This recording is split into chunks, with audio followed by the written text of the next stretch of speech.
afternoon, ladies and gentlemen, and welcome to the first round of Women's FIDE Grand Prix in Khanty-Mansiysk, Russia.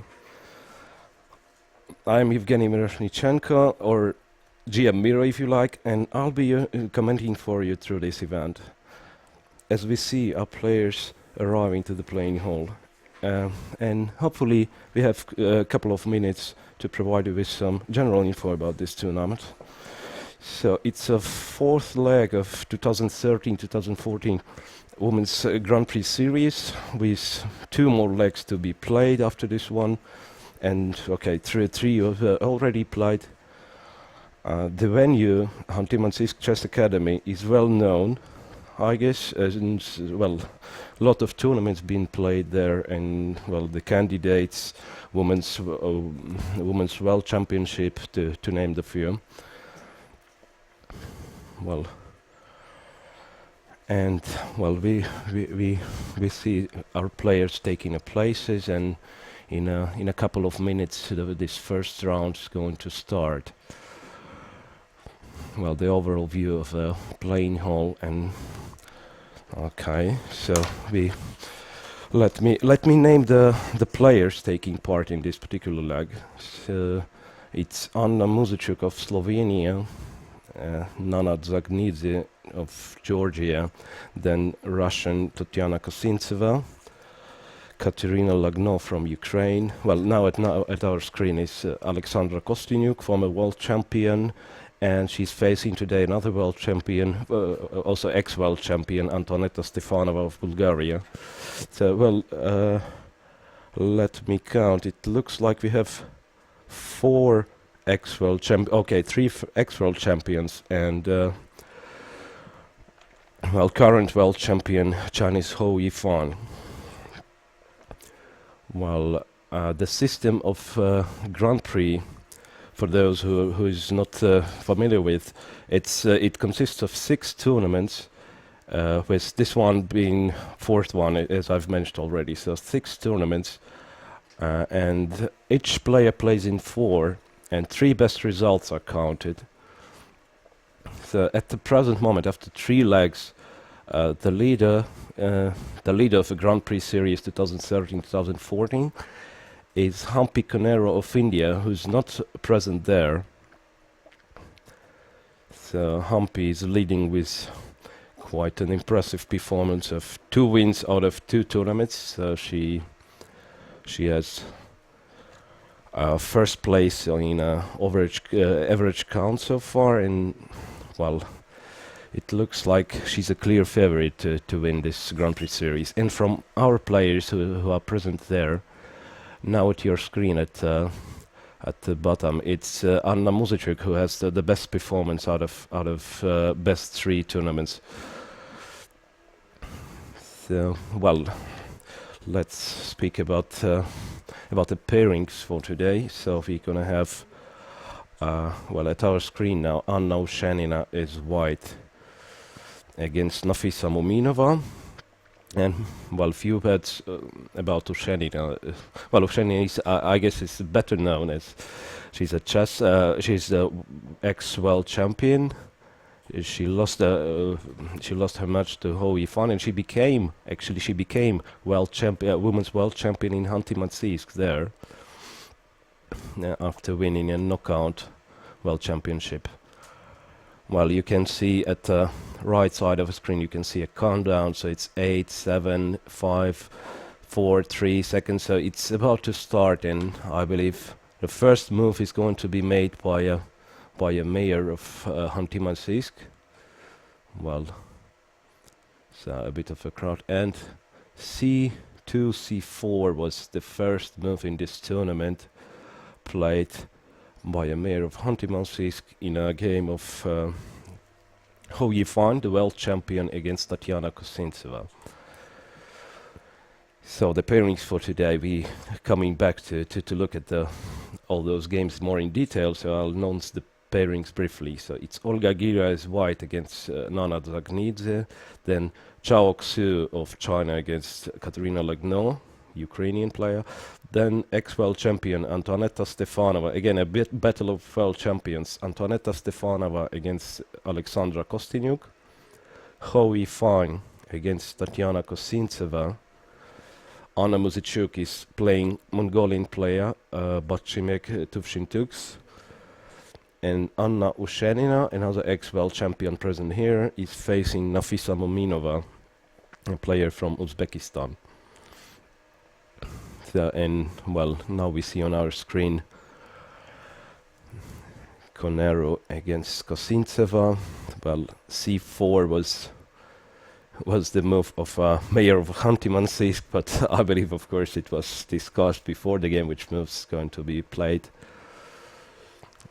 Ushenina against Mominova, already something is clarified, so it's Nimtso Indian is played as far as I can see from a camera view. Well, so far those first opening moves are well, first especially in the first round, they already we can see few things about the player's mood and the way they look in the opening.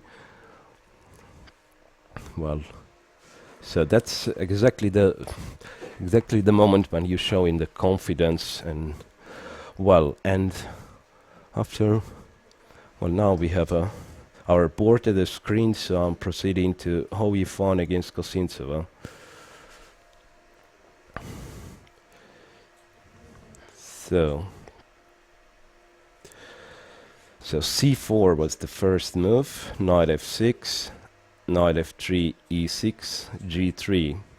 So, well, I believe play is going to be switched to Catalan opening. As far as I remember, Tatiana has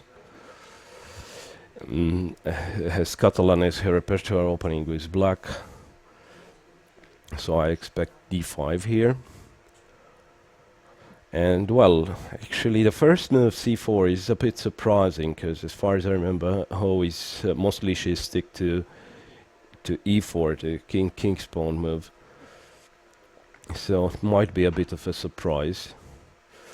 Well, but it's also somehow might be connected with psychology, as well Tatiana is known for her opening preparation. And well, she didn't play for a few months, so that means might be she was training on openings, and she might have been very well prepared against regular openings against e4 how e5 plays. So the c4 might have been a bit of a surprise for Tatiana, and indeed she takes few minutes even in her first moves. So basically it's a choice between d5, which is, I believe, still a move which is going to be played, or something like, yeah, and indeed d5 was played there. So d5, and then okay, it's too early to really discuss this position, as it's very well known.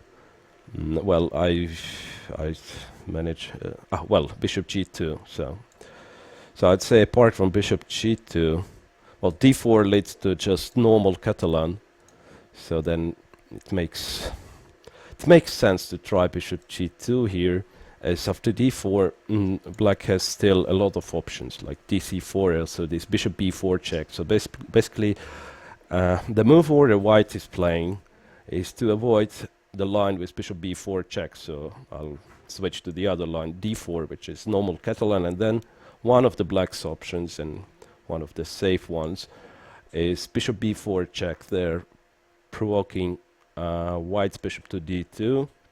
Then black just goes back, and the point of this, well, one may name it as a loss of a tempo, but the point is, after this castle,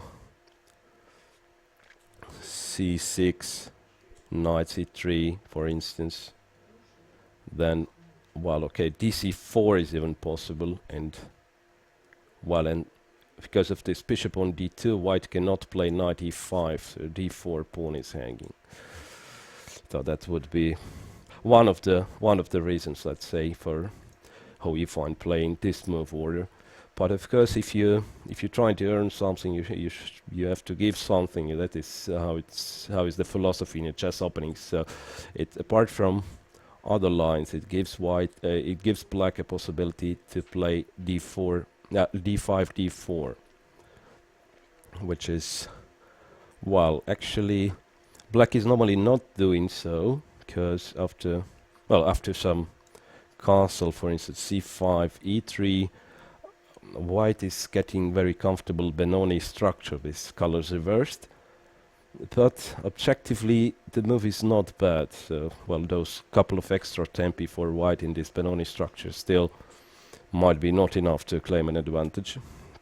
But anyway, it's definitely, after bishop g2, it's definitely well, a turning point here. A turning point here for black. So, well, so Tatiana seemed to think already for 5 minutes in this position. So my offer would be to leave her and then to switch to some other game. And well, I believe today it's going to be a real tension in a game of Stefanova and Kostyniuk. As I said, it's a game of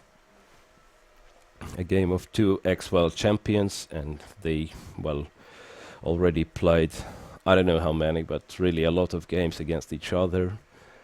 I can remember the last game they played in Tashkent, in Grand Prix, again in Women's Grand Prix in third leg, and that was really a crazy fight with a draw in the end.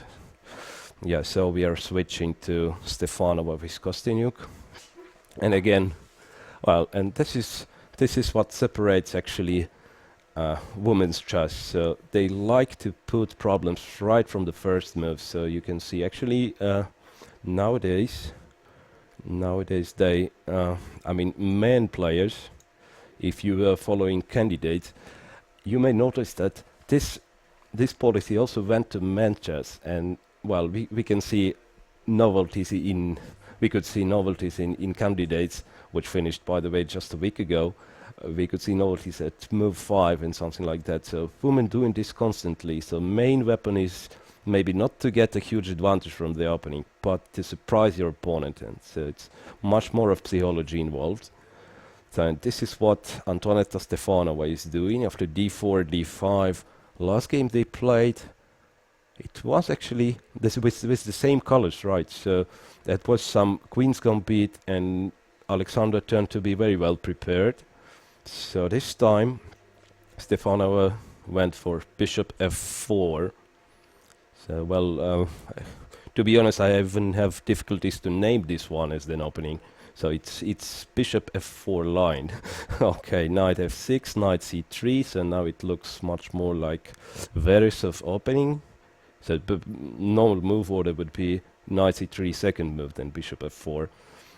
And well, and I'd say, although not being not being the main line for white, not being fashionable, but still it's quite playable, and very interesting positions could be achieved by playing this line. Well, as far as I remember, Bahadur Jabava, Georgian grandmaster, plays this line with success in recent games, like last half a year or something. Well, and so the idea of white setup, okay, it's still not clarified, but basically the idea of white setup would be to develop queen side very quickly. So next, first of all, on a move 3 already white has a threat of knight b5, so let's say something like c6 black's going to play. And then white is normally continuing with queen d2, followed by castle lone. Well, let me guess. So bishop f5. White may try even f3 to cover e4 square, knight d7, castle long, and then starting king side attack with g4, h4. So this is the way Jabava plays this line, and I believe Antoaneta Stefanova has something similar in her mind. Well, and again, to to speak about the difference in women chess and the men ones. So, well, it looks like yeah, it's very important for the girls to bring surprises as early as possible.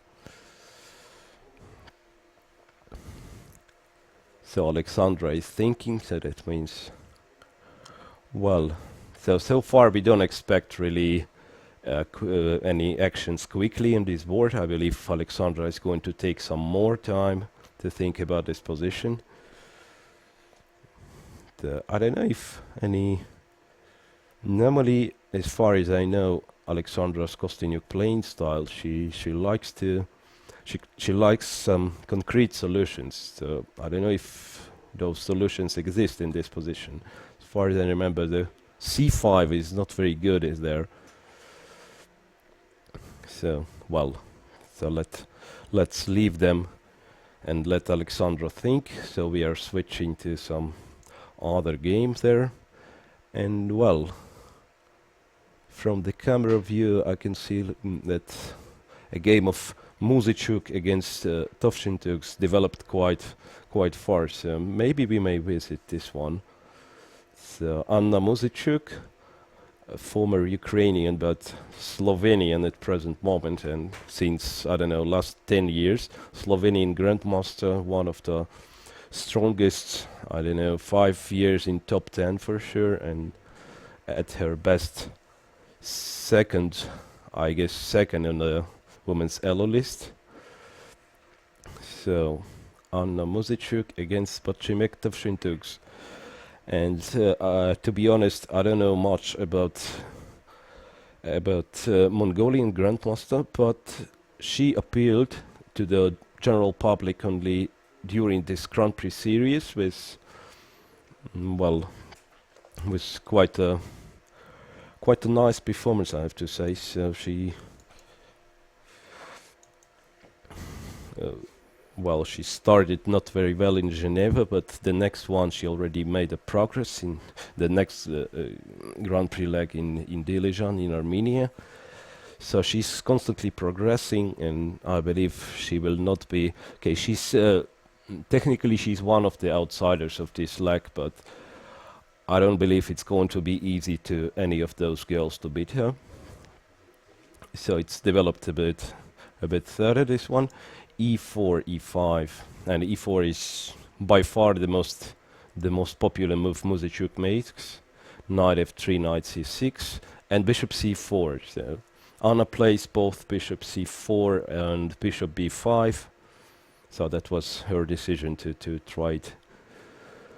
Some more slower approach, I'd say. Bishop c4, knight f6, and well, somehow nowadays it seems that not a lot of people are ready to go for this knight g5 and all the sharp lies, knight g5, d5, and etc. So d3, bishop e7, castle.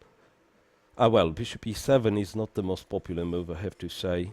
Bishop c5 is black's main alternative, and you can see everything in her eyes. I mean, Anna Muzyczuk, she's determined. Well, not only to win this game, but pretty much she's determined to win this leg of Grand Prix, I believe. And well, I can tell you why. After first 3 legs, she has a good performance, but still not good enough to catch Humpy Canero. So for Muzyczuk, to win one leg is very much needed. Well, I have to say Anna is very stable, but somehow she couldn't manage to win any of two legs she played. So with a couple of second places, now she's placed number 3 in overall count. So of course she's going to try. An absolutely calm face of Pacimek Tovshintuks. So it's hard to say which emotions are going through her heart, through her head. Well, bishop e7, back to chess. Bishop e7, as I said, not the most popular, but quite playable move. Castle, d6. Now, after defending a pawn on e5, black is ready to play knight f5.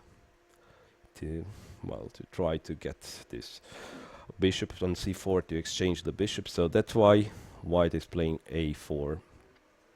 So a4, knight a5, bishop a2. Well, logical follow-up after knight knight a5 seems to be c7, c5. I know. Actually, bishop e6 had been played. And, well, to be honest, it surprises me a bit. So, bishop e6. So, as I said, c5 looked...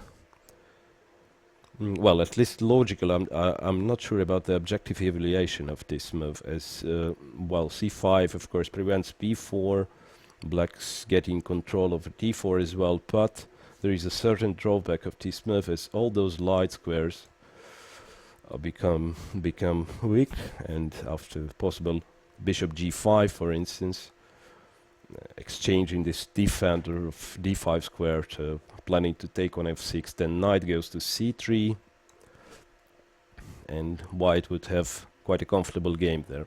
So black plays bishop e6. So this way, almost ensuring this light square bishop's going to be changed. Well, white can still play c2, c4, but it's going to be a bit of too much, I would say. So then the main question asked from Anna Mezitchuk, if she wants to take on e6, changing the structure in the center, or just let black to take on a2. Well, b4 for instance, I would be thinking of b4. I don't know if black's gonna take, for instance, black is going to take a2, rook a2, knight c6, and c2, c3. Then rook might be transferred to the center one day if we have second rank. Well, all in all, it looks like slightly more pleasant, so nothing special, but slightly more pleasant for white anyway. And, well, the key factor there, I would claim, the position of this knight on c6 would be to be a key factor there. So knight on c6 is restricted with this c3 pawn. So so c3 pawn restricts the knight from c6, and normally, compared to the more common positions of this Italian or two knights opening, two knights defense, well, knight is usually transferred via e7 to g6, and here with knight being still on c6, a knight is a little bit stuck, and all the actions in a center, like d5 for instance, well, okay, d5 is the move which comes into my mind, but then still, I mean, we cannot say, oh well, d5 is answered with b5 for instance, and then e5 pawn is hanging, so b5, knight a5, well, it's still not clear, by the way. Knight a5, and then knight e5, it's a question if black can take there. Take, possibly changing the queen, and then taking e4. Yeah, then it's a moment when white's rook is coming into play, rook e2, but still it might be not enough. So, well, one of the possible scenarios, but still not very likely, I believe. Yeah, in this particular case it looks like white managed to achieve something. I believe some tactical strokes are possible after, say, knight d6.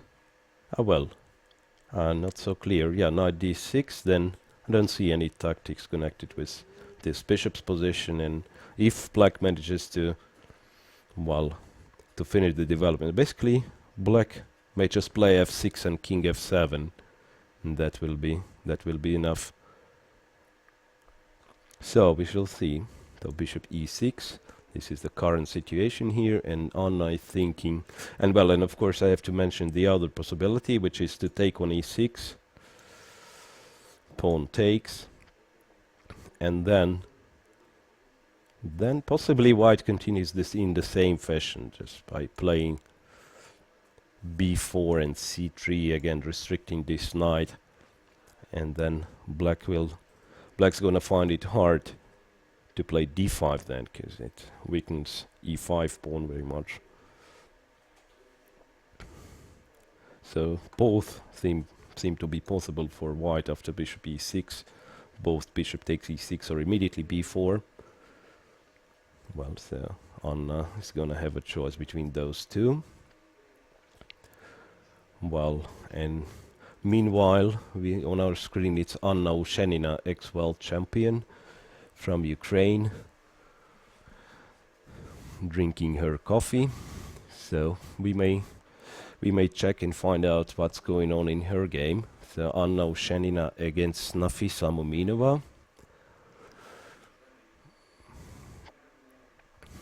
So there, I don't know if we can see the girls, but I'll going to open the board. So Ushenina against Muminova. Nimzo Indian had been played, and well, still on the upper board we see Muzichuk against Tufshin Tux, but it's going to be switched shortly. And on the analysis board we have a position from Anna Ushenina against Nafisa Muminova, and this game is at our screen at the moment. So d4, knight f6, c4, e6, knight c3, bishop b4. So no surprises there. As far as I remember, Muminova was playing this. She was playing, yes, exactly. She was playing Nimzo Indian. And of course, e3 is Ushenina's repertoire move, which she was playing also in a World Championship match. So e3, a classical line. Well, sorry, we jumped a bit. e3, castle, bishop d3, d5, a3, bishop takes, b takes, one of the most fundamental positions, I would say, in the whole Nimzo Indian. And c5, c takes, e takes, f3, b6, knight e2. So black changes the bishop a6 and castle. So after bishop d3, queen d3, white is going to try to break in the center with e3, e4, so-called Botvinnik's plan. Well, I'd say the logical development would be knight c6, and then white plays nice little move bishop b2, which looks like anti-development of this bishop, but it makes white just in time in case of knight a5, for instance. Rook c1, knight c4, rook a e1, knight c4, bishop c1, and then after possible knight g3, white is ready for e3, e4. So I remember Ushenina playing this line with a great success here in Khanty-Mansiysk a couple of years ago when she won knockout World Women Championship.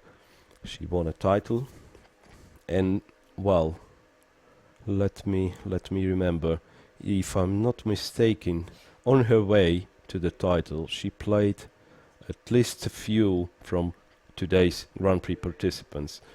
So Stefanova was her final opponent. She defeated Anna Muzichuk on her way to the finals, and well, not sure about Katerina Lagno, but also it's highly possible she played. So Ushenina is, well, judging on rating, she's not of the top favorites, but well, first couple of legs she played not very successful, but well, definitely she might be back to top 10 and might be back to try to win this one. So it was Well, it was really a surprise when Oceanina won World Championship tournament, but I mean, she wasn't really known to the general public. But then after studying, well, I guess everyone understood she plays very good chess, and somehow just was a bit of a shadow, a bit in a shadow of more more titled players. So, so coming back to the actual position there, so black prefers not to take on d3, but instead plays rook e8. But I would say it will not change white's play too much. So basically, white can think of just taking on a6, so depriving knight from its route to knight to c6, a5, c4. So well, and then continue with the same queen d3. No, Oceanina just played knight g3, another. So here, well, that was an option, the way I've mentioned, taking on a6, then playing queen d3. Well, so the knight is a little bit distracted there, but Oceanina did just stick to her guns, continuing her plan, knight g3. And well, yeah, now I'm starting to understand what's going on. Yeah, in this case, takes on d3, queen d3, knight c6. There is much better way to develop this rook, not to play bishop b2, rook e1, bishop c1, not wasting the time, but just lifting a rook to the second rank, rook a2, and then this second rank, the free second rank after knight g3 looks very useful for white, so white's going to bring the rook either to f2 or e2, and of course it's going to be followed with e3, e4 black, e3, e4 black afterwards. So rook a2, well, knight g3, and well, at first look, I believe if I would be running computer engine, it's gonna say black is absolutely fine, but this long-term plan, the plan we described already, this Botvinnik plan of breaking in the center with e3, e4, so this long-term plan is not easy to find with black, and well, unless you do precisely how to react,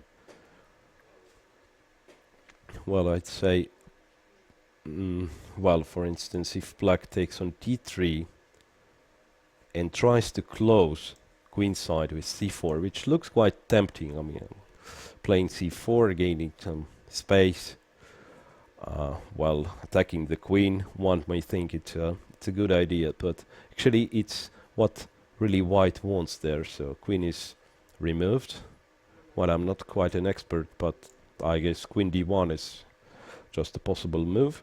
And after knight c6, for instance, rook a2, knight a5, rook e2, white is ready for e4. And after knight b3, one of the possibilities would be just to play e4 at once. But as well, there is a nice positional touch, I would say, which is not that easy to understand, but there is a possibility to play bishop b2, which might seem funny to one, as it looks like white is preserving very bad bishop, which does not much. But if we look, if we take a second look, I mean, this knight on b3 is, well, optically it's nicely placed, but as well not much useful either. And well, bishop may come into play with a great effect after a3, a4 eventually. For instance, I mean b5, which is definitely not a good move here, but well, just to illustrate white's play. So white's going to continue a4, and after b take a4, bishop a3. Now this bishop becomes really a powerful piece, and keeping an eye on the whole diagonal, and then after e3, e4, white's going to have an advantage, I believe. So it's a bit a bit far from reality, so that's a current situation on a board. Rook e8 and white just played knight g3, but well, I guess I've described the possible white's plan here. And what black has to do there, I believe, is to, well, actually, I'm starting to think about something like queen c8 in order to take on d3 and play queen a6. But still, I mean, white's plan is very logical. White just concentrated everything on a king side and then breaking with e3, e4 and going for a mating attack. While black has to be very flexible and react properly, and somehow it's pretty hard to name a real plan for black. So black has to act judging on the situation. So knight g3. The queen c8 I've mentioned. Well, black has to be ready for knight a5 as well, threatening some. For instance, in so Mominova first takes on d3, queen d3, and then queen c8 or queen c7 might be played. It has to be still theory, but from knight c6 at the moment, the way we described. Well, so rook a2 seems to be a continuation for white, and after rook a2, what black has to do, so the c4 line which we discussed was probably black's don't, so that's not the way to play. After knight c6, no, bishop b2, so my guess was wrong. So that's white is actually playing the other plan, but more or less the same as we mentioned also. So rook a e1, and then in case of knight a5, it's going to be rook a e1, knight c4, and bishop c1 back. And again, so perhaps white is a bit provoking this knight to c4, because then e4 comes almost unstoppable, and this knight on c4 is going to be hanging as well.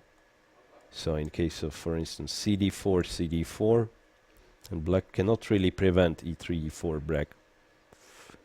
And well, in case of rook c8, e4, for instance, it's already looks already quite dangerous for black.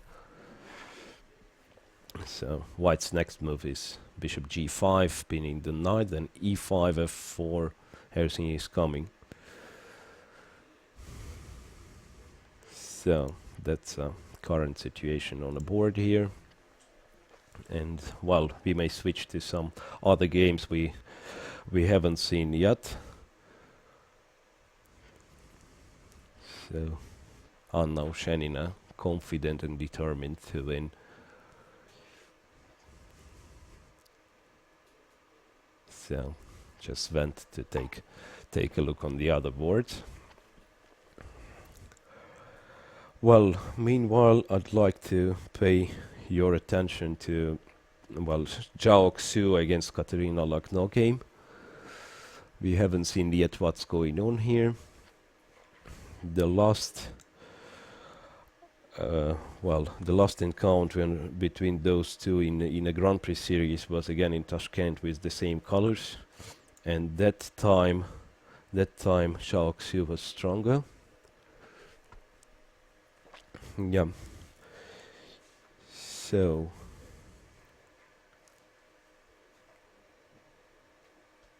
knight f3 was the first move of Zhao Xu, and well, again needs a bit of explanation, even the move one.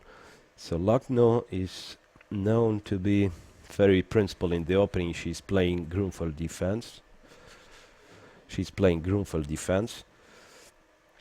So knight f3 is a try to, well, at the moment it's known, it's very popular nowadays, the Grunfeld defense, and white seem to have problem at least not even to claim an advantage, but to get a slightest play. I mean, all the lines seem to be very comfortable for black. So more and more players are switching to some sort of anti-Grunfeld setups, like Coretti or English opening. So this time it's knight f3 and then g6. Again, tricky little move, because white has variety of options, but all of them are in Katerina's repertoire book. Even e4 doesn't bother black much, as long as Katerina Lagno is playing, because she may simply continue with Spirits defense, and that's again an opening from her repertoire, so she's pretty happy with g6 first move. Somehow g6 is called for to avoid, well, my guess is, I mean, I'm not quite sure, but it's called to avoid this anti-Grunfeld line. If black starts with knight f6, then c4, and, well, then g6, knight c3, bishop d5, gives white a lot of possibilities to play various anti-Grunfelds, like check on a4 immediately or after taking d5. So Grunfeld players nowadays, they're switched to c7, c5 move, mostly. But then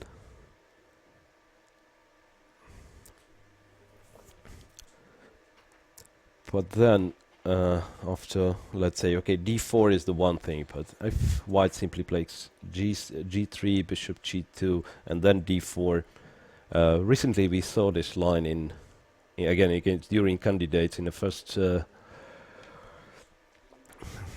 in the first round of no, not the first round, but the first leg of this double round robin candidates, Svidler against Kramnik. So this position was played, and, well, white managed to get some stable advantage. So this g6 is even to try to avoid this line. So bishop g7, knight c3, and then c5. So, and now, in case of g3, black is very comfortable with e7, e5, and, well, well-known setup, which a lot of players, and I can name Alexander Grishchuk is one from many playing this with black. So knight c6, knight g goes to e7, then black castles and gets comfortable position. So control in the center. The only weakness is d5 square, but black has just enough pieces to fight for this d5. So white plays e3, knight f6, d4, castle, bishop e2, and after cd4, white decides to take with the knight. So otherwise, after e takes d4, d5, we would have, after such a closed start, knight f6 and c4, we would have a position from actually semi-open opening, Panov variation of Caro-Kann defense, with a little bit passive bishop f1, e2 move. So this is not likely to bring white any advantage. So white plays knight d4, but after d5, castle, dc4, bishop c4, position is pretty much sterilized. So two open files, c and d, almost symmetrical, and, well, not easy to say that black has any difficulties finishing the development. So Katerina is thinking,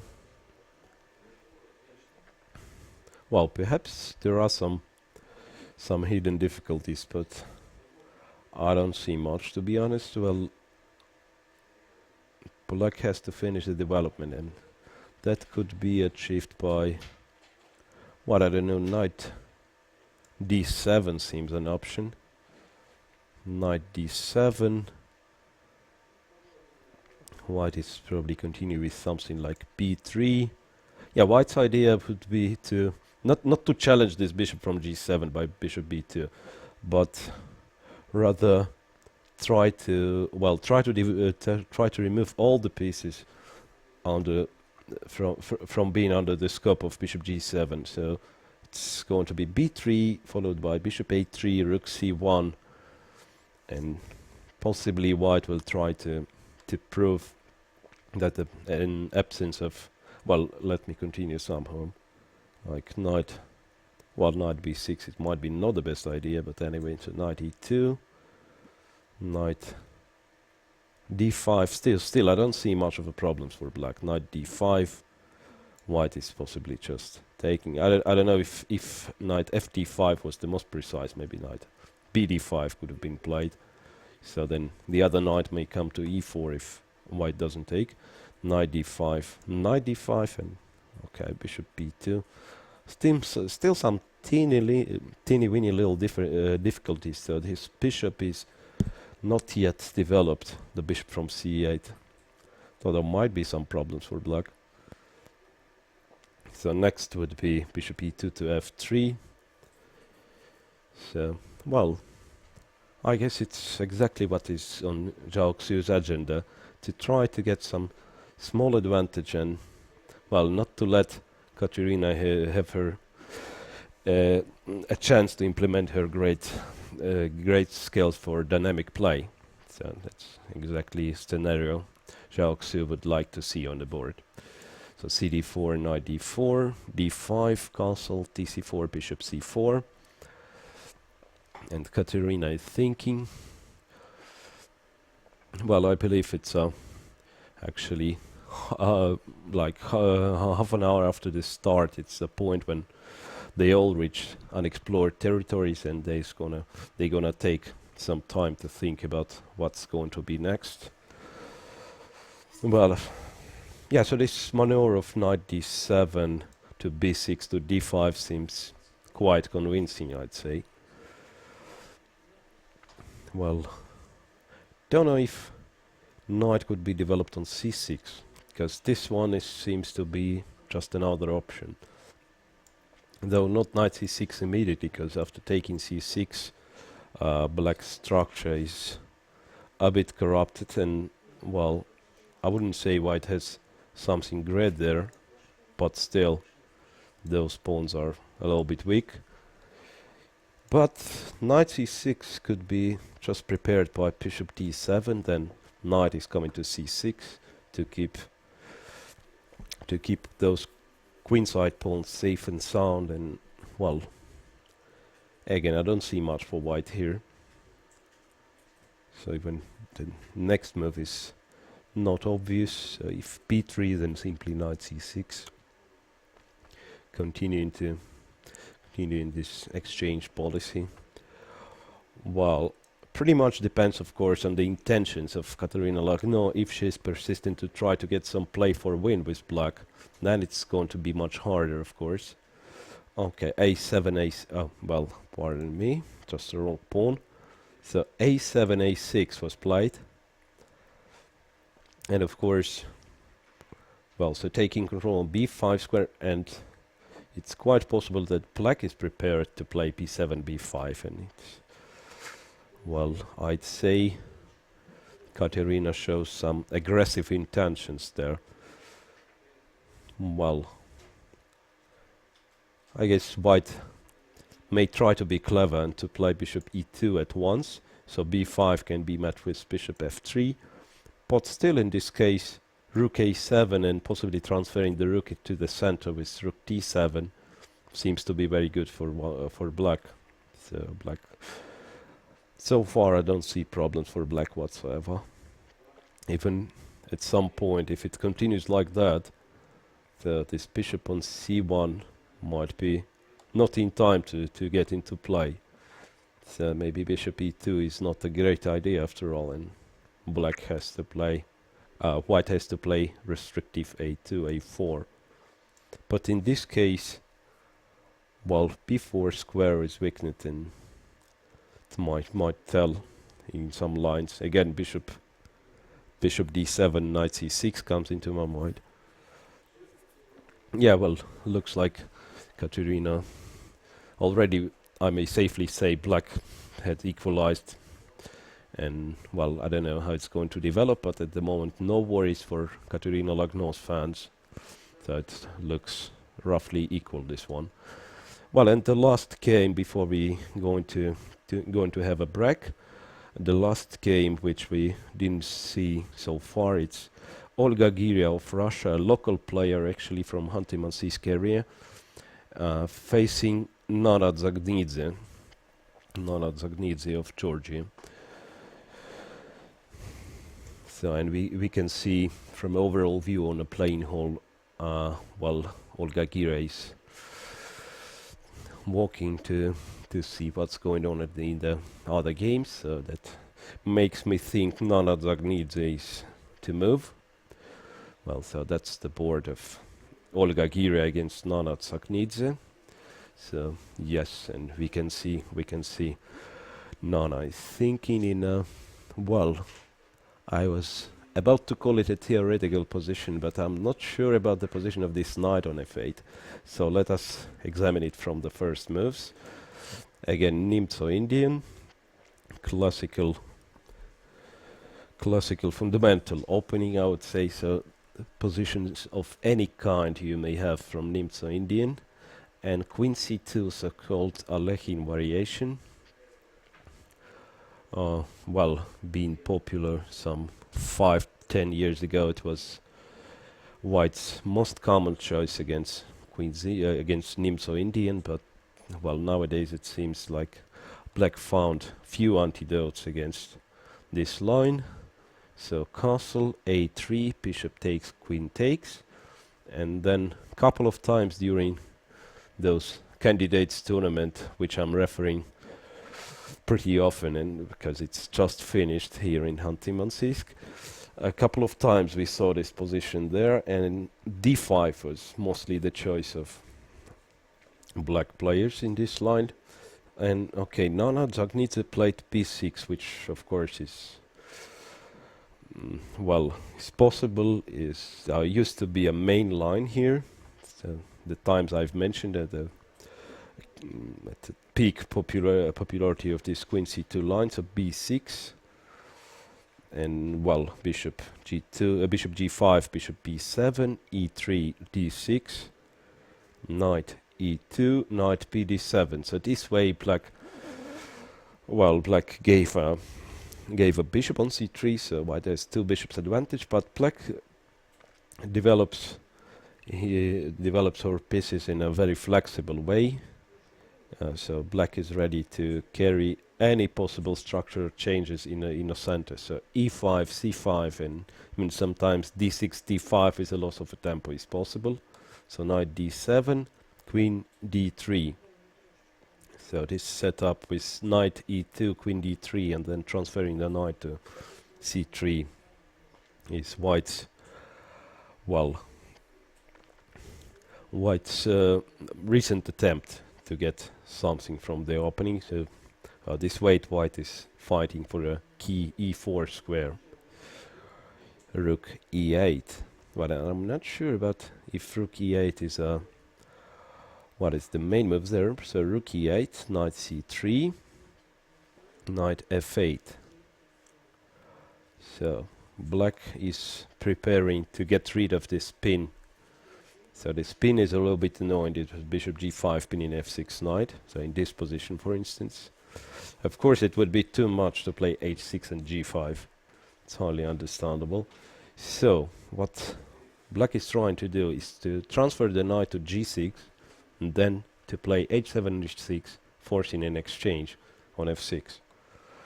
And well, and that's why actually White played queen c2. So again, might seem strange to one that White spending so many tempi in an opening, but just moving her pieces for a second and even third time. So queen c2, this queen really turns to be a well, tempi consumption piece. So queen c2, but after knight g6, bishop d3 is the move White is going to play. So that's my belief is. Then, okay, first of all, it's a pawn sacrifice, but this bishop g2, rook g1, bishop b7, I would say it's not recommended, as after, well, castle long or even h2, h4 at once. This semi-open G file works Well, to me it looks like it's worth more than a pawn. So white is all of a sudden very well developed, planning castle loan and massive march in the center with e4, f4, everything goes forward. Well, it will be really hard task for black to withstand this attack. So after queen c2, what black can do? Okay, knight g6, bishop d3. The other option would be to play h6 still. And well, I don't think black has to worry much in this case. Bishop f6, queen f6. Bishop takes g6, and okay, black just can take with the queen, or I don't know, pawn takes. So this damage to black's structure is maybe not that important. I don't know, perhaps queen takes is somehow better. So take. This damage is not that important. Black has a strong bishop on b7, and I don't really believe white's gonna have something there. It could be some pressure after, say, d5 closing this bishop, but all in all it looks pretty comfortable for black, this one. And also position in this case simplifies pretty much, so shouldn't be a problem for black to equalize. Well, so I would say after bishop d3, h6, white's try could be to take on g6 there. Then of course it's much less comfortable to take g6. Well, actually I'm not sure. No, I thought fg6 is not very well. At least white may try to keep queens on the board, though I'm not sure if it's really favorable for white. So, but at least in this case, white's managing to keep queens on the board. There is a try to play bishop h6 in a coffee house style, but well, I don't believe it's enough. Black simply plays king h8, and well, no real compensation for the piece. It's 3 pawns at the moment, but well, still, it's not an endgame. Let's say a lot of pieces on the board. So, well, I'd say black's piece is more valuable than those 3 pawns of white. But still, it's an option, of course. So after queen c2, now I'm thinking, well, the other option would be to play immediately h7, h6. Well, at least consistent would be to play bishop h4 here, knight g6, bishop g3. So white keeps 2 bishops. But then there is no more pin here on this diagonal, and black may just try to play e5. Well, I'm not sure actually. So e5 is the possibility, but after d5, not sure if it's such an achievement for black. Well, really a position to think about for Tagnidze. And meanwhile, in a couple of minutes, well, actually less than a minute, we're going to have our first break during our transmission, and coming back in roughly 5 minutes, and possibly we're going to have questions from Twitter, and well, and of course we're going to continue with our broadcast after 5 minutes, so stay tuned. Well, meanwhile, see players looking a bit more relaxed, and Tufshin Tux takes a coffee to the playing hall.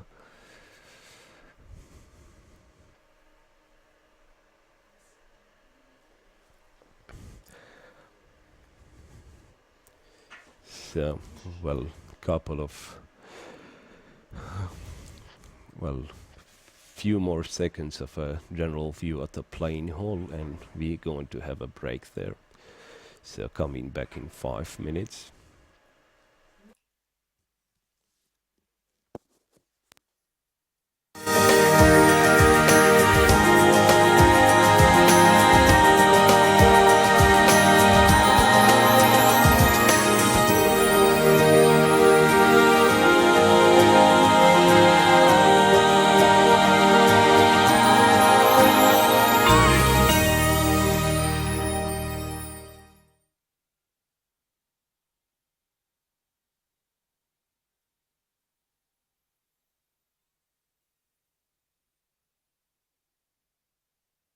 From an early stage, Xu became the fear of her junior competitors, proving she was the most talented of them all in 1997, 1999 and 2002, when she took to China the gold medals from various age groups, under 12, under 14 and under 20.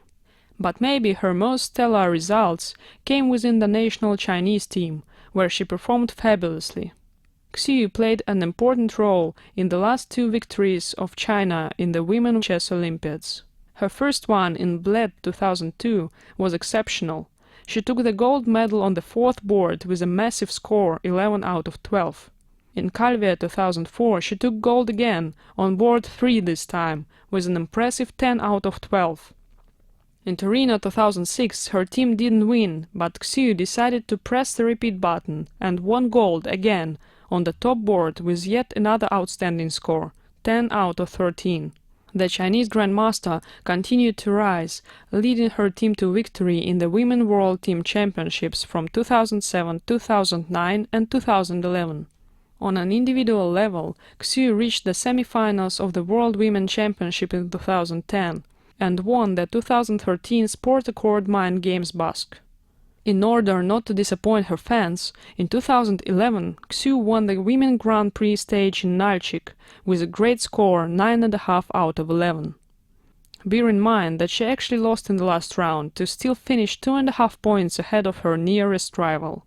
Although Xu didn't cross yet the 2600 barrier, the chess spheres know it will happen, as she clearly showed that when the Chinese is in the top shape, she is going with the principle Veni, Vidi, Vici. Xu knows very well which are the keys to success. Integrity and hard work are the most important qualities, she said. The Chinese is currently working on her educational research in the Peking University in Beijing, entitled New Qualities of Chess Players. For those who are interested in the results, just a bit more patience. Xu has first of all tournaments to play. A journey of 1,000 miles begins with a single step. For Anna, this happened as a pure coincidence, when her mother wanted her to play draughts. But when they reached the club, it turned out that they had only chess. This was just the starting point of a long journey. Although the young Anna learned how to move the pieces a bit later than her colleagues, when she was only 7, nothing stopped her progress since. She firmly stood up from the crowd by becoming the clear Ukrainian women champion for several years. Soon after, Anna strikes with an early pinnacle in 2006 Olympiad, where her undefeated 7 out of 10 score helped the Ukrainian team to gold. Since then, the team medals kept on coming like clockwork, Anna being responsible in a great measure for that. Her individual successes didn't cease to occur either. After bringing home the bronze from the European Women's Championship in Plovdiv in 2008, Anna made the biggest leap of the career, becoming the 14th World Women's Chess Champion in 2012. She overpowered the higher-rated Anna Muzychuk, Natalia Pogonina, Nadezhda Kosintseva and Yu Wenyun to finally reach the final against the former world champion Antoaneta Stefanova, which she defeated as well. But Anna's interests are not limited to only chess. She is very much fond of jurisprudence, subject from her law faculty at Yaroslav the Wise Law Academy in Ukraine. This, combined with her affection for the classical wizards, such as Spassky, Smyslov or Karpov, may explain Anna's playing style in terms of foresight and circumspection, melded with fearless attacks when given the chance and when the position allows it. The Tuvshintuks family has a unique engagement with the royal game. Chess is like the history of our family. Everyone plays it.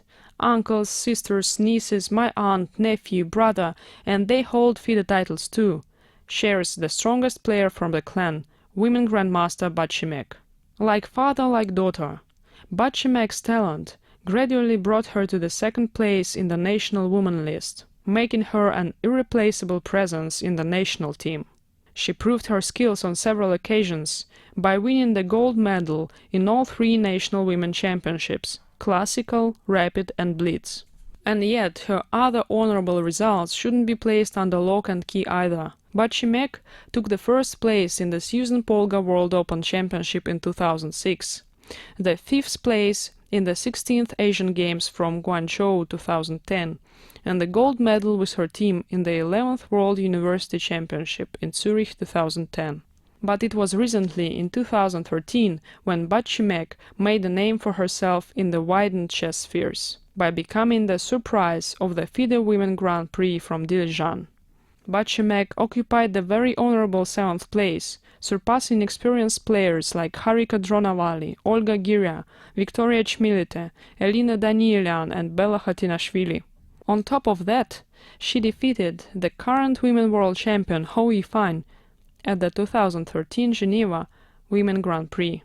Batchimek's full name might be quite difficult to pronounce for the European speakers, but her easygoing personality will not fail to be noticed too.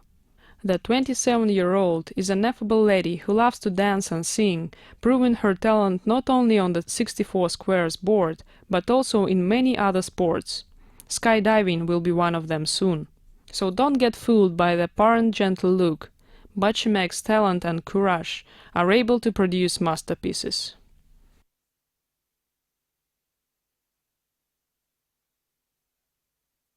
The Bulgarian star received her first chess guidance from her father at the age of 4, and just 3 years later she already made her name by winning the Sofia Championship. In the twinkling of an eye, Antoanetta's results bore the resemblance to the snowball effect, culminating with her win at the 10th Women World Championship in 2004. The former World Women Champion almost reclaimed her title back in 2012, but lost by a whisker in the final against the Ukrainian Grandmaster Anna Ushenina. She is now the irreplaceable top board of the Bulgarian Olympic team, where she had her debut back in 1992 in Manila, at the age of just 13. Since then, she played in the next 10 Olympiads, including the participation in the men team in 2000.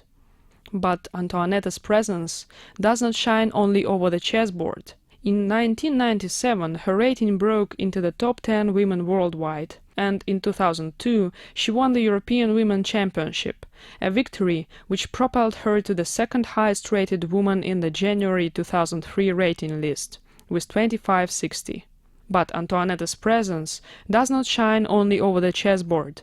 She is also a glamorous person, known and admired for her look, perfect for any magazine cover, and not only for the chess ones. In 30 years of chess career, Antoanetta acquired the proficiency and maturity to make another leap forward.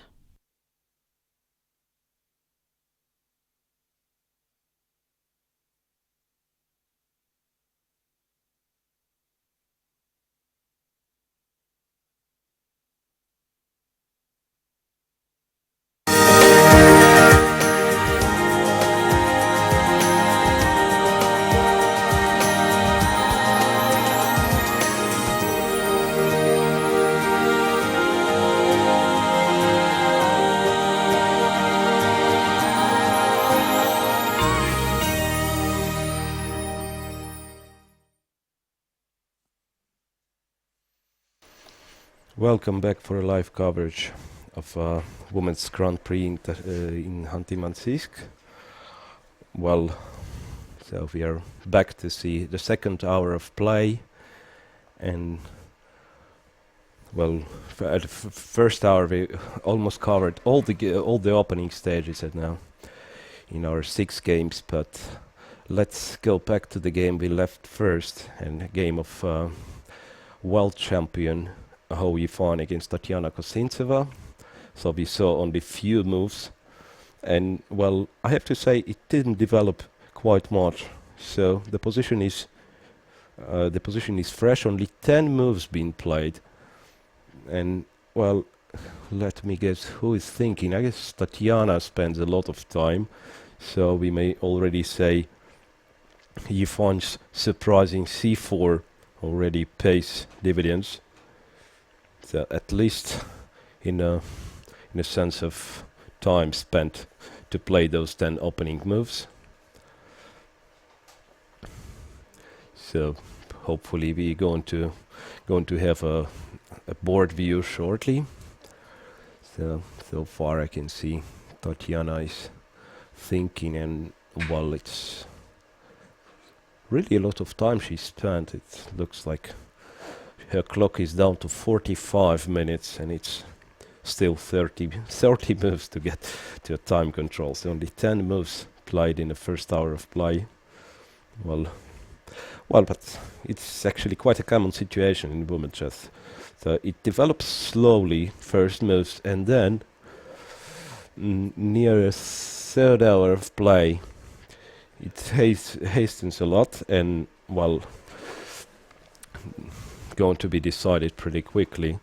So, and here you can see the position from how he won against Kosintseva, and I'm going to be a bit back to describe what happened in this game. So we left them about there, bishop g2, and I was pointing out the d4 possibility, but as well d takes c4 is of course a possible move, and against it's different compared to normal Catalan, because white's pawn is still on d2 and white cannot get d2 d4 so easily. So check on a4, white has to win this pawn back. Knight d7, queen takes c4, then a6. So black is preparing usual a6, b5, bishop b7. So in case of white's, well, not sensible reaction, something like indifferent move like castle for instance, black continues with c5, bishop b7, b5, bishop b7, followed by c5, achieving very nice position. So black is very well developed, flexible, and already may think of claiming some initiative even. Yeah, so white is playing tricky queen b3 instead.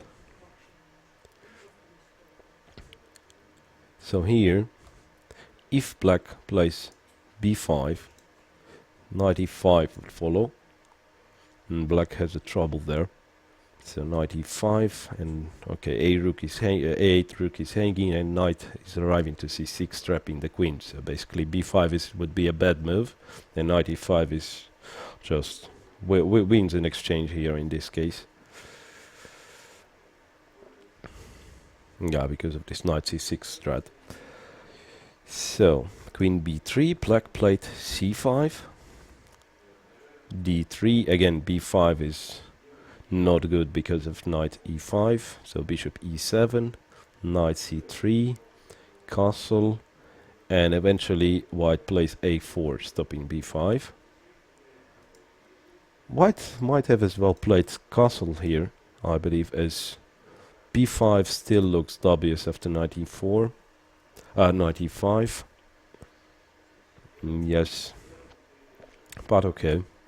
So a4, preventing b5, and still b6 doesn't seem to be possible. Knight e5 followed by knight c6 still wins material for white. So a4, and well, looks like black has some difficulties developing.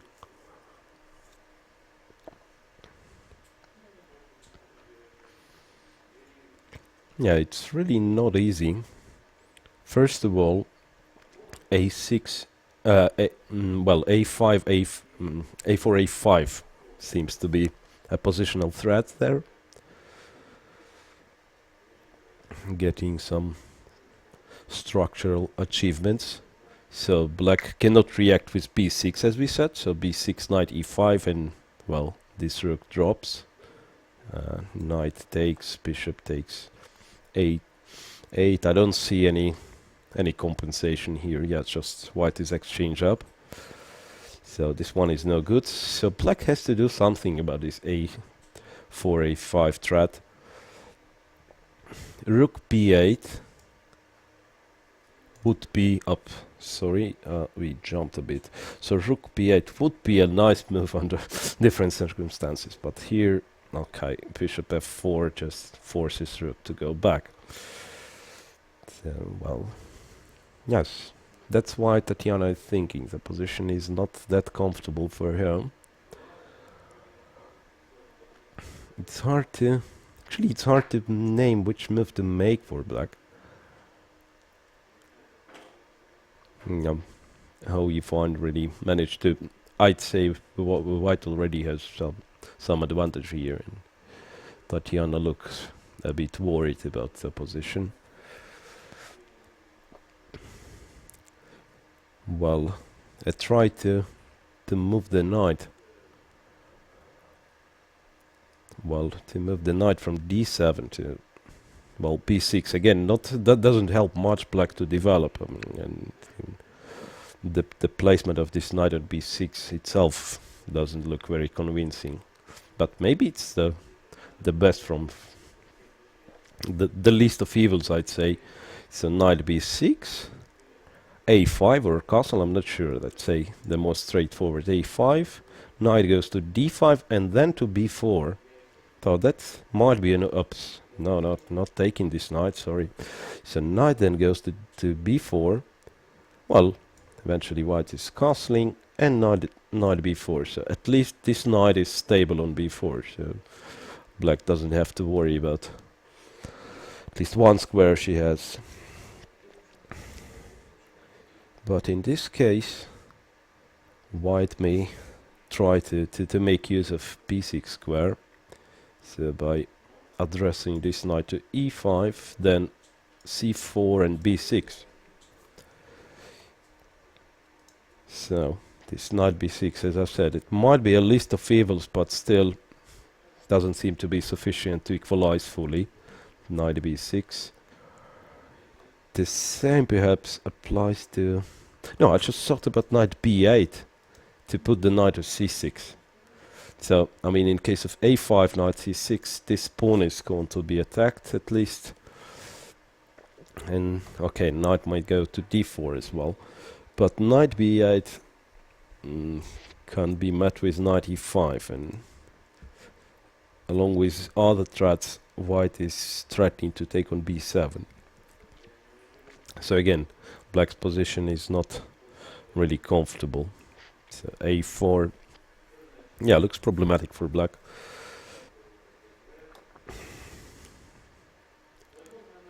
I don't know if... No, okay, I was thinking about some c4 sacrifices, but, well, it's absolutely unlikely. So c4, white just captures. I mean, even dc4 is fine, and I believe queen c4 is also no trouble for white. So queen c4, b5 I thought might have been black's ideas, but well, even queen c6, no, it's not sufficient.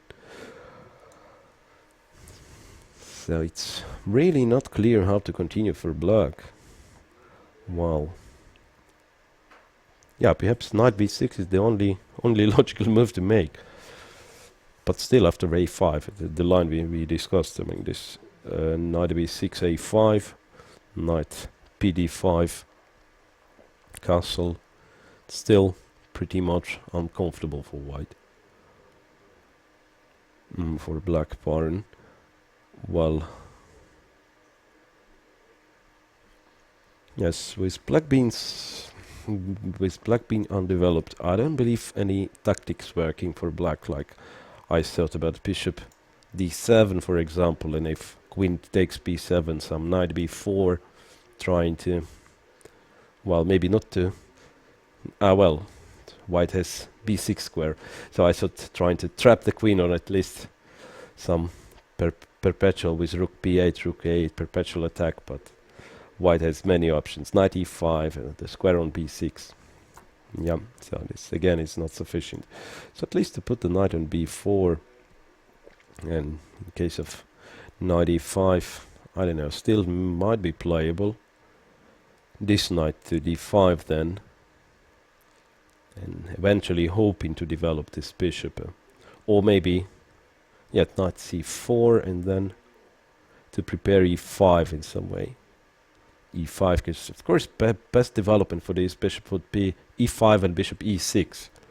So keeping an eye on a queen on b3. Yeah, all in all, looks pretty much uncomfortable for black, and especially in this situation. And it's absolutely clear Ifan is well prepared to play this position, and Tatiana spends a lot of time. So, well, it's not really nice to predict this, but I feel like Ifan is going to win this one. I mean, unless Tatiana is going to find some a really nice way to develop her pieces. And okay, makes me want to look more precise at this b6, if there might be any chance for black to get away after knight e5, but well, doesn't think so. Yeah, rook is hanging, then knight c6 and knight takes the rook. So knight e5, bishop a8, and no, nothing really. So let's leave Tatiana, as okay, it may take her another 15 minutes to think there, but well, yeah, I'd say it's a little bit unpractical decision to try to calculate something in this position, because normally black should go. Okay, already we can safely say white has an advantage, so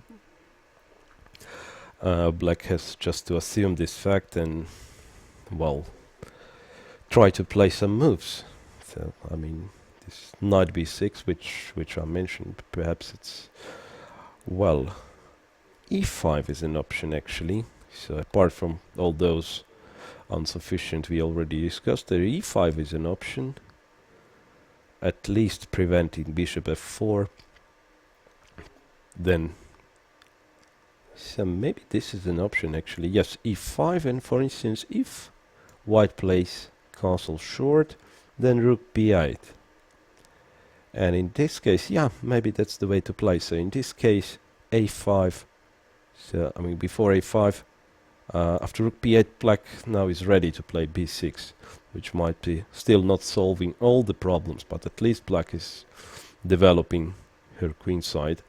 So a5 seems to be a nice attempt to get some space here, but after b5, say, takes, it may turn out that, well, those weak pawns on a6 and c5 are, again, least of evils compared to positions we had from other lines. So maybe that's the way to play. So bishop is going to b7 then. Maybe. No, knight b6 followed. So just when I found some other possible way, I don't know if it could have been refuted, but by some other moves, maybe castle is not fast enough, but I don't see a way for white here to stop rook b8 and b6 or b5 plan. But knight b6 was played, and as we already agreed, so a5, knight d5. Now I'm actually thinking of immediately playing knight e5, even saving a tempo on the castle. So that looks much better for white, and especially for this opening, when white, from first moves, white is looking for some small stable advantage, and it's exactly what white was looking for. Well, okay, I believe it's a moment Ifan hasn't really a lot of time to think, and she's going to look for a way to execute pressure on the queen side in a most precise way. So we may leave her with her thoughts and switch to some other game. So my offer would be to switch to a battle of ex-world champions for one more time. Antonetta Stefanova against Alexandra Kostyniuk. I believe it's going to be tense there in this game. So let me find the board of those, and hopefully we're going to have a camera view on this game. So meanwhile, that's a position of Stefanova with Kostyniuk. It's on a, so at the upper board it's still how you find with Kosintseva, but on analysis board I switched to Stefanova with Kostyniuk, both are both are sitting at the board. So you can see, well, both girls have their handbags there, they're at the game. So, well,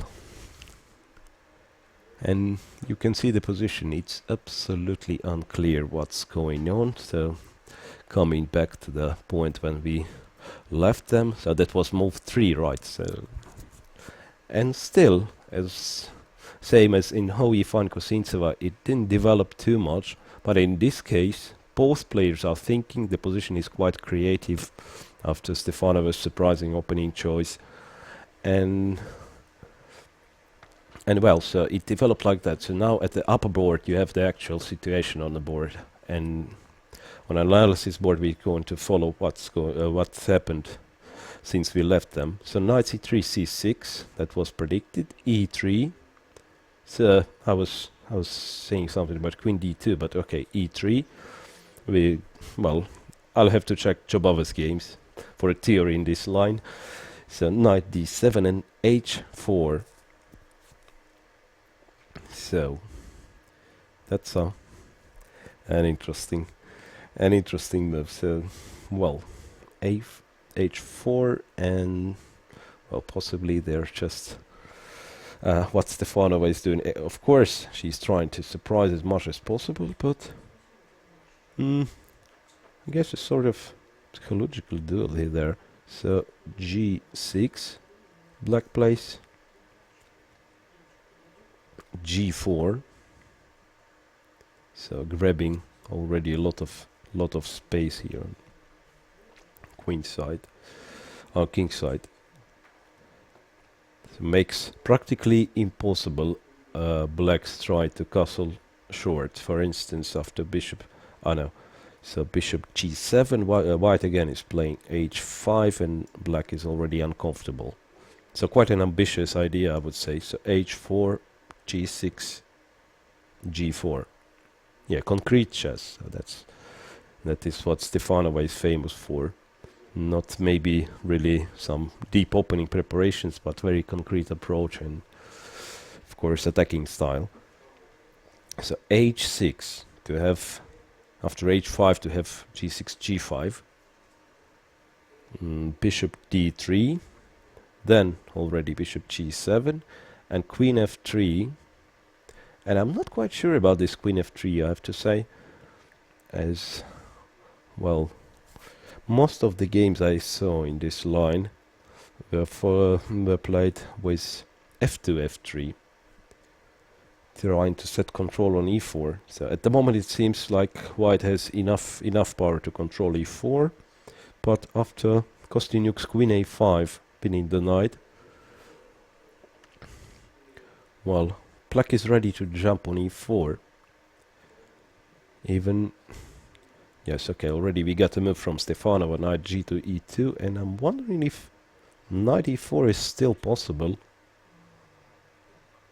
So, knight e4, well, first of all, white is not forced to take, but at the same time, well, it cannot last long like that, so probably white's gonna take, pawn takes, and if white takes with the queen, so black is winning this pawn back by playing knight f6. At least it seems so to me. Yeah, okay, if queen retreats, then bishop g4 and black might be already better, but the critical is queen e5, of course. Then, okay, queen takes, pawn takes, then, well, knight g4 and e5. No, I thought f3 is trapping the knight, but e5 is hanging, so it's not good for white. So knight e4 is quite tempting then, if it's tactically justified. So bishop takes, most probably white has to take, pawn takes, and maybe here white can try something different. Yeah, an interesting picture on our camera view. So some gymnastics from Alexandra Khanty-Mansiysk during the game. So she's, well, concentrated so much So that's the current position, and well, I'd say apart from this knight a4, so I mean, if it's possible, it's as well quite desirable, this move. So it's quite desirable, this move, because apart from that, it's again, it's not easy to say what to play for black. Well, c5 is might be an option, but somehow the feeling is that c5 is not the proper reaction here. c5 weakens d5 pawn. Yeah, okay, I can try this c5, but yeah, actually might be not that bad. So c5, then the most principal would be g5. Okay, knight e4, and it leads to some complications here. Yeah, it might be the move though. That might be actually the move which Alexandra is thinking about. So, but still I like this knight e4 stuff. Then again, if white takes twice, it's knight f6 and then winning back g4 pawn. So, seems to be comfortable play for black with two bishops on board, so bishop g4. No more attacks. Seems absolutely unlikely white is going to get h4, h5, so this is a very good scenario for black. So really the possibility looks, well, one of the possibilities looks to take on e4 and to play something like queen g3, then followed by castle long, and maybe trying to get some control on dark squares. So this is possible. Yeah, maybe that's why it's not clear if black can play like this. Yeah, okay, knight f6 seems very logical, this one, and then yeah, white has to decide. I don't see much of a sense in bishop c7, I'd say, because simply b6 and bishop maybe develop to a6. Yes, knight e4 was just played, so a bit of a relief for your commentators. I'm starting to guess the right moves. Knight e4, not sure if the strongest ones, but well, at least the moves they're playing. So knight e4, and well, my guess is that white has to take and play queen g3, and so and the one I've mentioned, knight f6, white has bishop e5 at the moment. So this way, defending directly the pawn on g4. And maybe this knight f6 is not good, I'm not sure. So pawn cannot be taken, and if black castles, well, somehow it looks risky. So renews the threat of taking on g4, but I mean, castling on the white's attack is maybe not a good idea. Meanwhile, white stays flexible, so in some case white may even not castle long, but just bring the king to g2. Yeah, that would be a nice position for white. Knight e4. Just thinking about any alternatives for white not to take on e4, and to be honest, I don't see many. For instance, if white castles, so I guess knight d goes to f6. Then, okay, this way actually white keeps the tension, keeps challenging e4, but okay, now g4 pawn is hanging. Well, g5 doesn't seem to be really good because of bishop g4. Not quite sure. Okay, and to take on e4, if white takes on e4, so that will lead to really complicated position. Knight takes e4, pawn takes, bishop takes e4, and black has got a couple of options. This is interesting. Bishop g4, bishop takes c6. Yeah, looks like this one is not good for white. Bishop c6, and then black, of course, not taking back, which would lead to the disaster. This rook is going to fall if black takes back, but black just plays king f8. Then for white pieces really hard to gather together. Knight on e2 is hanging, bishop on c6 is hanging. Yeah, it's white's position will fall apart in this case. So, yeah, it looks like after castle long knight df6, black is already fine. Also, it's not that easy to defend this pawn on g4.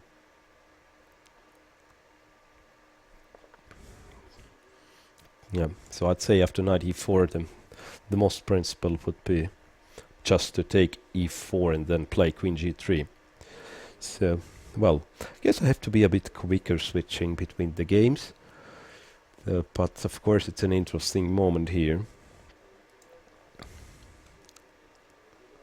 Yeah, basically my guess would be that when we are coming next to this position, we're going to see something like that.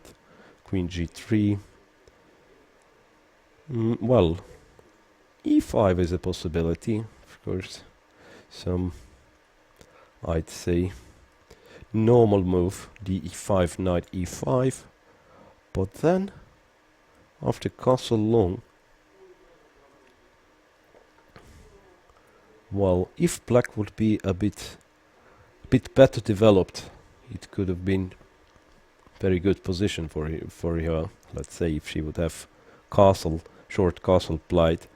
But here white has some development advantage, and I'm not sure if black is in time. The e4 is hanging. Although I'm not sure. Yeah, if black just plays castle, what's going to happen next? Those a pair of bishops somehow a sort of insurance for black against this kingside attack. So maybe this one is just playable. The castle short, and then well, taking on e4 in fact looks dubious, because a2 can be taken. Well, not immediately though, but well, g4 can be taken as well. So g4, then a2 is hanging. Still, the conflict is on. The position is not clarified. I'd say, well, knight 2 may jump to c3. Yeah, knight 2 to c3, and well, very sharp position, I'd say. Objectively, it looks like being okay for black, but of course depends on how it's going to be continued. Yeah, very sharp game it's going to be. But yes, Stefanova still didn't make her decision after knight e4. Well, don't see much of alternatives, as I said. I mean, castle longer, because black not only is planning to play knight df6, but also might be threatening to play e5.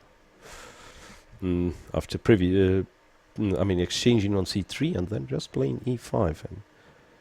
And in case of castle long, it seems to be as well possible. So knight c3,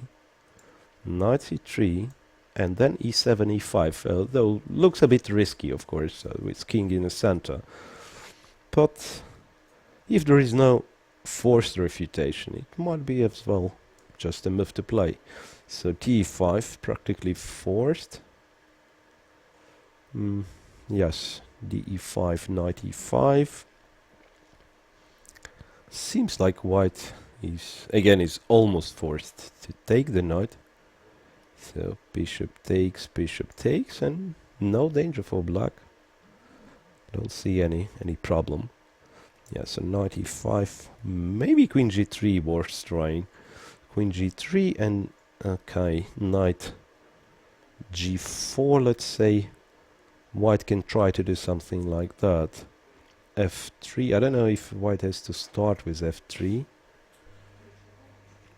Or well, in this case it's nice for white. So f3, black may take c3, but still, yeah, very sharp game, as I said. So bishop c3, two possibilities after f3. Okay, it's a little bit too far, but position is very interesting. So bishop c3 or knight f6 immediately. In case of knight f6, white can take on g6. Seems very dangerous for black. So queen takes, king f8, bishop d6 check, king g8, and well, a lot of options. So rook on, basically one option, some rook to g1, but it looks pretty much convincing. Yeah, rook g1, and well, black cannot defend all the stuff she has. Rook h7 is answered with queen f6. Yeah, so that's a bad case for black. So f3 here. Black's gonna take c3 probably. Take, but then again black is in trouble. Knight f6, bishop e5. Yeah, it's hard to believe black's going to survive this one. Yeah, simply drop some material. Knight h5, okay, with some tricks, black is still alive, but well, with such a powerful bishop on e5, it wouldn't last for long. Yes, okay, queen h2 for instance, and well, I just realized castle is possible. Maybe it's not that bad for black. Castle, and okay, white of course have possibility of putting the rook on g1, threatening something, a lot of threats, but maybe black can defend somehow. King h7 at the moment. Rook g8. One day queen may return with queen a3 check, then queen e7. Maybe it's not hopeless, but I'd say at the present position, which is that one, it's too many assumptions to get to the position we discussed. So I would offer to switch to other game and just see what's going to happen. So we will let Stefanova think for a little bit more and progressing. So we are kind of circling between the games. So the next one would be Ushenina, another ex-world champion, Ushenina against Nafisa Muminova. So, well, I'm closing this one and trying to find, if for those who are staying with us from the first minutes, you might remember that it was Nimzo Indian played, and well, Ushenina went for famous Botvinnik's plan with break in the center. So I'm bringing you the board, and meanwhile we're going to switch with the camera as well. So it developed exactly like we were predicting. The black went eventually for c4. So that was the position we left the girls, I believe. Yes, and with me pointing out at the previous move that there was an interesting alternative, rook a2 instead of bishop b2. So Ushenina played bishop b2, and we switched to some other game. So we are back to Ushenina with Muminova. Well, but still our camera is showing, yeah, now we are switching. So Nafisa Muminova, I can see at the left corner, I guess. So Anna Ushenina is not at the board, I believe. Yeah, so now we can see Nafisa Muminova thinking. Yeah, and it looks like it, from a situation on the clock, I can tell you that it took really a lot of time for Ushenina to make next few moves. So either something went wrong, or maybe this rook a2 I've mentioned was an interesting alternative, because what happens next? So c4, queen d2, b5, rook a e1, and well, that's an interesting moment, because as I said, one of the possible reactions would have been a4 here. That's interesting. Why Ushenina rejected queen a4. So I mean, in case of ba4, for instance, white doesn't even bother to take back the pawn, but instead plays bishop a3. So now the bishop is very strong, and then e3, e4 follows. With, well, all the pieces are joining the kingside attack. And those bishop from a3 would be preventing black king from escaping from the corner. The covers f8 square and really does a lot of damage, this bishop on a3. But after a4, I mean, more or less the same applies after a6, let's say, and bishop a3, and again, white manage to develop this bishop. But so a critical try might have been okay. I thought about b4, but no, it doesn't work at all. Yeah, the white's just taking. I thought about some double attacks, queen e7, taking e3, b4, but of course white has b5. And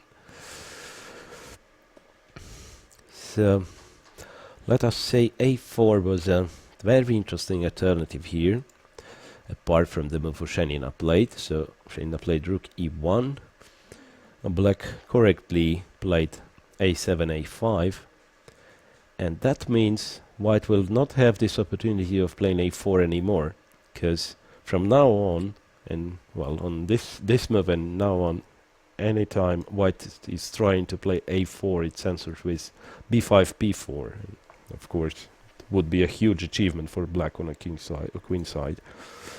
So white is still not happy with the present situation in the center, and she plays queen f2. Well, not sure about this move, and because to be honest, I don't see much of a problem with immediate e4. Ah, yeah, I guess I got it now. So if, well, actually that's still debatable. So I thought black is going to take, and when white takes, black is using the fact of a pin on d file and transferring this knight, which is, I mean, in this position this knight is not doesn't do much here on c6. So transferring this knight to d3 using a tactical trick that white's queen is not defended, but I'm not sure if this line exactly works for black, because white has an option of exchange sacrifice on f6. So now if queen takes back, so that this knight falls, so this cannot be good for black in the long run, I believe. Still, black will have some activity, but doesn't seem to be enough. This two pieces for a rook. So after knight e5, rook f6, black is practically forced to take back with the pawn, and then it might be dangerous. Queen h6, or don't know, queen h6 on knight h5 first. Looks, I mean, it's quite possible exchange sacrifice. Well, but it's gone already. White played queen f2, and black decided it's just the time to start her counterplay. She played p5, b4, and this way it looks like black is just in time to create some counterplay. What's gonna be white's reaction? Well, it looks like the best white can do is just to leave the things as they are, not to touch anything on the queen side, but still to try to progress with e3, e4 break. Looks like the situation is it's now or never. Yeah, and without much of a hesitation, Ushenina played this one. So e3, e4, breaking in the center, and now it depends if black has enough tactical resources not to run under. And you can see Ushenina's face; she's really motivated to set a mate to black's king. So, and well, now it's a question if black has enough tactical resources not to get under, not to be steamrolled here on a queen side, on a king side part. And of course black is trying to get some play on queen side, but main events are going to run on the opposite flank. So rook b8, and it might be a bit too soft, this one, I would say. So e5, knight goes to d7. That's the only move, if I'm not mistaken. There might be some intermediates, by the way, but I don't see if it's really significant. I mean, taking on c3, white is just taking back. Yeah, so let's assume knight d7, and then white may progress with something like knight f5. getting this knight to d6. Yeah, it looks, all in all, looks at least, I wouldn't call it safe for black. So I mean, it's quite dangerous actually. It's a knight to d6 and pawn is marching to f5, and all black's achievements on queen side might be of no use. I mean, who cares if you won a couple of pawns if your king is going to be mated? So knight f5 and okay, at least it looks scary. I'm not sure about computer evaluation of this position. Maybe engine would claim that black is still fine after all. But again, as humans are playing, it's, well, looks really unpleasant, I would say. So knight is coming to d6, and well, bishop is easily transferred with c1 to some place closer to the king. Okay, let's try to make few moves. Let's assume black is taking there, bishop takes, and place some rook b3. And well, as I said, okay, black has got some achievements here on queen side, but some rook e3, for instance. Yeah, rook e3 might run under some tactics on e5.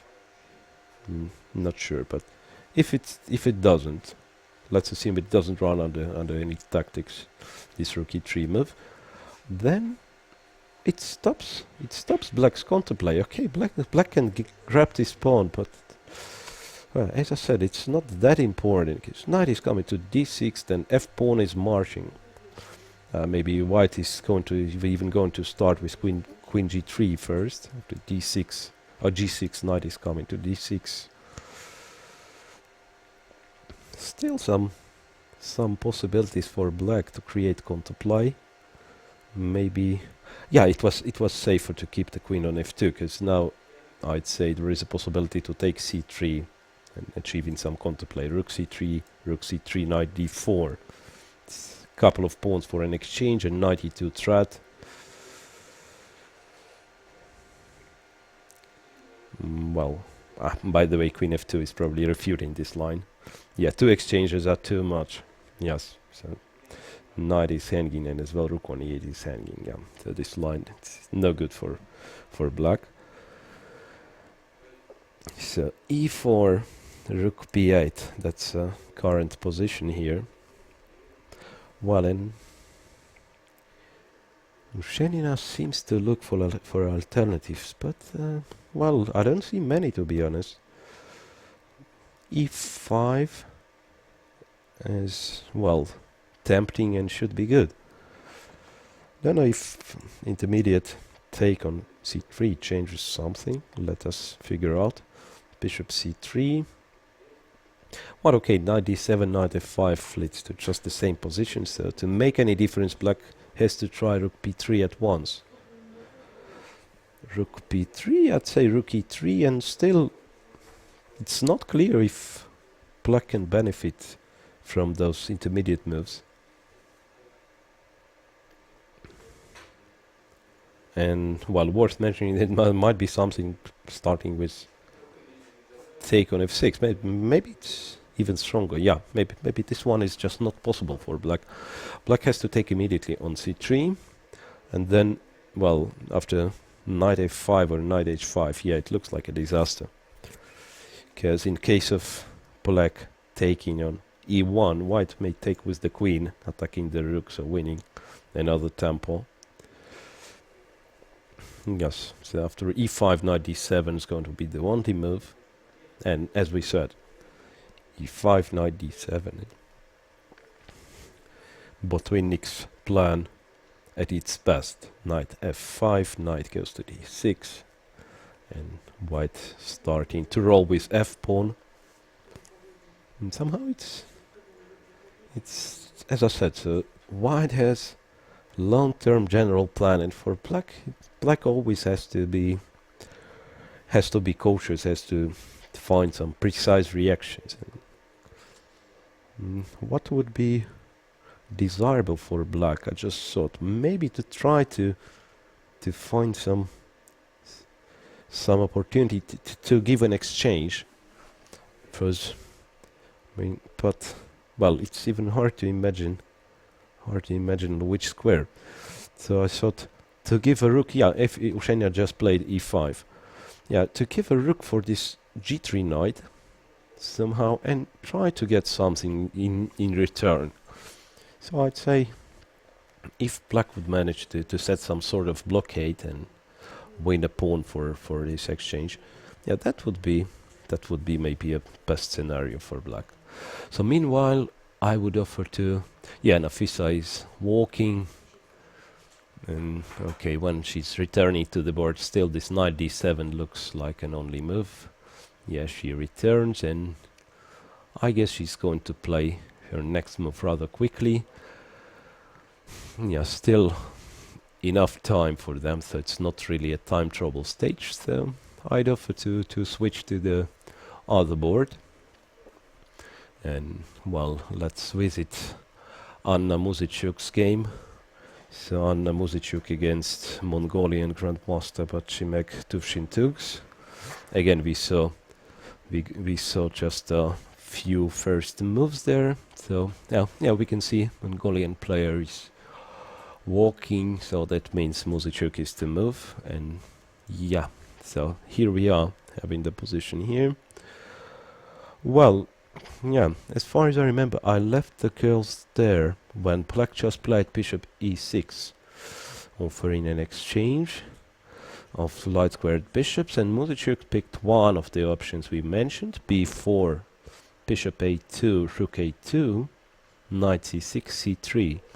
And well, we said it's going to be slightly more pleasant for white, this position, and indeed it was, but well, this is what happens there. So a6, not quite sure if it's a prophylactics against b5, but okay, let's find out. Rook e1, somewhat mysterious move, probably fighting against d6, d5. So black castled, queen b3, rook e8, rook e8, again some preparation to meet maybe white's breaks in the center, and as well possibly black is preparing bishop f8, defending pawn on e5 with the rook, and then d5. So let's say in case of knight d2, black would play bishop f8, possibly then d5, so at least breaking in the center. So Muzychuk chose c4, developing her knight to the most natural square to c3. So a5 was black's reaction. So c4 is of course an interesting try, but it gives black an opportunity to change and to cement the structure, I'd say. So a5, well, not to have a damaged structure, was white is practically forced to play to respond with b5, then knight b4, move with the tempo, rook d2, knight d7, well, knight c3 played by Anna Muzychuk, and black played c7, c5. So that's an interesting moment actually, because, well, of course c5 is, well, as I said, cementing the center and practically all white chances to have some advantage in this game now connected with queen side, with king side only. Queen side is absolutely blocked, but it might turn out that this knight on b4 is somewhat out of play, and this is what Muzychuk is trying to underline with her last move. So queen d1 was played, and then white is going to try to leave this knight on b4 offside. So I'd say bring all the possible pieces to the king side, and white will be looking to some break. I'm not sure even by which means. I'm not sure if f4 will be white's idea, but white's gonna try to do something like that. For instance, black is heading to d4. Okay, knight e2, knight e6. Well, possibly moving the rook for a bit, then developing the bishop, returning the rook back. Knight is going to g3, and somehow this knight on b4 is stuck there for a while. So white is going to try to make use of her extra piece at the king side. That's actually the only part of the board where some lines can be opened. So this last black's move c5, I'm not sure if it was the best one, because apart from that, black had an opportunity to... Well, it's not really much different. Is knight c5, queen d1, and just... Now I realized like this knight on b4 is out of play already. So this c7, c5 doesn't change much. Well, c6 intending d5 is really not likely, because white will be faster with d4 here. Yes, d4 for instance takes. Well, maybe not that easy. Yes, maybe it's not that easy. Yeah, so that was an option. Yes, knight c5, queen d1, and then c6. Hoping to get d6, d5 one day, and that would force white probably to I don't know, to take on d5 and to release this knight from the cage. And well, yeah, maybe white would have tried queen b1 and then bishop a3 taking b4, winning the pawn this way, but well, somehow it's too time consuming, and possibly black would have organized some counterplay. So c6, I'd say bishop a3. Looks like white's going to take this pawn, but well, it's still absolutely not clear what would have happened. Even if black just skips the move, and when white takes, black's gonna play some queen a5. I don't know how I can skip the moves there. Just by queen c7, for instance. And the move is not relevant, but I'm just trying to illustrate, even if black is taking this pawn, white is taking this pawn. Just understood there are some other options like d5 and threatening knight d3. But even if black simply plays queen a5, it's not that easy for white. I mean, this extra pawn on a4 is always weak, and not sure if white is better at all. So all in all, I mean, there were different options apart from c5. So c5 fixed the structure in the center, but I'm not sure if black objectively had to look for that. Anyway, so c5, yeah, queen d1, knight f8, knight f8. Yeah, but at the same time, well, black is very solid. That's right. Knight is going to e6, and with some exchanges, yeah, eventually few pieces going to be exchanged on the king's side, and with some exchanges, it will be harder and harder for white to guard this knight all the time, to keep an eye on this knight on b4 all the time. So,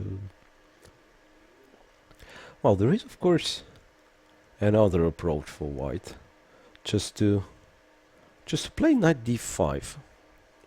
I thought, I mean, if black takes there, then pawn takes, and white knight will get a very nice square on c4. So knight would be transferred on c4 eventually, pressurizing black's weaknesses. So after knight d5, to take on d5 is not recommended. And in case of knight e6, for example, maybe white may surprisingly take this bishop.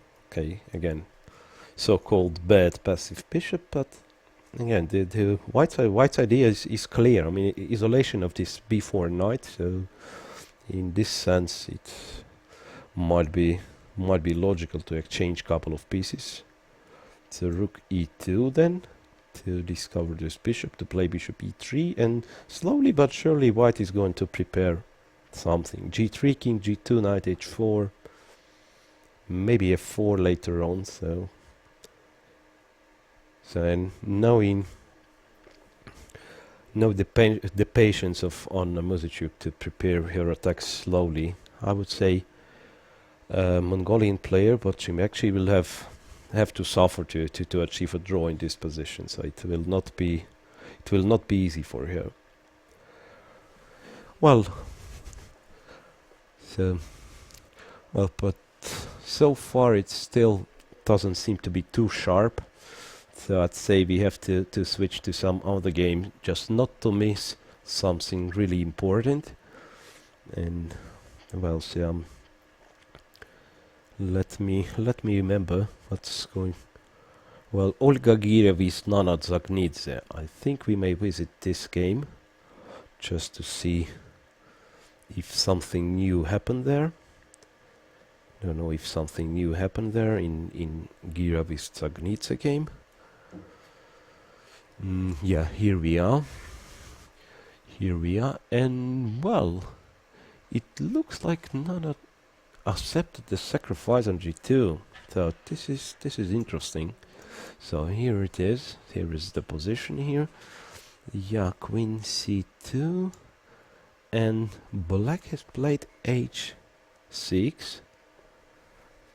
Well, but Kira's reaction is a little bit surprising here after h6, because if I remember correctly, I was offering this one, bishop h4, knight g6, bishop g3, still keeping two bishops and some tension. So black still has to work a bit to exchange this bishop, and I'd say knight h5 would be a bit time consuming.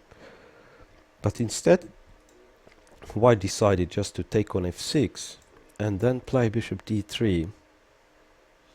And well, in this position, I'd say this pawn sacrifice, which was accepted by Zagnidze, doesn't look that dangerous. So bishop g2, rook g1, bishop f3,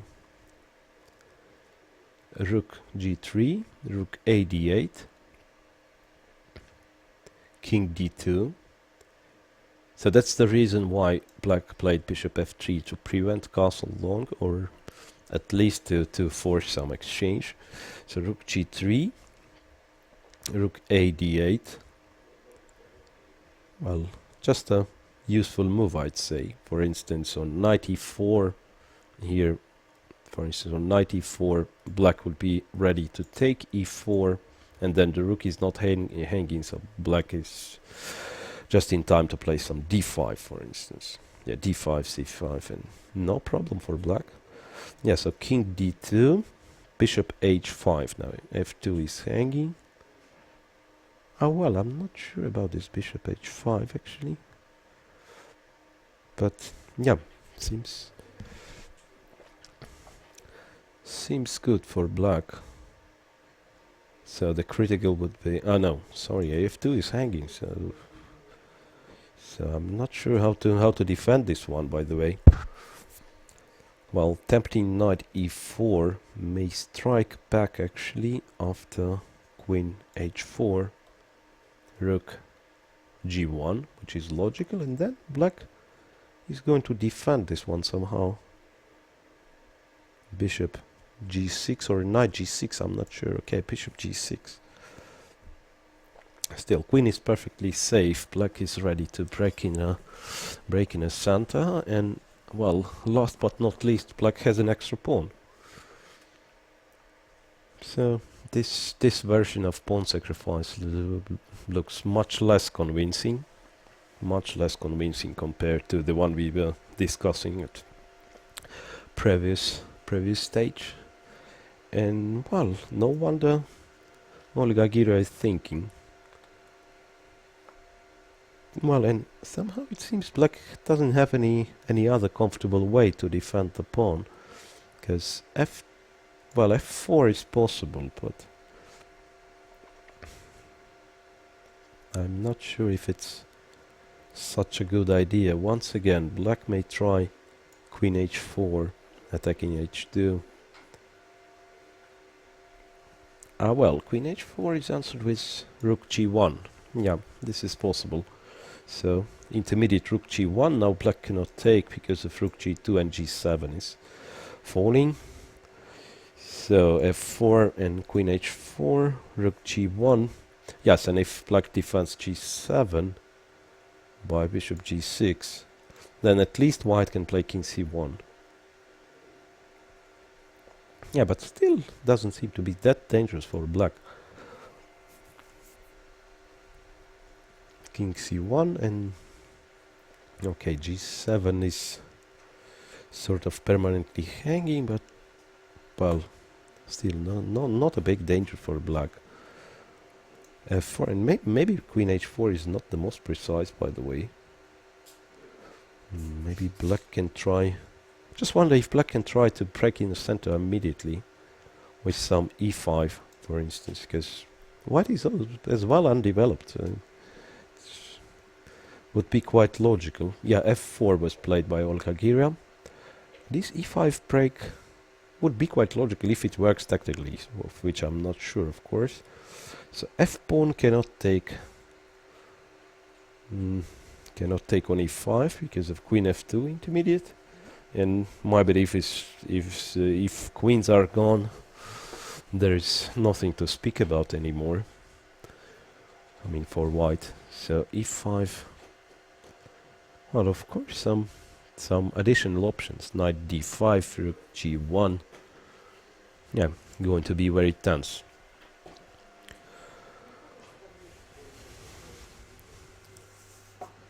Well, so let us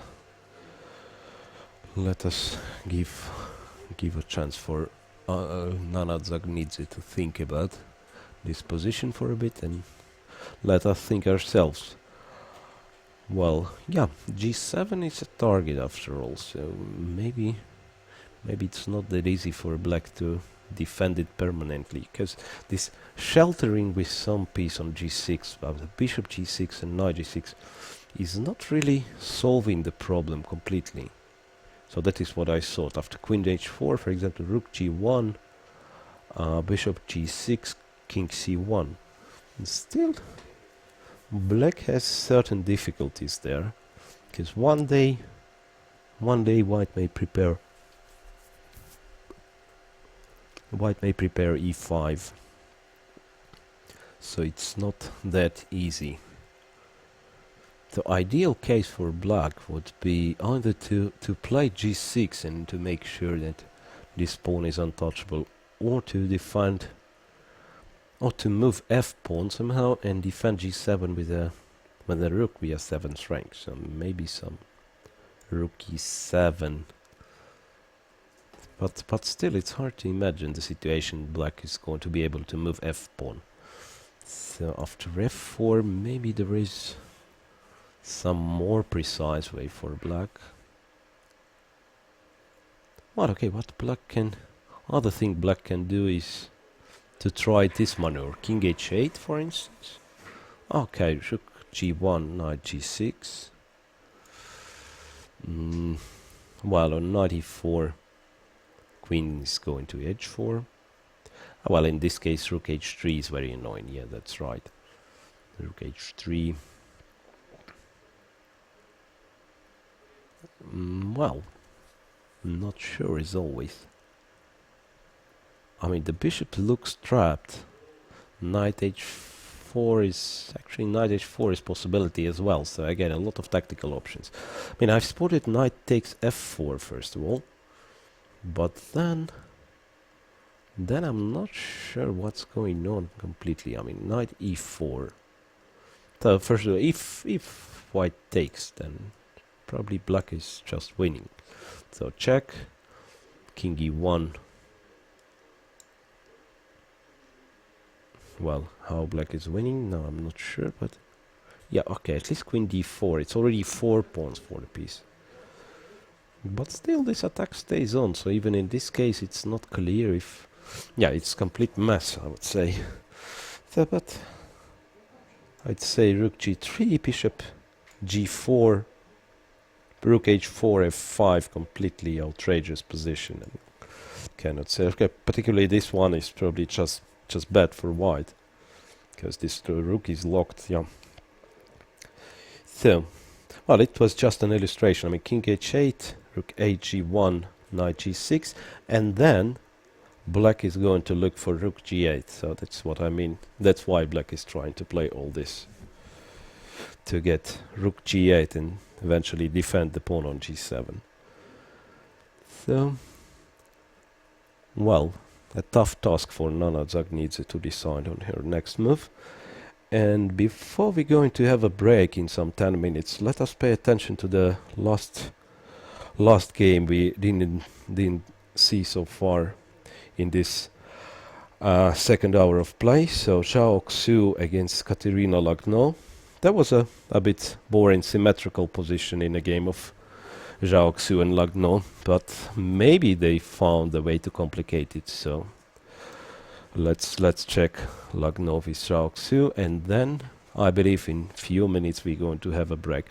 Well, indeed, it's when the girls are playing, they are always looking for a way to complicate things, for concrete reactions, and well, that was the position we left them, a6.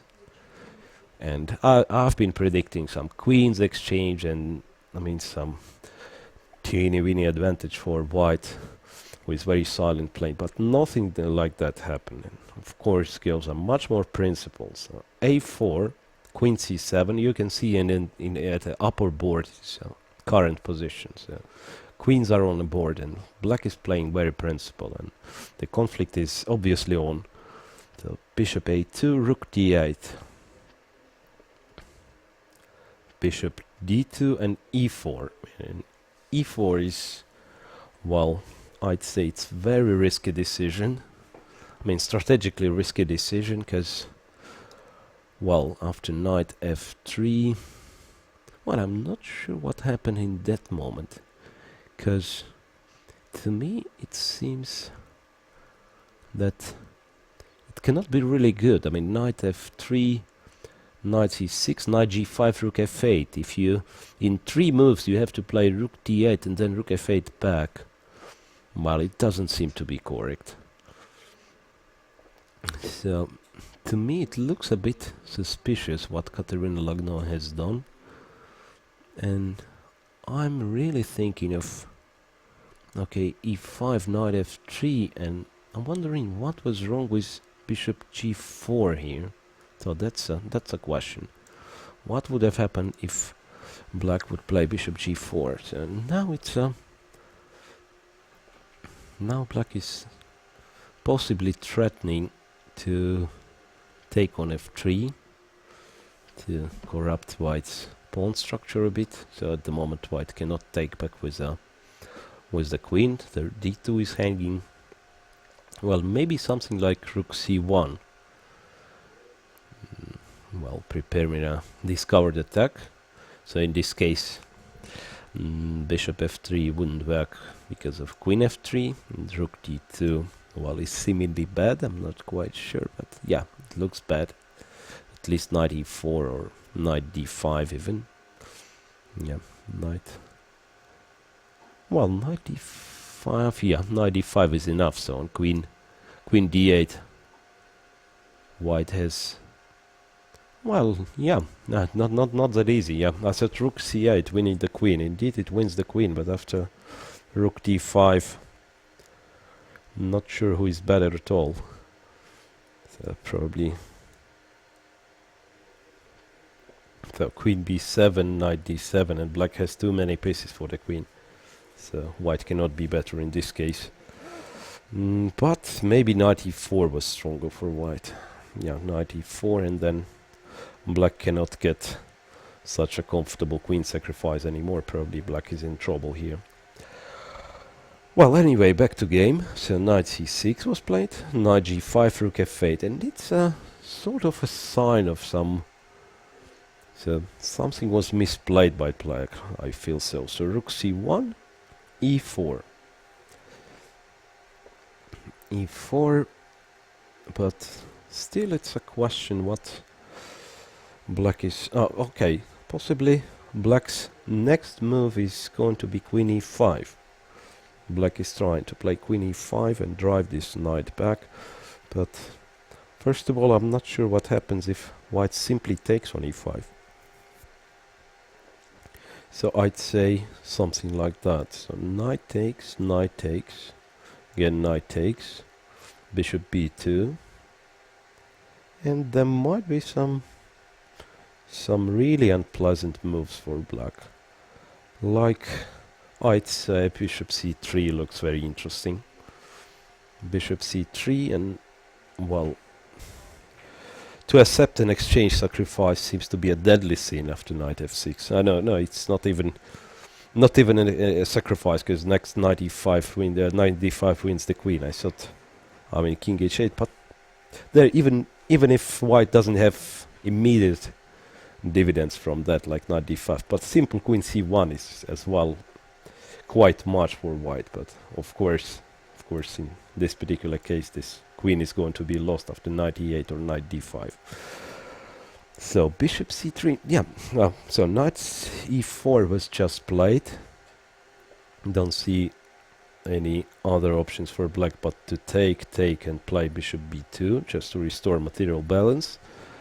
And then this bishop c3 seems to be quite dangerous. Yeah, Katerina takes on e4, takes e4, most probably bishop b2 is going to be played practically instantly. Bishop b2, and then my guess is bishop c3, which really seems to be interesting.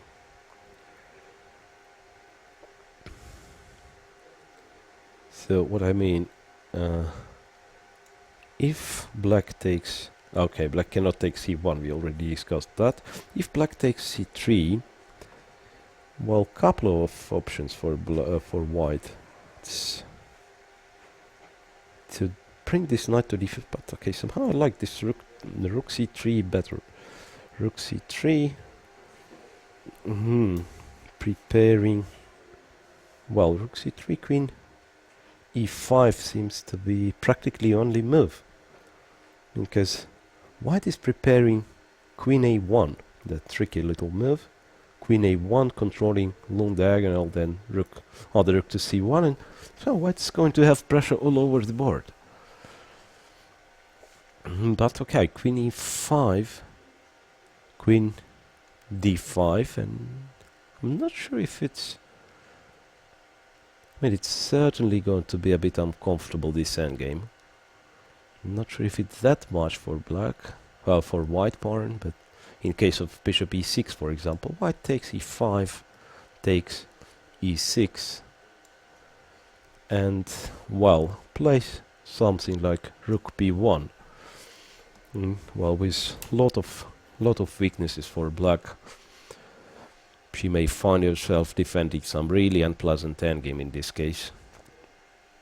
And actually, Katerina is thinking if she has to take on b2, but honestly, otherwise, well, it's hard to understand why she played e4.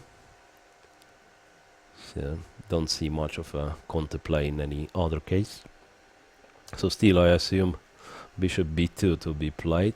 Okay, let's maybe wait a bit for a move from Katerina Lagno. I'm still sure it will not take long to decide on this bishop b2, and then we're going to be back, of course, to those games, but I believe after a short break. So I'd say we may announce break in a couple of minutes.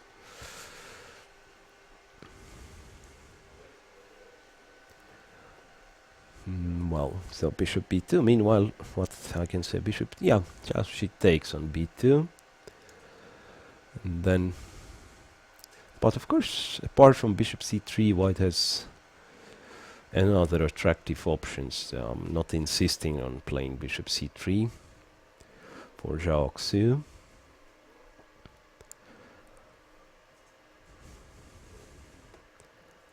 Well, I guess we may switch off the board for a little bit and just to look from a camera view if something is going on.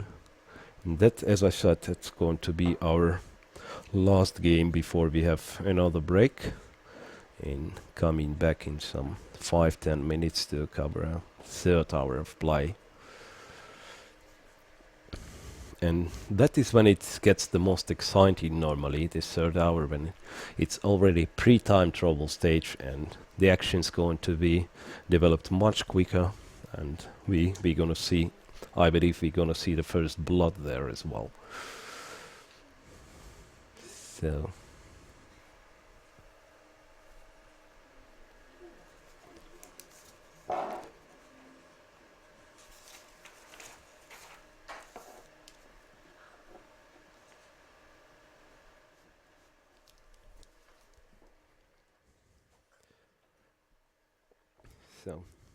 so we are once again still no move from Zhao Xiu, and I believe we're going to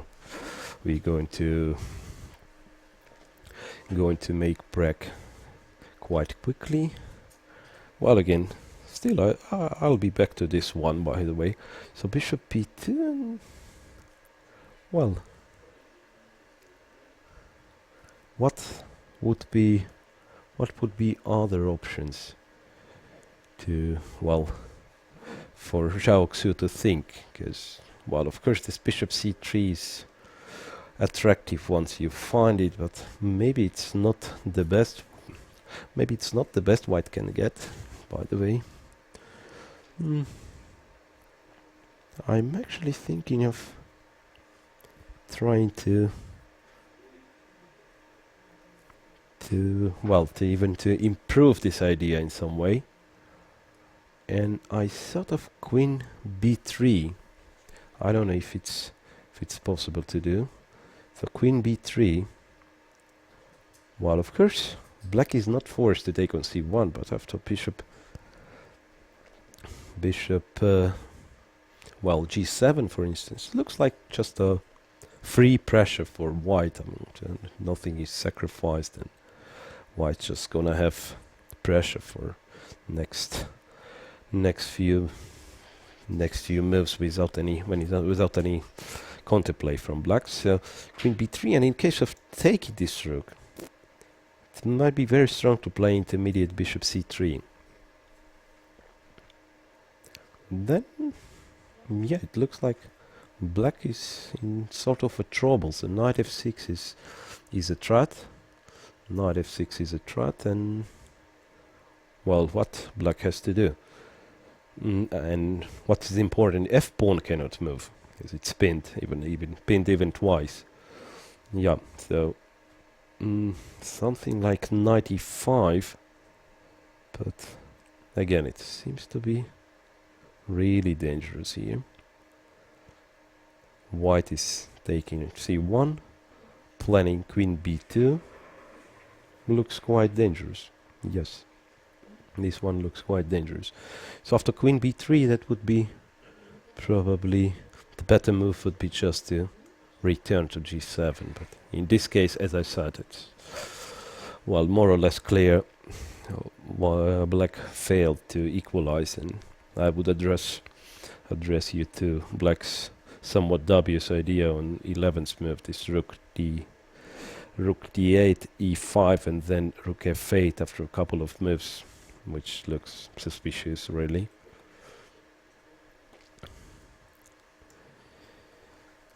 So well, hopefully we're gonna have to, well, I'm announcing the break, which is going to be quite shortly, and hopefully we will not miss anything important. So Katerina Lagno at your screen, walking, and well, it's hard to say what's on her mind. She tries to look calm, but I'm not sure if it's, well, I'm the opposite. I'm sure inside she's full of tension. So, to put it mildly, I'm not sure if she's not nervous and something. Well, I'll briefly gonna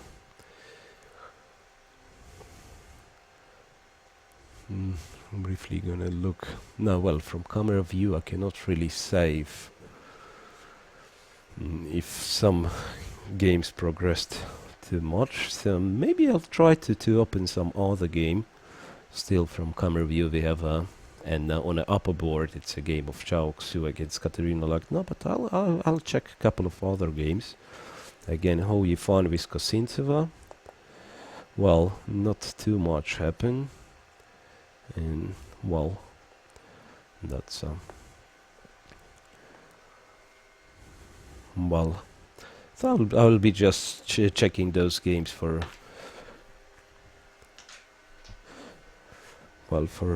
yeah. So now we are ready, so we got a technical ability to make a break, so I'm switching off and well, coming back as soon as we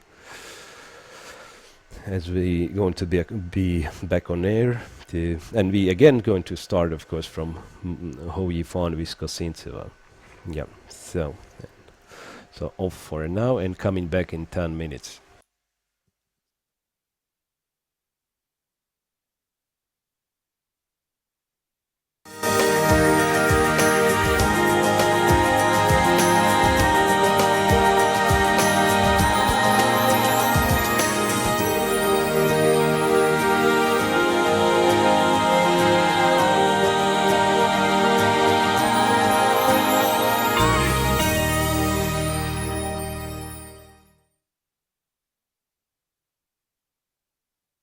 It was not hard to predict the readiness of the chess world to roll out the red carpet for the new rising star, the Ukrainian prodigy Katerina Lagno. With her whirlwind progress through her childhood years, she convincingly made her first steps noticed when she claimed the Women Grandmaster title at the age of only 12. By far more attracted to play with her opponent's nerves than with some boring dolls, Katya reached the top of the ladder during her teenage years. In 2005, when she won the gold medal at the Women's European Championship, and 2008, when she decided it was about time to repeat the story. Katerina continued to enrich her trophies with countless outstanding results. Noteworthy are too many, but if we have to mention a few.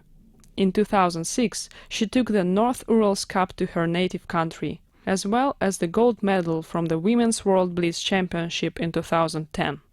Since 2008, she has been the Ukrainian team leader, helping her squad to gold in the Olympia 2006, World Championship 2013, and European Championship 2013. If you think that chess is the only dimension in her life in order to reach all of that, you are wrong.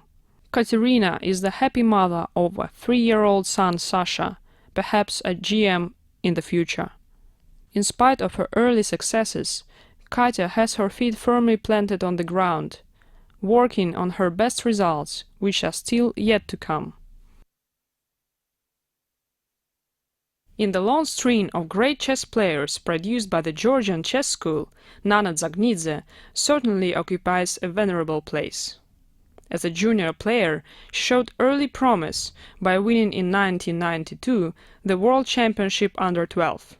But she steadily established her name on the chess billboards in 2003, when, aged 16, she won both Women World Championships under 18 and under 20. She continued to upsurge as a regular presence in the Georgian national team, which she pushed to gold in 2008 and bronze in 2010 in the Chess Olympiads in Dresden and Khanty-Mansiysk respectively. In 2012, Nana won the silver medal for her score on the top board at the Istanbul Olympiad too, although this was not sufficient for her team to claim a place on the podium. The Georgian star became a habitué in the women top 10 rating list. Her combative style makes her an excellent and typical exponent of the Georgian chess school. Nana's risky, aggressive, and powerful way to execute her rivals failed to fade away even after becoming a happy mother. In 2010, the Georgian Grandmaster won convincingly the Jermuk Women FIDE Grand Prix with a stunning 9 out of 11 performance and 1.5 points ahead of her nearest rival. A result which entitles her to hope for nothing less in the new Grand Prix editions.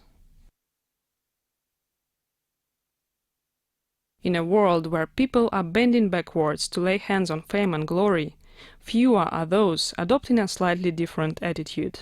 Such a rare example is the 22-year-old Olga, a woman grandmaster in chess. If one believes that there is an error on her FIDE page, because surely she should hold an IM title, here's the news: there is no mistake. Not because she doesn't have the norms, the rating, or the strength. The Russian talent simply chose to focus her attention and energy onto chess, for the sake of chess, neglecting the bureaucratic formalities. Such a process-oriented player, as opposed to the result-driven ones, cannot stay in the backseat for long. Olga eclipsed her rivals in 2009, when she grabbed both the European and the world titles in her under-18 age group. In 2013, she entered the strong and very much feared Russian women team, helping her colleagues to claim bronze in the World Championship and silver in the European one. Born in the heart of Russia, in Langepas, Olga will try to prove that the term home advantage can be successfully applied to chess. Although her city of origin is rather far for Western standards, the 545 kilometers east of Khanty-Mansiysk is just next door for the Russian norms. Together with her home supporters, we will all witness the charming and kind Olga turning into a merciless opponent over the board. In a world where people are bending backwards to lay hands on fame and glory, fewer are those adopting a slightly different attitude. Such a rare example is the 22-year-old Olga, a woman grandmaster in chess. If one believes that there is an error on her FIDE page, because surely she should hold an IM title, here's the news: there is no mistake. Not because she doesn't have the norms, the rating, or the strength. The Russian talent simply chose to focus her attention and energy onto chess, for the sake of chess, neglecting the bureaucratic formalities. Such a process-oriented player, as opposed to the result-driven ones, cannot stay in the backseat for long. Olga eclipsed her rivals in 2009, when she grabbed both the European and the world titles in her under-18 age group. In 2013, she entered the strong and very much feared Russian women team, helping her colleagues to claim bronze in the World Championship and silver in the European one. Born in the heart of Russia, in Langepas, Olga will try to prove that the term home advantage can be successfully applied to chess. Although her city of origin is rather far for Western standards, the 545 kilometers east of Khanty-Mansiysk is just next door for the Russian norms. Together with her home supporters, we will all witness the charming and kind Olga turning into a merciless opponent over the board. The Chinese prodigy Hou Yifan made the headlines with dozens of different occasions, her incredible potential being discovered back in 1997 when she was only 3. Yifan's father remarked the fascination his daughter displayed towards a chess set made of glass, and it was not long after the headstone has been set. In just a few weeks' time, the little girl started to defeat her father, and by the age of 9, the chief coach of the Chinese national teams, Ye Zhanquan, recognized in her an exceptional genius. To meet her family and trainers' expectations, Yifan started to break one record after another. At the age of 12, she became the youngest player ever to participate in the FIDE Women World Championship in 2006, and in the Chess Olympiad in Torino. Remarkable is her jump in just 2 months' time. Between April and July 2006 FIDE rating lists, she made an impressive leap of 190 rating points, moving from 2298 to 2488.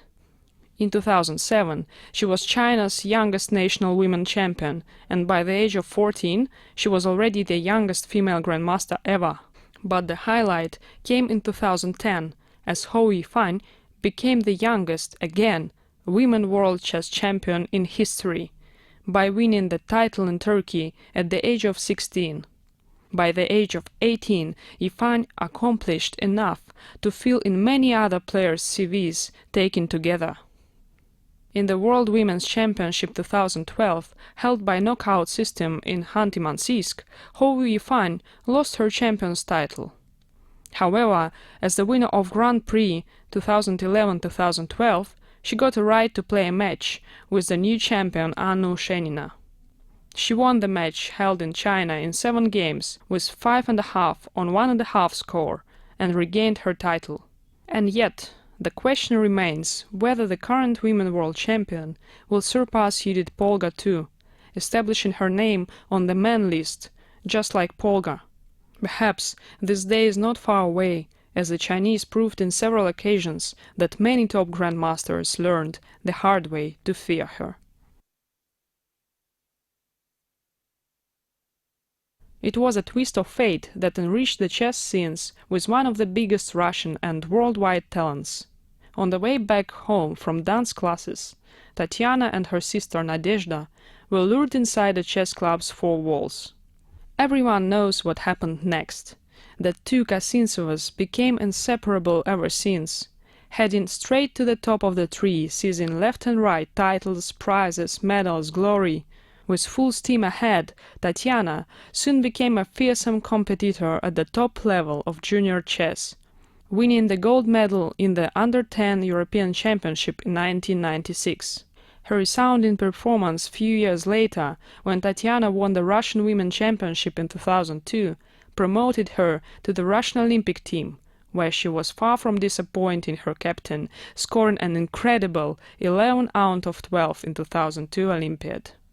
Since then, she became one of the key weapons of the Russians in the following 5 Olympiads, especially in 2010, when she helped her team to victory, producing a gold medal on her top board as well.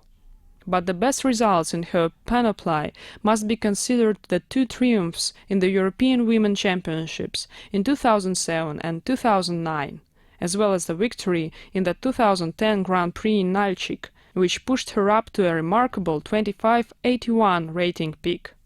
In spite of playing less than before and of some drawbacks in her career, Tatiana is undoubtedly going to strike back, and few would be surprised if she will achieve even greater results in the near future. The main question is not what Alexandra did accomplish over the years, but rather what she didn't. More than just a successful chess player, the Russian grandmaster reaped the chess world's laurels, getting the utmost out of it. She is the proud owner of the bottomless bag of medals, a renowned chess author, podcaster, blogger, educator, and last but not the least, a mother too.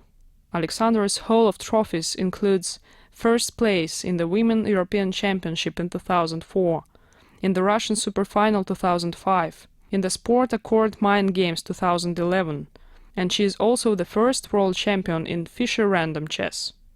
There is no surprise she is a constant presence in the Russian national team since 2002, where she pushed her troop to 3 times gold in the European Team Championship 2007, 2009, 2011, and in the Chess Olympiads in 2010 and 2012.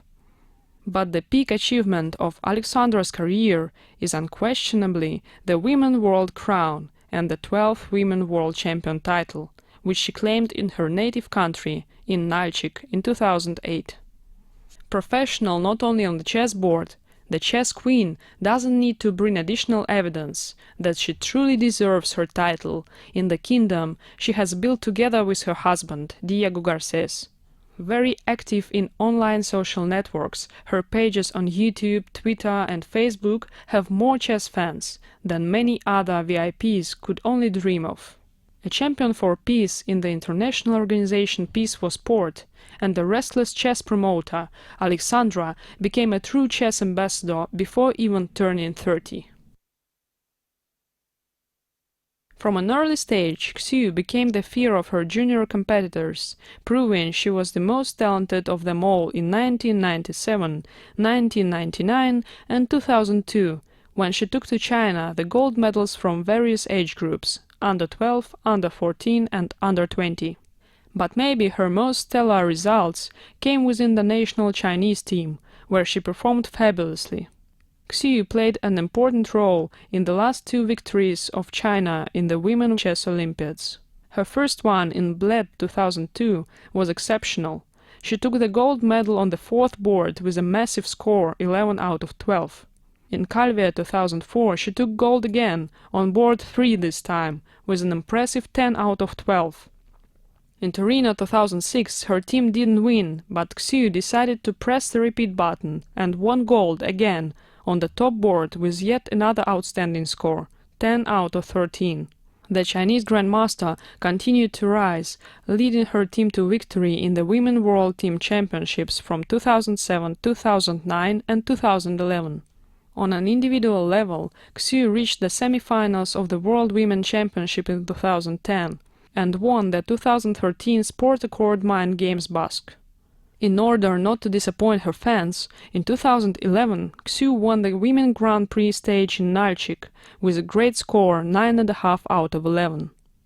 Bear in mind that she actually lost in the last round to still finish 2.5 points ahead of her nearest rival. Although Xu didn't cross yet the 2600 barrier, the chess spheres know it will happen, as she clearly showed that when the Chinese is in the top shape, she is going with the principle Veni, Vidi, Vici.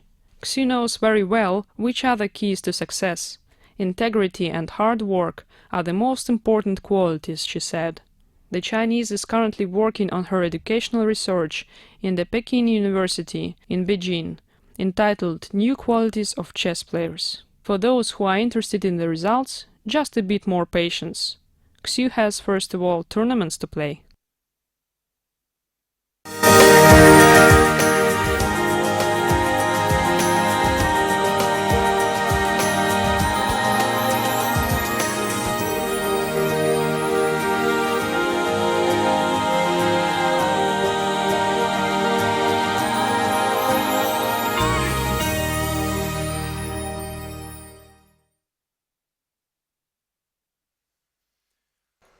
Welcome back for live coverage of Women's FIDE Grand Prix in Khanty-Mansiysk.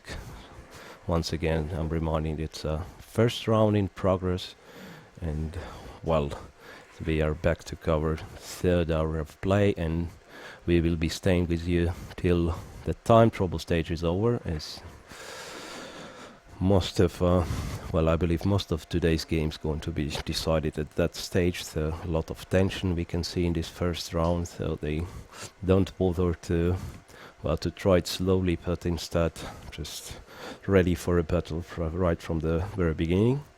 And once again, I'm coming back with the game of Ho Yifan, world champion, against Tatiana Kosintseva.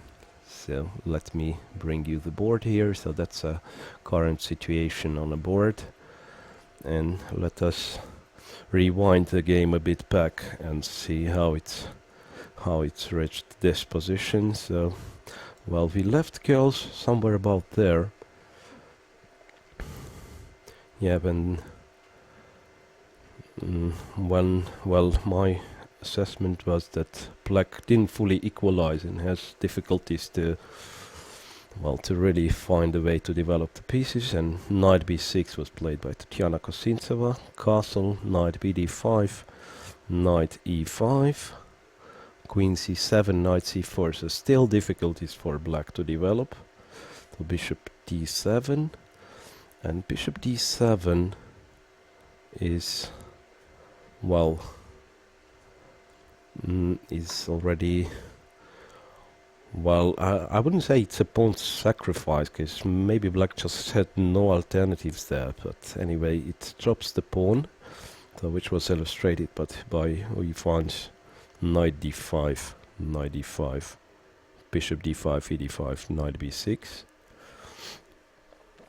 So rook is attacked, as well as d5 pawn, so rook a e8.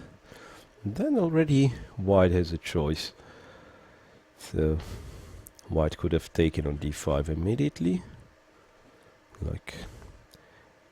but in this case, after say knight takes d5, queen c6, knight e7, rook e7, black might have hoped for some, maybe this particular one is not good at all. Well, so anyway, so bishop f4 was played. I have to be a bit quicker because you can see from upper board that they are moving pieces pretty quickly. Tatiana has only 6 minutes left, so I'll try to be quick and to get to this position. So queen c6 and then queen d5. So then, well, with now to get to this position, I mean, with opposite colored bishops. There is no chance for opposite colored bishops anymore for black, because here there is also a threat to take on e7 and bishop d6 winning an exchange. In this case, black simply couldn't play like this, queen d5. So black took the knight on b6, queen d7. And then Khanty-Mansiysk decided herself on bishop f6. By the way, queen b2 seems to be an option. And then in case of rook b1, queen e2. Well, probably that's the problem with this line. So rook b1. Then if queen is removed, then it's simply white will capture b7.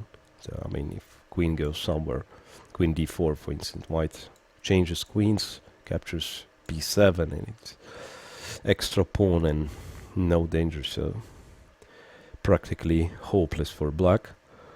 And well, after queen b2, rook b1, e2 pawn cannot be taken because of rook e1, and then bishop on e7 falls. So Tatiana played bishop f6, trying to get some counterplay, and e5 went for a forced line, so bishop d6. Now black has nothing else but to play rook d8 and bishop c7, ensuring the queen's exchange. So rook takes d7, practically forced. Bishop b6, rook e8. So this is a present situation here. Well, and white may actually have some difficulties defending those pawns on b2 and e2. So I'd say e2 is much more important. So rook e1 seems to be a natural reaction. But then after bishop takes b2, well, it's not easy for white not easy for white to keep this e2 pawn protected. So rook a2 for instance. Bishop moves to c3. Well, rook c1 still seems like white is winning a pawn. Yeah, in case of bishop f6 for example, if white takes immediately, black still has rook d3 and gaining the pawn back, but white may just play rook c1 and this pawn cannot be defended, the pawn on c5. So it's definitely going to be a tough fight for a draw for Tatiana Khanty-Mansiysk, and I'm not sure if it's a manageable task at all. I mean, the c5 pawn falls, and then those a and b black pawns are somehow of no value because of this a pawn of white's, which stops both of them. So white, technically it's a one extra pawn, but it's almost two pawns in the extra pawns in the center. And very good chance for who you find to start this tournament with a win. Well, and I believe this time during this hour we have to switch between the games rather quickly, because it's going to be a lot of time trouble there, and not to miss anything. We will be pretty quick switching from one game to the other. So this particular one, I'm leaving with assessment that white has a very good chance to claim an advantage here. Well, just one more second. Okay, I just thought if rook e1, if bishop b2 is not that great, maybe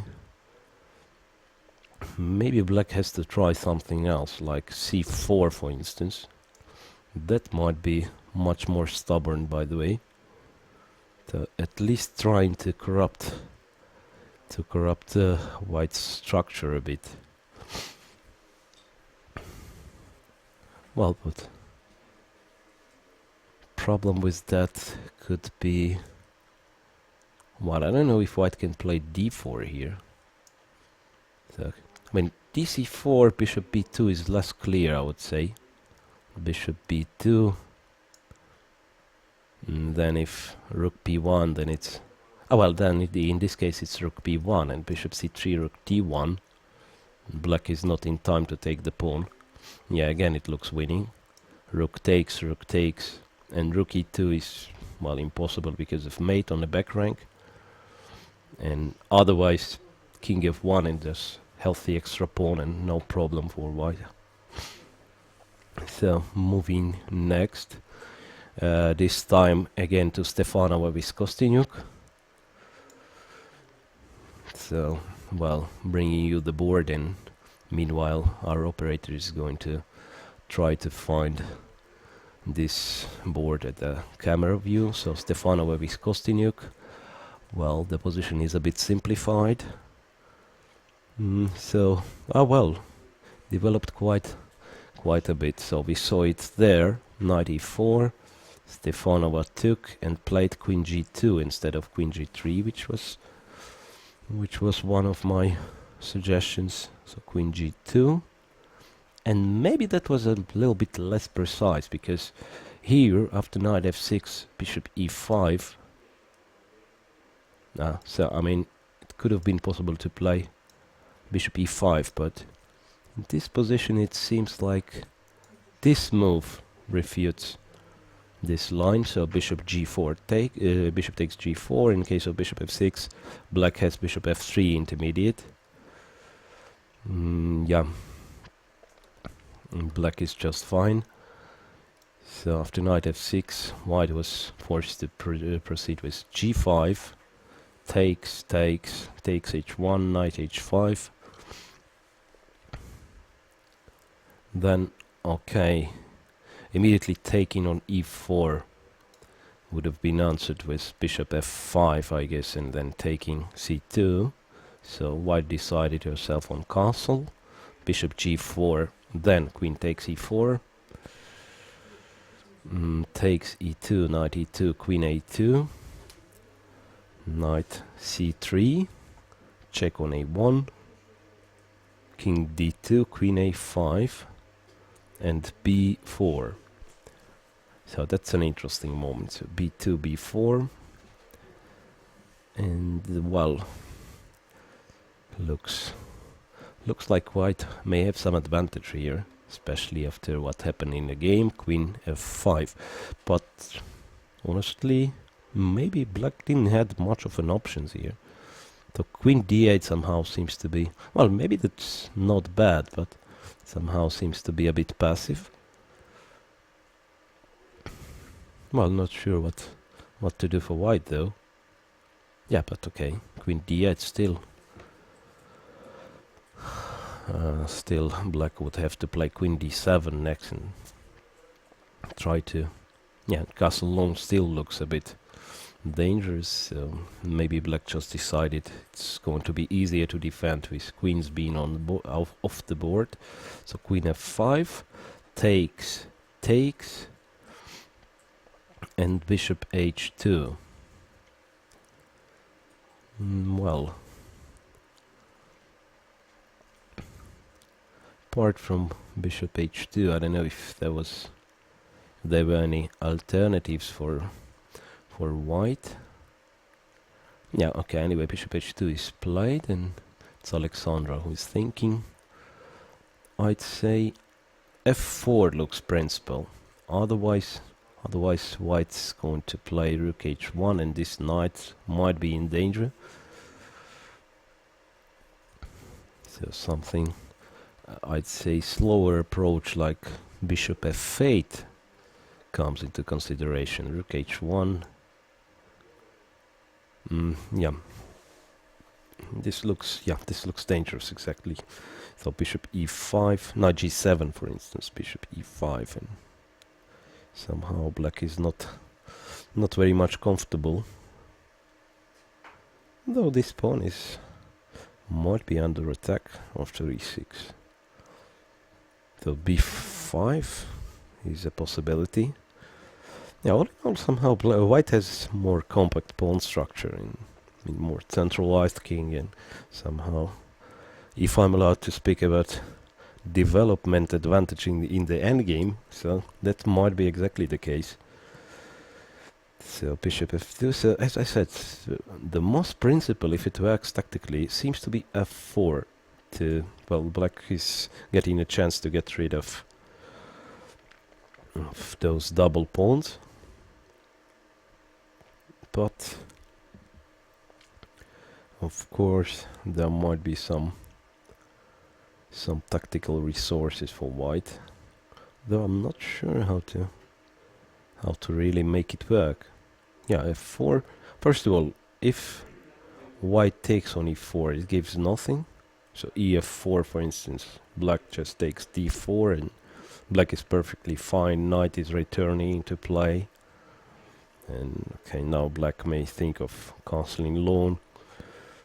So f4 seems to be really an interesting move. e4 is not possible as it drops d pawn. And well, all in all, it looks like white has to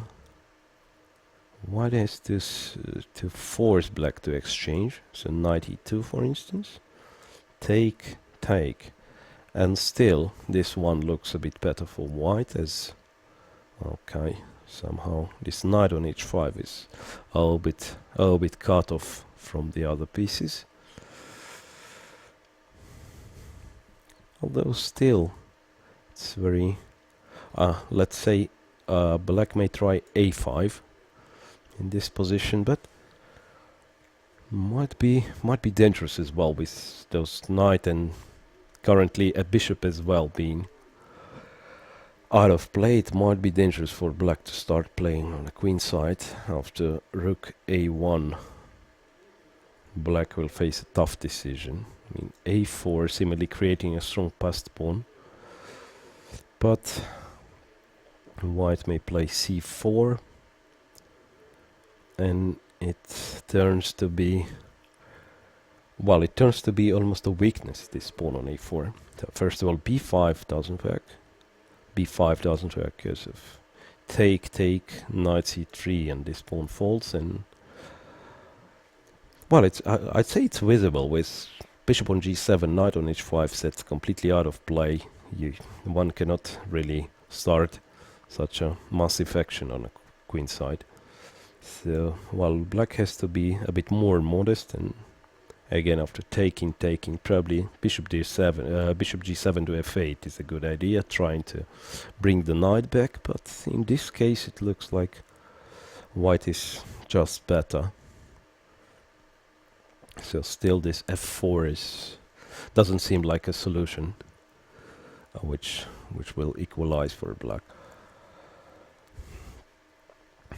More or less the same looks a5. No, even worse is a5 in an initial position, because after rook a1, black is practically losing the pawn. So not really black's problem is the structure. So those two pawns on f5, those double pawns are not really weak, but this terrible position of a knight on h5 starts to tell. So which makes me think this the whole queen f5 thing wasn't the best, but possibly Alexandra just underestimated the danger of b2, b4. So here we are, takes, bishop h2, and 6 more minutes for Kostyniuk, 15 minutes for Stefanova. Kostyniuk is thinking what to do next.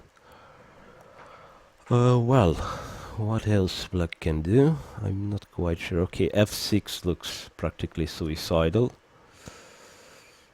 f6 is g6. Okay, it would be desirable to exchange this g pawn, which limits the knight from returning to the game, but after f6, g6, this knight looks even more horrible, and pawn is actually quite safe here. So in this case, black, well, will be serious injury to black's position. So once again, black has to try somehow to return this knight into play. Or the other possibility could be either castle long or king d7 rook h8, just bringing the rook to h5, and at least this knight will be out of danger. So king d7, let me try. King d7, rook h1, rook h8. And it's a question, okay, it's certainly white who has pressure there, but it's a question if she can make any use of it. For instance, bishop e5 now is answered with f6. Pawn takes, knight takes back. Black is absolutely fine, so this would be just a draw. So rook h1, rook h8. But then, once again, it's not that easy. Not that easy for black to unpin, I mean to somehow to improve this construction. So black is stuck here on the king side with his pieces, and white may try somehow to relocate this knight from c3, maybe getting more space with c4, so knight e2 I'd say. Knight e2, planning c2, c4, and well, sometimes even maybe moving the rook to the queen side. Maybe moving the rook to the queen side. So Alexandra preferred, well, the other way to execute the same idea, so she castled long, and still I believe in, well, maybe this one is better. Yes, e5 is also on Kostyniuk's agenda, but still I don't see, I mean, proper reaction after rook h1. Maybe f4 here. Yeah, that's a possibility. f4 here followed by f5, and it's followed by e5, and it's really not easy for white as well to make use of this. Well, no discovered attack available after rook h1, f4. So it has to be some prophylactical move first. And e5 is a sort of threat, by the way.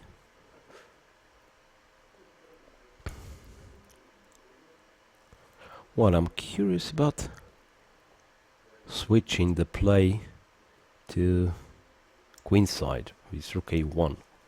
So what's going to happen there? Because that would be logical actually, while black still has her pieces stuck at kingside. Try to use try to use your advantage at the opposite flank, where white has, let's say, majority of forces. So a7 is hanging, but I'm not sure if it would be the reason for black to not to play e5. So maybe it's just possible. e5, rook a7, and then to take on d4 leads to a pretty sharp position here. Knight a4. Yeah, I'm not sure. It might be... No, knight a4 doesn't work. I thought about knight a4, but then black just takes e3, and on some tricky moves like, I don't know, king c1 threatening knight b6 mate, it's bishop d4, which is sufficient, and black is just winning. So rook a1, e5 probably just doesn't work. So after castle long, white really has to come up with some strong move. Well, it's always possible to play something like f2, f4, but then it also restricts white's own bishop, and that, of course, is not desirable for Stefanova. King e2 is the possibility as well, but maybe in this case black has still f5, f4 available. Yeah, still looks like f5, f4 is available after king e2. And, well, maybe white cannot really do much about this knight on h5. So, I'm not certain if... So at first look it seemed to me like white is much better, but after this... so this castle long was really a nice move, keeping all the possible options for black. So f4 is possible, e5 is possible as well, and still this passive defense with rook h8 doesn't seem to lose either. So maybe black is just fine after all. Well, but what is a bit worrisome fact that Alexandra has only 5 minutes left and it's only move 22. So practically it's 18 moves in some... Well, there is an increment of 30 seconds per move, but still it's quite a tense situation on the clock. So let's go to some other games, because it's absolutely clear we're going to have a lot of time troubles in each of those games. So we are moving next to... Well, let's move to Muzychuk with Botchimeg just for a second to find out what's going on there. So Anna Muzychuk from Slovenia against Botchimeg Tuvshin-Tugs from Mongolia. And, well, so that's our position at the bottom. Yeah, so you can see them in the corner there, in the upper half of a screen. Yeah, that's the position. So they made a little bit more moves. Position is less, I'd say, less complicated, and it seems like Muzychuk is, well, successfully implementing this plan of restricting the knight on b4. Still the knight couldn't get out from the cage, but I'm not sure if it will be enough, especially with this material. So I will not be rewinding this game back, because we really have to hurry up with covering what's going on. Just a little bit. So what we had there, yeah, queen d1, knight f8. I'll try to be very quick. So queen e2 she played, bishop g5. Yes, so black is not hesitating to change some pieces. Queen f6, bishop, queen d2, knight g6, rook f1. Black took on f4, queen e5, queen d4, g6, b6, rook f1, rook a7. White has played knight g1, and black responded to queen d4, so that means black creates a threat to take on e4 here.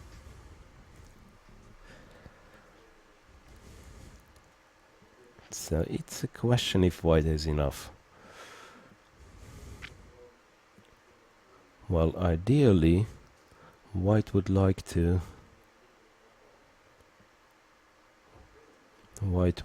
proceed with kingside attack, of course, but somehow this knight on b4 is not that badly placed.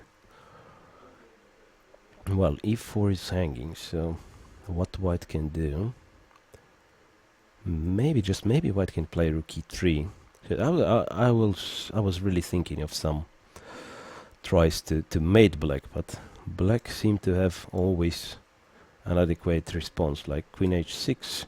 At least black has queen g7, and if white moves back Knight is going to come into play. We have c2.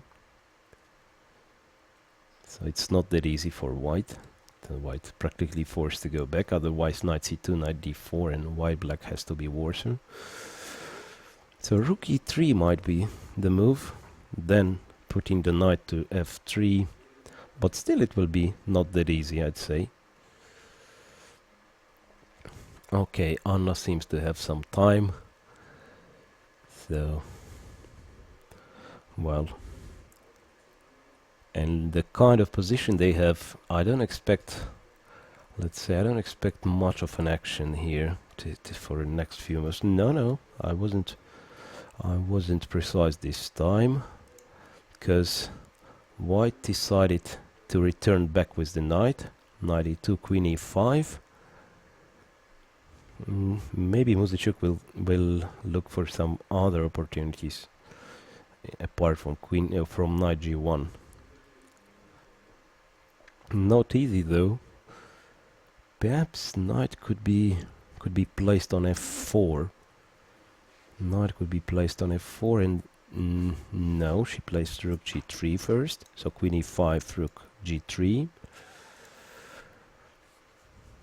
Yes. Still not easy. Still, of course, not easy for white.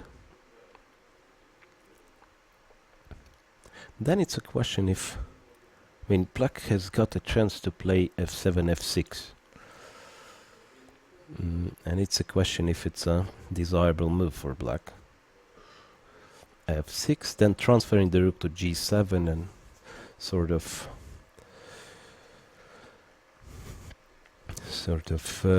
setting very solid formation around your own king. But still hard to say if it's a good idea here. First of all, it's not okay. Some rook d7 again when you have not a lot of time and no direct threats. So just normally you just want to keep everything solid.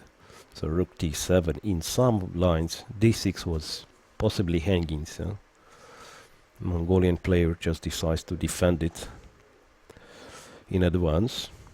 Well, so not a lot of time trouble in this game. I would say it's already move 33, so don't expect this game to finish in a time trouble stage. So my offer would be to switch to some other games, which might be more tense, I'd say.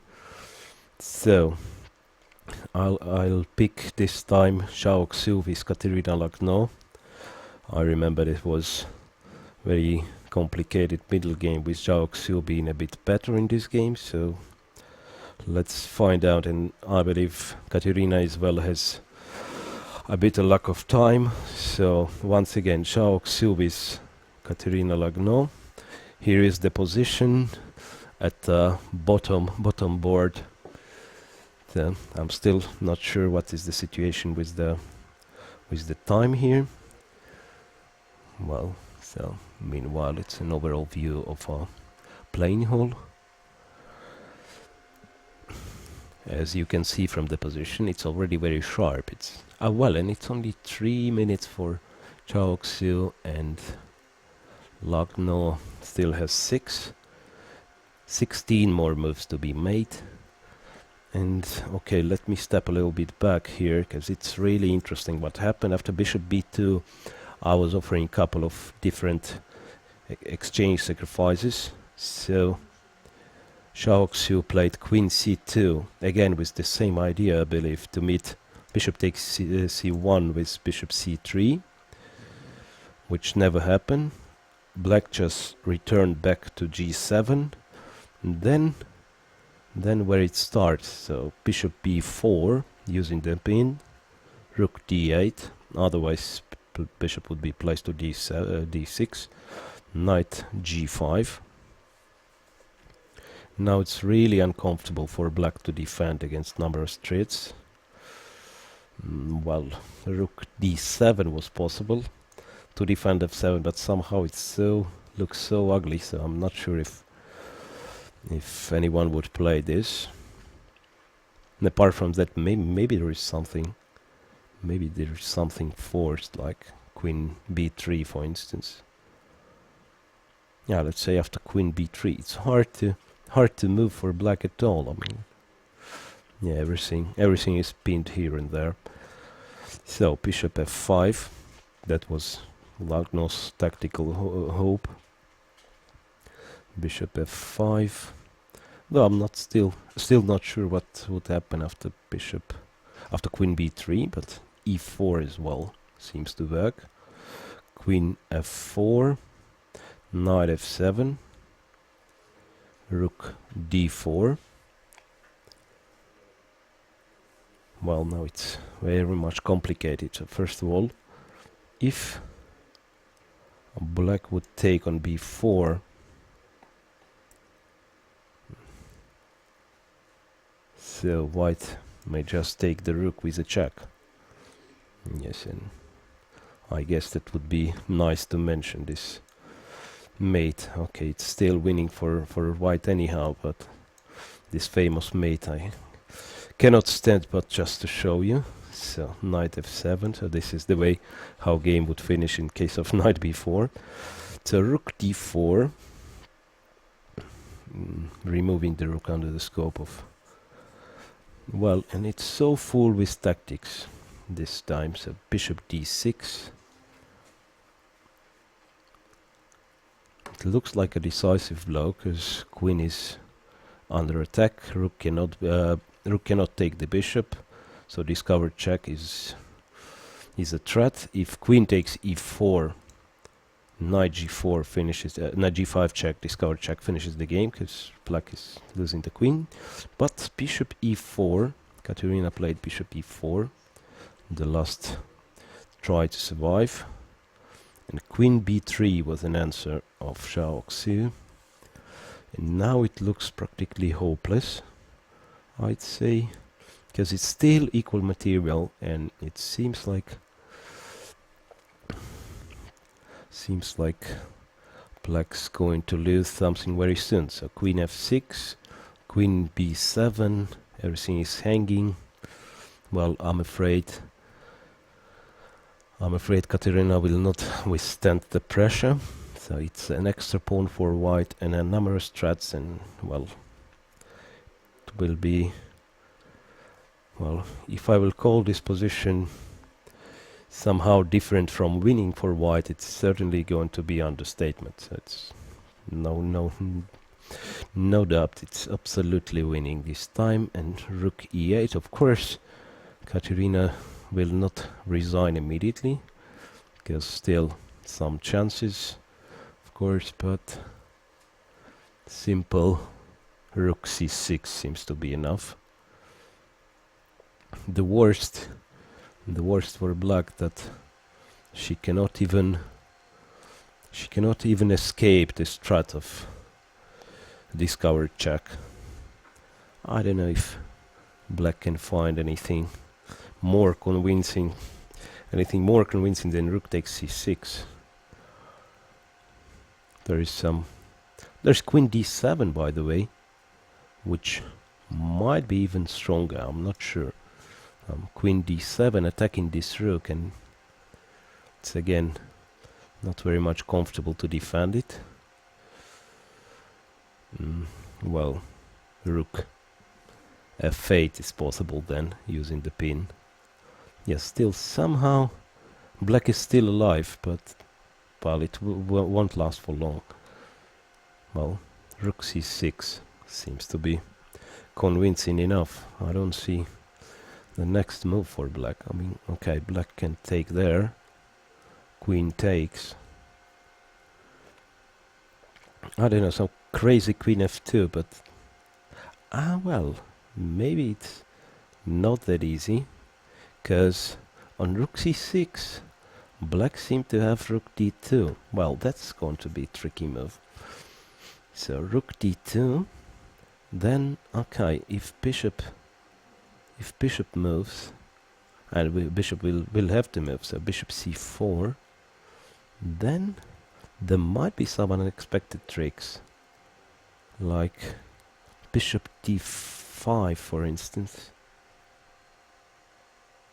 Bishop d5, yeah, that tends to be rather interesting. I thought it's much more simpler bishop d5. Now bishop d5 is losing because of queen takes f2. So that means black also has her chances. Rook e1 and bishop d4.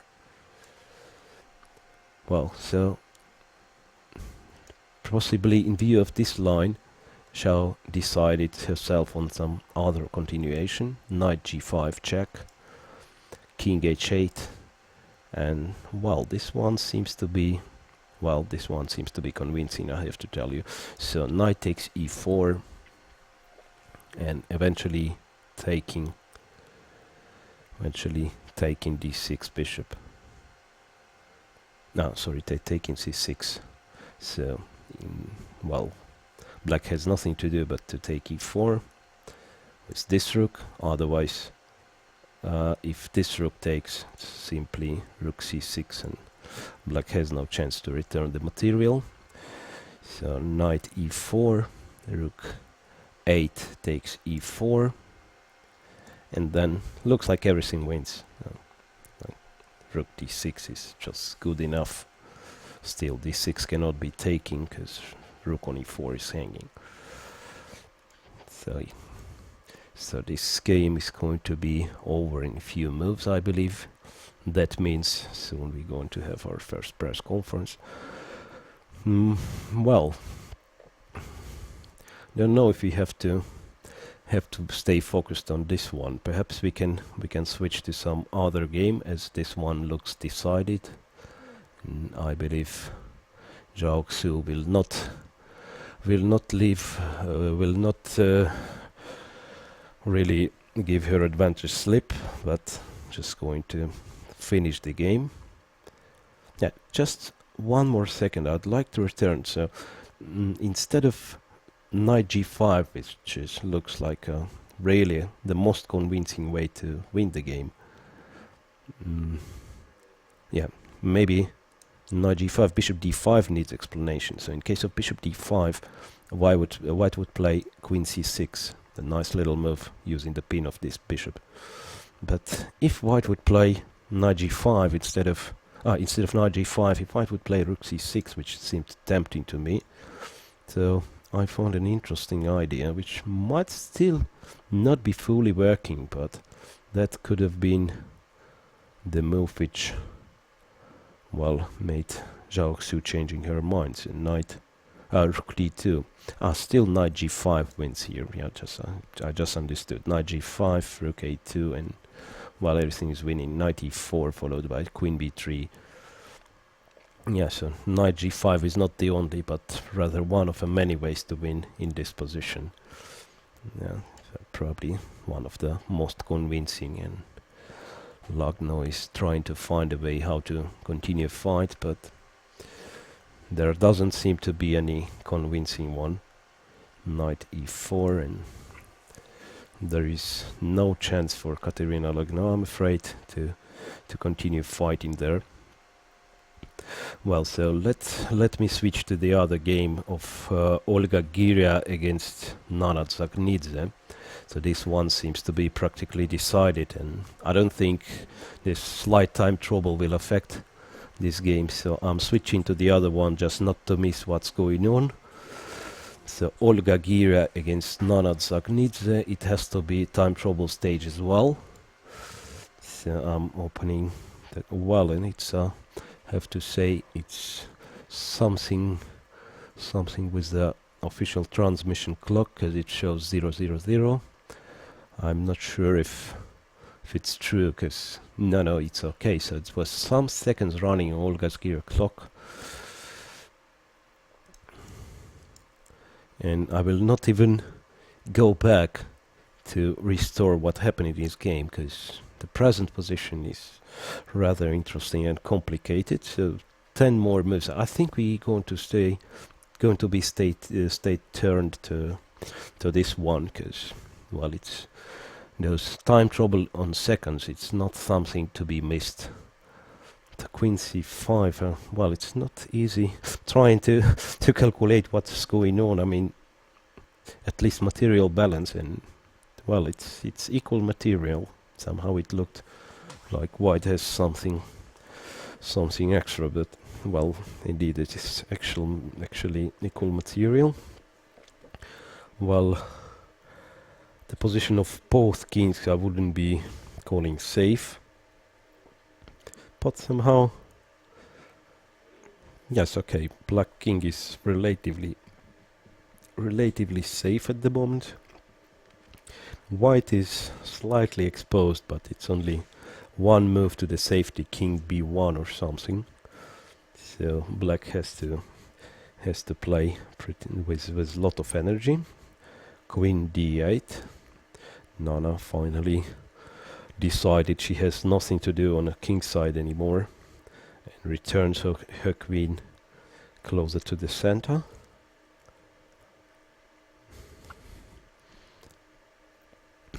Well, playing such a sharp position on seconds, a really tough task, and you've seen like hesitating Olga Gira, and it looks she made just a random move. I mean, it's probably one of the good moves in this position, but she didn't have time to calculate it properly, I'm afraid.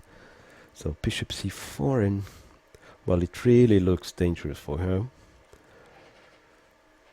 Well, so what's going on here?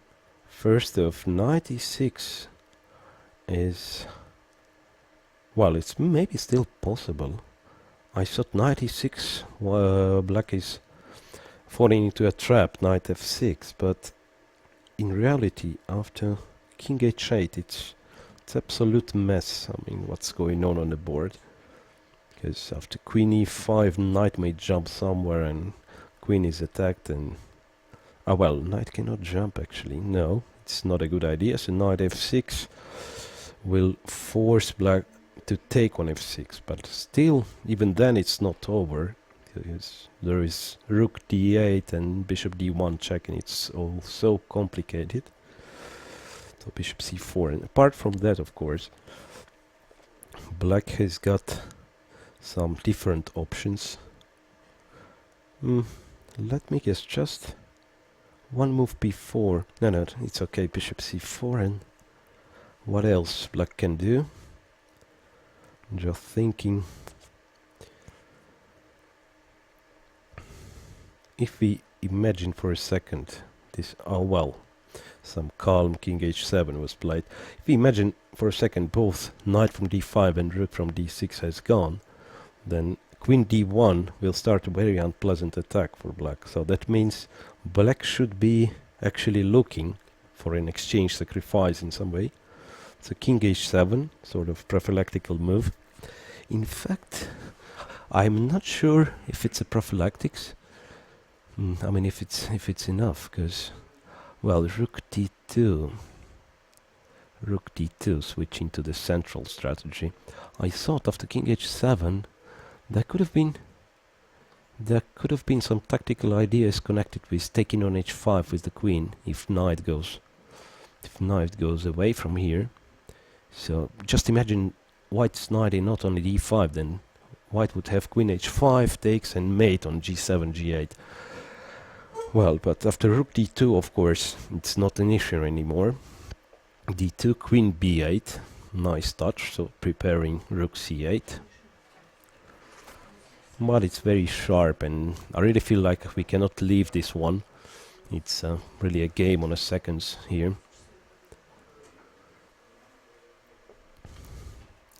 Rook c8, now really we are trying to,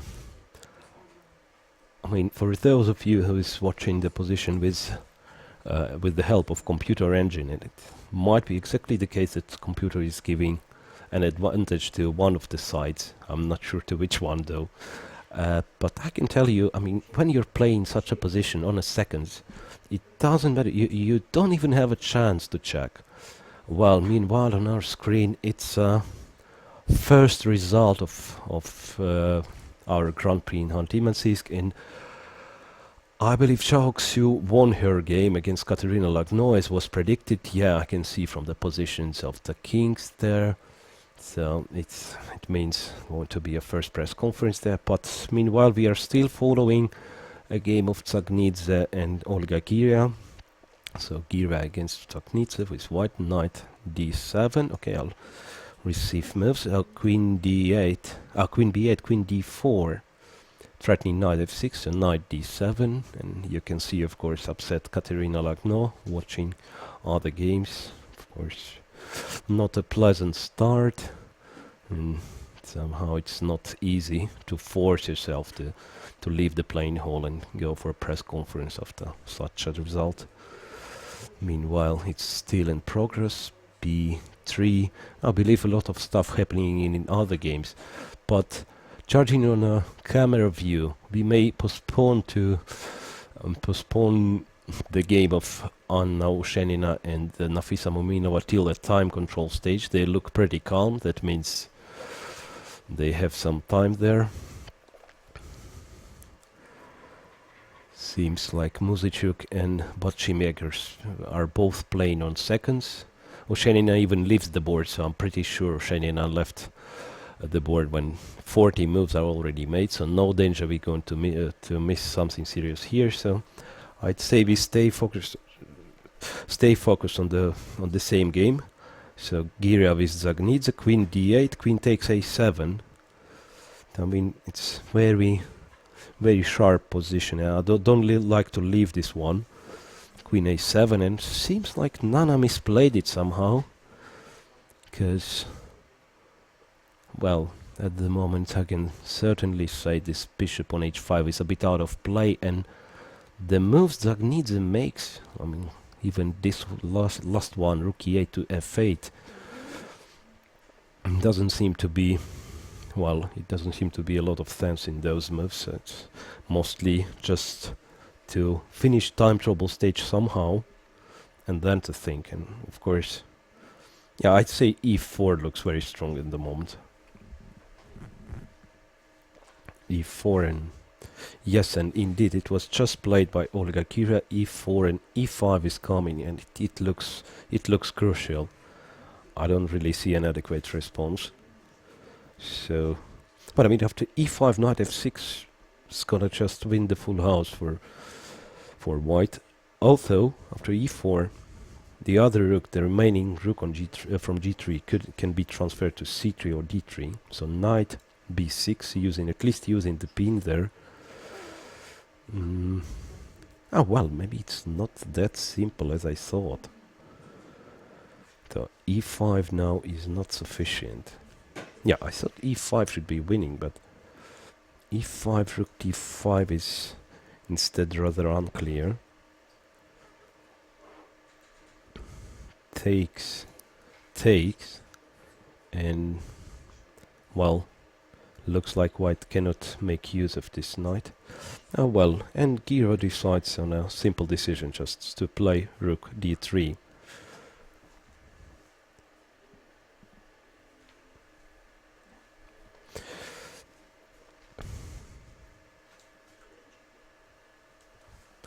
So, well, we just got an announcement. We're going to have a press conference of the first results.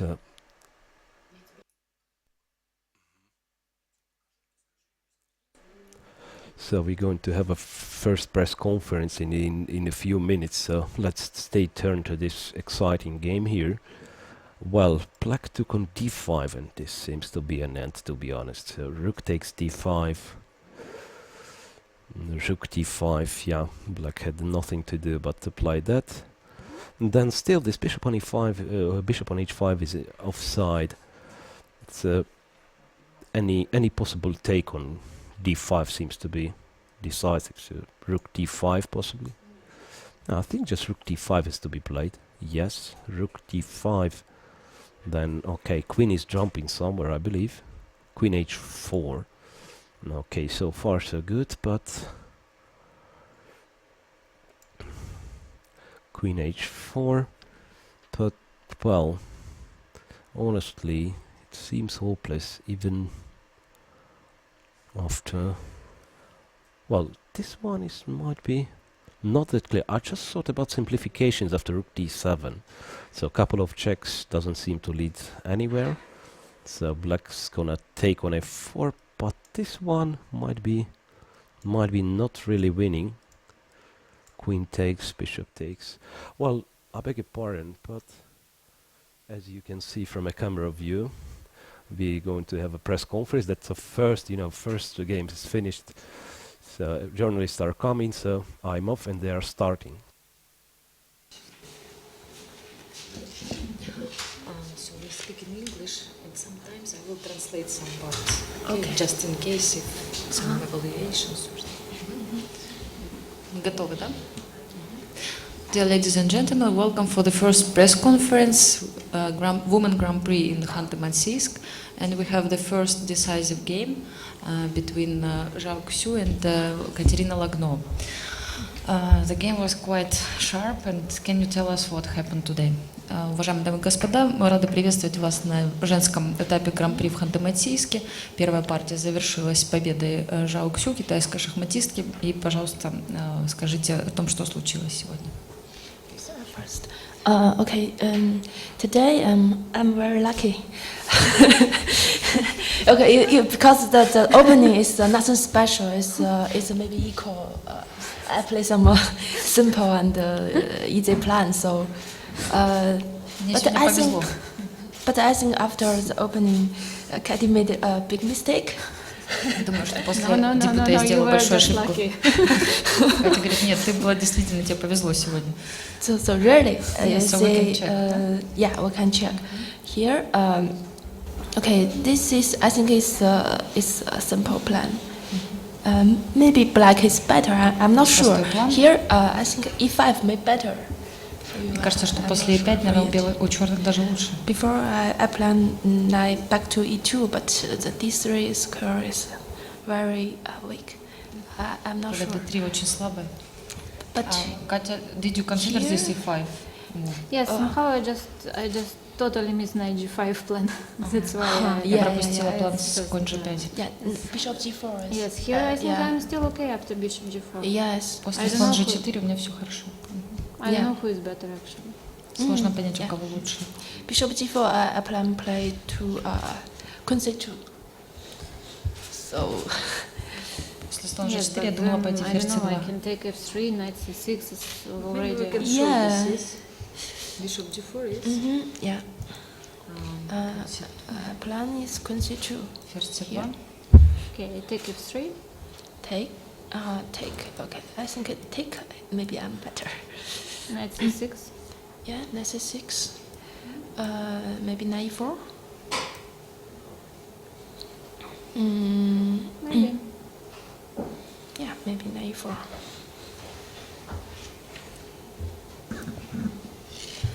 Playable. Yeah. Yes, it was playable. Maybe I should not take anything. Oh no. Just here knight C6 also was possible. Also Here is no, finish. Knight G5, right? No? Yeah. Knight B4. No? Knight G5, knight B4 is okay. Knight B4. If I play knight F7, no, that's a 2. Sorry. No. Yes, that's a 6. Yeah, maybe not Queen C2. Queen C1 also possible. I just decide which one better. To avoid this knight before, yes? Yeah. Может быть, ферзь C1 был лучше, чтобы не попадать под конь B4. I don't know, yeah, maybe not good. Yeah. Okay, let's see what happened later. Yeah. Well, there is nothing to comment after this this knight G5, rook F8. Well, Yeah, a little На самом worse. деле здесь нечего комментировать после конь G5. no, E4 is still yes. E4, I don't know why. Yeah, I was E4 so looks- disappointed that I missed this knight G5. The only idea what white wants to play is to play knight G5, and I missed it. So I don't know. It's really just Yeah, Queen B6 better as. После Yeah. того, как я пропустила конь G5, everything, but not E4. Yeah, E4 is looks like. я была a очень big расстроена mistake. после того, как пропустила ход конь G5, поэтому уже E4, но это как бы после ошибка, которая последовала после этого. Yeah, after this, I think maybe Water got some clean better position because the king side is a little weak. No, but here is nothing to comment really. Just 1,000 ways to win after. I mean, here, yes, here. I just continued to play, but I think there were too many ways to win. So Really? Yes, for me the game stopped here after E4. I don't know. I didn't see how to. Для меня партия закончилась после E4 на самом No, деле, I- то есть позиция была проиграна многими путями. Жал, I agree with this estimation, or you didn't feel really that it's so winning for you at this moment? Okay, I just feel that better, but not such. Я чувствовала, что у меня huge лучше, но не думала, что настолько advantage. выиграно. Okay, thank you, girls. And do we have some questions of journalists? And while they are preparing, I will ask you actually what were you doing all these months before, since your last tournament, and how did you prepare for this Grand Prix event? Okay. I think you played somewhere. Okay. Actually, as I have something to do because I will finish my master degree in this June. So I just finished my master survey. No, not survey. It's master papers. Я должна закончить вскоре свой университет, поэтому я как раз занималась тем, что оформляла документы.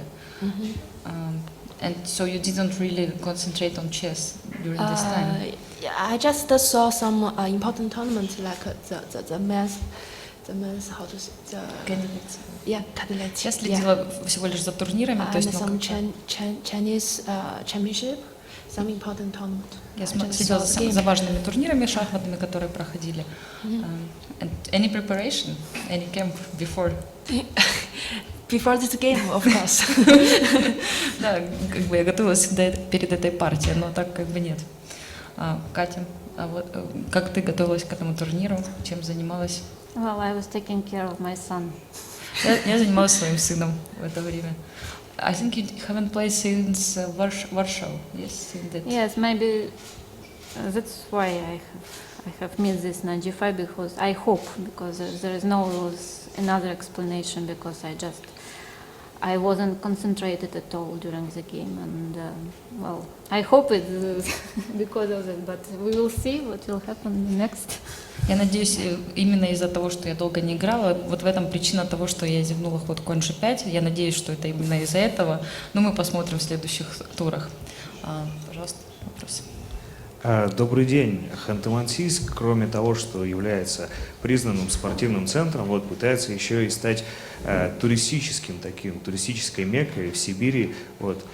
Что вам известно про то место, где, собственно говоря, сейчас проходит турнир, про Ханты-Мансийск? Khanty-Mansiysk is well known not only as a sportive, let's say, capital, but also as a touristic place. What do you know about this city? Have you been here before? Ну да, мы играли здесь на Олимпиаде, мы играли здесь на чемпионате мира. Ну вот я надеюсь, что в выходной день будет экскурсия, потому что на этих соревнованиях не удавалось толком не увидеть город, потому что не было выходных дней или как-то они проходили, ну, в общем, очень напряженно мы готовились. Поэтому вот то, что я знаю, это немножко поверхностно, поэтому буду очень рада, если организаторы покажут нам что-нибудь. Я думаю, что действительно это сделает. So I will translate it first. Katerina said that she used to play here in Olympiad and also in the World Cup, but during this event she didn't really have chance to see the city, and she really hopes that during these 3 days organizers will arrange some excursions, so she will have a chance to know the city better and see something. I totally agree with Katie. Yeah. Okay. It's also my third time. Жан сказал, что он тоже с удовольствием поедет на экскурсию и повидает что-то новое. Участвуя в большом количестве турниров, вам часто приходится путешествовать. Как вы проводите свое время в путешествии, в пути? И есть ли у вас какая-то любимая книга, ваш любимый спутник, который проводит с вами большую часть пути? И какие жанры вообще вам в литературе нравятся? The question is that you are traveling so much and you visited many places. What normally you do during these travels, and do you have a favorite book which you have with you, or which kind of books you prefer to read? Zhao, please. What do you think? Oh, okay. So the question is travel a lot? You travel a lot, so what normally you are doing during this time? I mean, Okay. not only playing chess. Let's say. Okay, of course. Actually, Okay, I traveling a lot, really. It's about 20 years about my chess career. Actually, it's really tired and boring.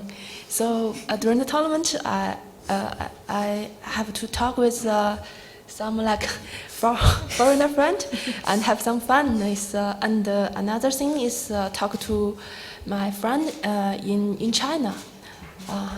And the book is also very important.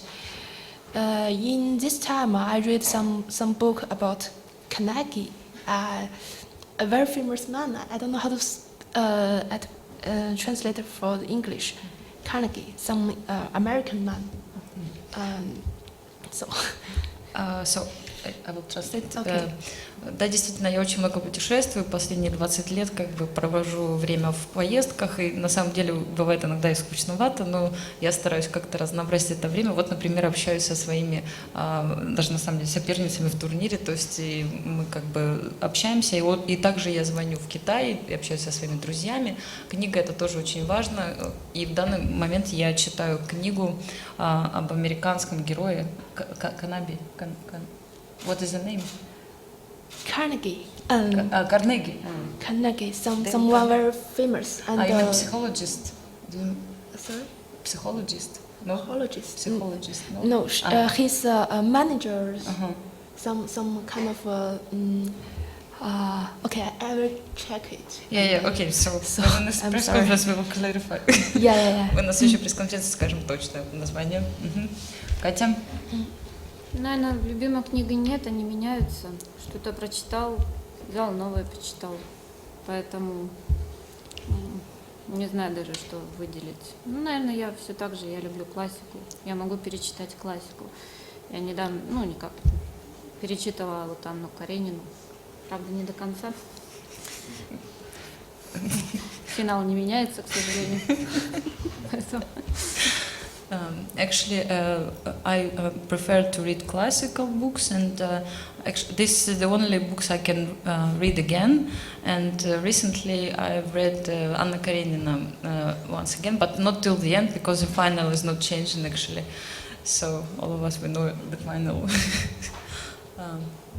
Please.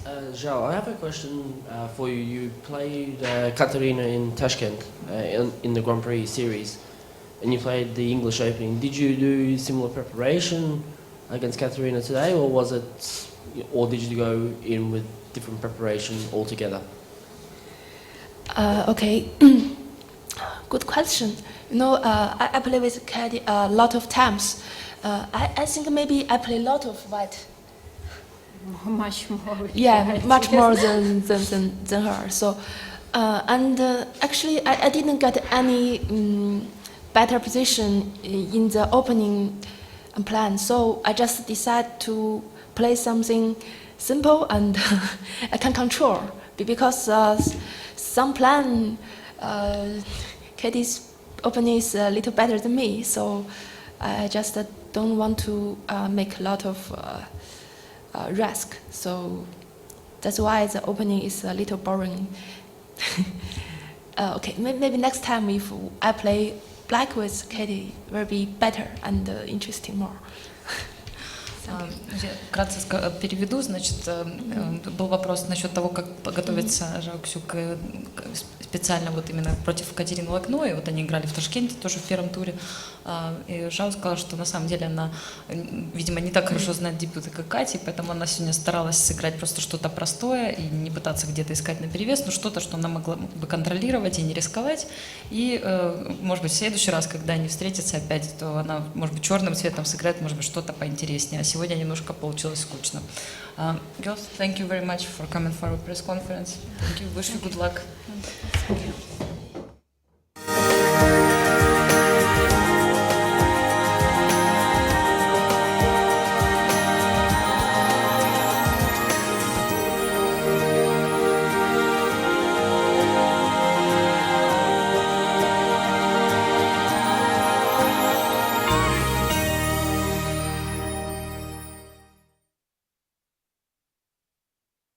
Welcome back for live coverage. I hope all of you enjoyed the first press conference of today. And well, we are coming back mm, after the time trouble stage, so now we can be a little bit more relaxed. We can be a bit more relaxed, and we are. Well, actually, I can see from a camera view that the other game is finished. Another game is finished. Anna Shenina won her game against Nafisa Muminova. So when we're going to have some free time, I'll restore this game and going to comment few important things. But now I'd like to concentrate on a game of Antoaneta Stefanova and Alexandra Kostyniuk. So here's the actual position here. Well, so well, let me guess. We finished. We left them about there. Yeah, after Castle Long, after Kostyniuk's Castle Long, and well, this line I've actually described: Rook A1, E5, Rook A7, ED4. Well, quite a principled line, I would say. Check, changing the rooks, and Knight E2. And well, objectively, it seems to be not that dangerous for black, but still, some precision is needed. This knight is still offside.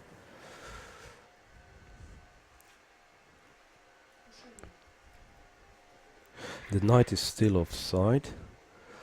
Yeah, now we are showing the arbiter signing score sheets of Oshenina against Muminova game. So let's go back to Stefanova Kostyniuk.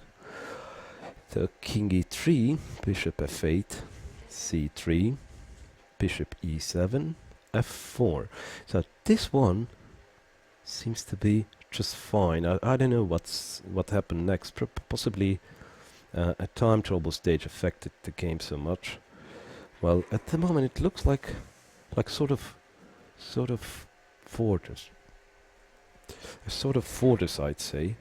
So f4, and okay, king d8 to d7, bishop g1, bishop d6. I don't see much of a trouble for black. I mean, so possibly it was a time trouble and black misplayed it somehow. So king f3, bishop c6. I'll be as quick as the girls had to be during the time trouble. Knight g7, knight g3. Don't see much of a problem there. And then bishop d4. Yeah, so that's the problem. Bishop d4, knight e8, c4. Bishop d6, bishop c3, b5, c5, knight e7, knight e2. King d5. So that's the moment probably. So here black looks absolutely safe, just he has to do something against knight transfer to d4. So I'd say c5 or b6, c5, and don't see much of a trouble for black. So possibly Alexandra was also looking to play for a win a bit. So c5, then bishop f8 was probably more precise, but she played bishop e7, then knight e2, and knight is arriving to d4. So king goes there, knight d4, bishop f8, knight f5, bishop moves back, and king d3. Well, black indeed has some compensation, but I'm still not sure what for she gave away the pawn.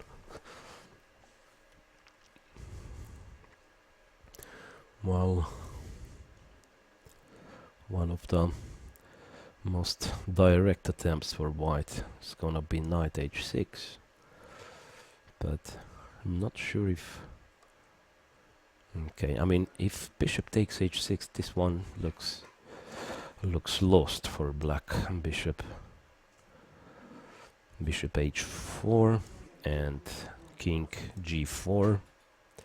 So, although I'm not sure how to enter.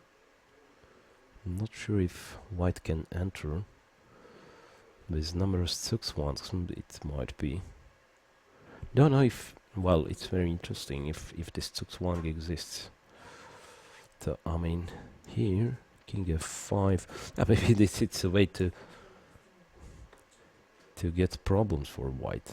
I mean, white king has to run all the way around to e8, and even there it's so knight h6 is not clear even if black takes on h6.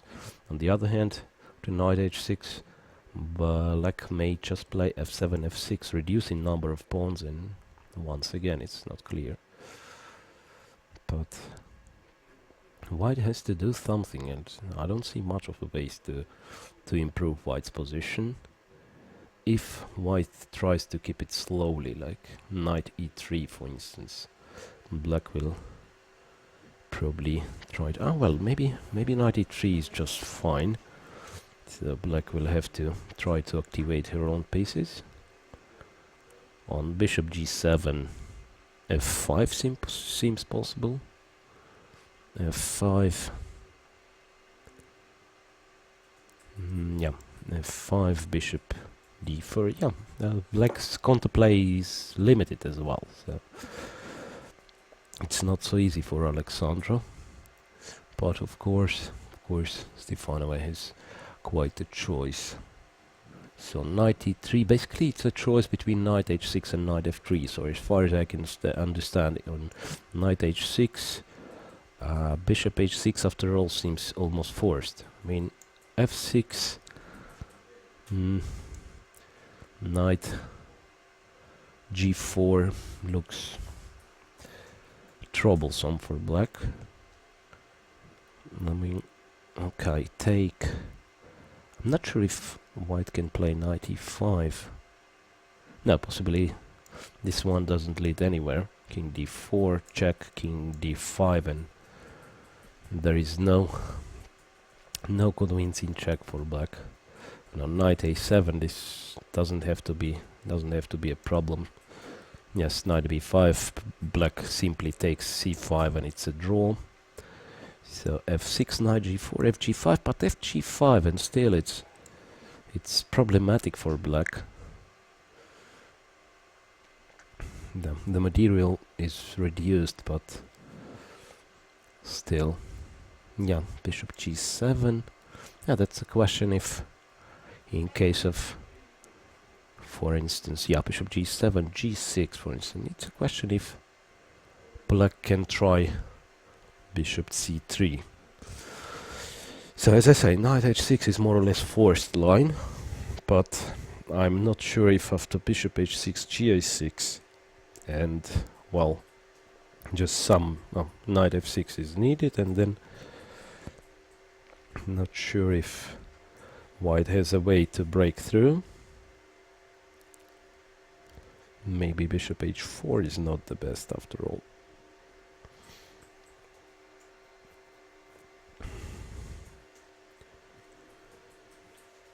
Not clear if white can break through here. Stefanova is still thinking. So, but knight e3 still leaves some chances. So knight e3 also transferring the knight to g4, e5 possibly. And as well preparing f5, f6. It's sort of a threat, by the way. It's a sort of a threat, f5, f6, and then this bishop is going to be totally restricted. So bishop g7, f5, bishop. Still, it's possible to play something like this. Bishop c3, take, take. But there might be some pawn breaks. f6.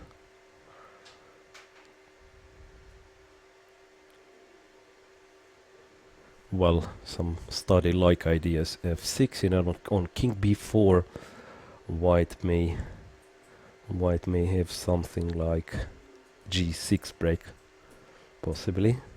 So g6, knight takes g6, and then, I'm not sure if it's winning. Yeah, it looks like knight d5, so the nice one.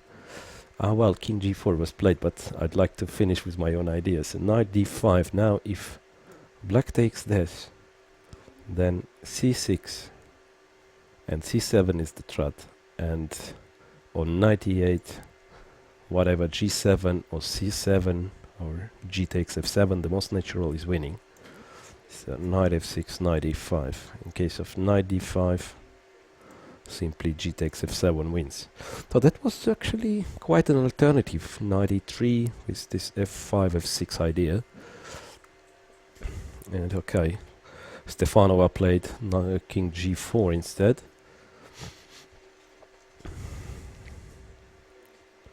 Well, now it's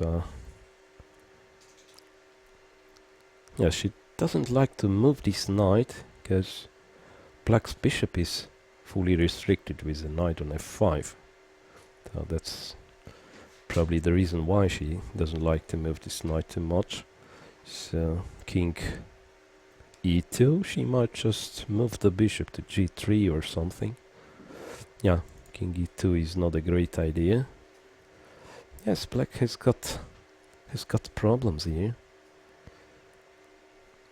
I wouldn't be surprised if it's already bad for black. So king e4 is an interesting try to keep the balance for a little bit, just not to let white to jump further. I mean, not to let white to play king h5 or something. But then, at least, white will have knight g3 with the tempo, still followed with f5 and possibly f6. Yeah, I'd say Kostyniuk is really at a tight spot because of her.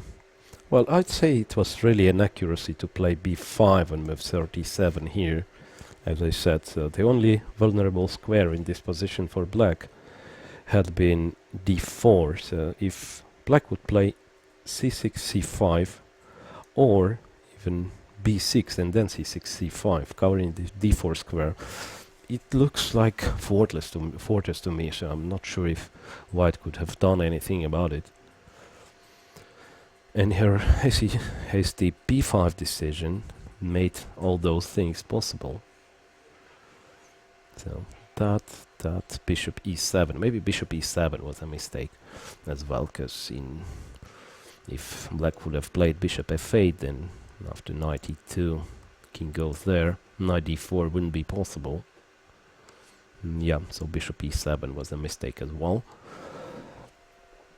So now Alexandra is going to be thinking for quite a while, I believe, so we are switching to some other game.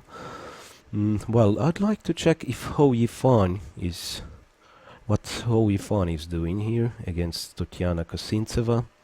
As far as I remember, world champion had a very good chance to win today's game. Yes, they are still playing. So Ho Yifan against Kosintseva. And indeed it looks winning. Don't know, a lot of things happened there. So I won't be tracing back, just going to look at a couple of moves back. As had been predicted, white has got two central pawns there. So connected central pawns which are very dangerous. And some counterplay connected to this past a pawn for black is a little bit too late all the time. So rook d3, check, couple of checks, probably to win time before the time control, and d6. Yes, and black is practically paralyzed. So rook on d3 prevents at least white from pushing the third pawn here. It helps, f2, f4. So rook has to remain there. Bishop c3 was an opportunity, but then he doesn't even attack anything. So f6 is sort of a try to force matters. f6. So Ho Yifan simply takes g7. Black had nothing to do but took on e5. Rook e7. Seems absolutely hopeless for black. Either way king goes. Okay, king f8. At least trying to keep one passed pawn here. So check. King goes to g8. And rook g7, and it seems to be an end. King h8. is, well, seemingly the only move. Still, Khanty-Mansiysk is thinking king g8, I guess, will be played. Well, actually, maybe still some small chance, because this rook g7, I'm not really sure it was the best move. So king h8 seems natural. Ah well, yeah. No, I thought, I mean, d7 is going to be played, but then it's somehow not so easy for white to make use of this passed pawn. Somehow those pieces are a bit stuck. But maybe rook a7 is just good enough, putting the rook behind the passed pawn, and well, in case of rook d6, white has bishop g7 and bishop e5 at her disposal, and of course it's not a lot of chance here. So king h8 indeed played by Tatyana Khanty-Mansiysk, and that's interesting what's going to be how Khanty-Mansiysk pick to finish this game off. Yes, we can see how Khanty-Mansiysk is also a bit, well, I'd say a bit nervous, some gymnastic with her legs.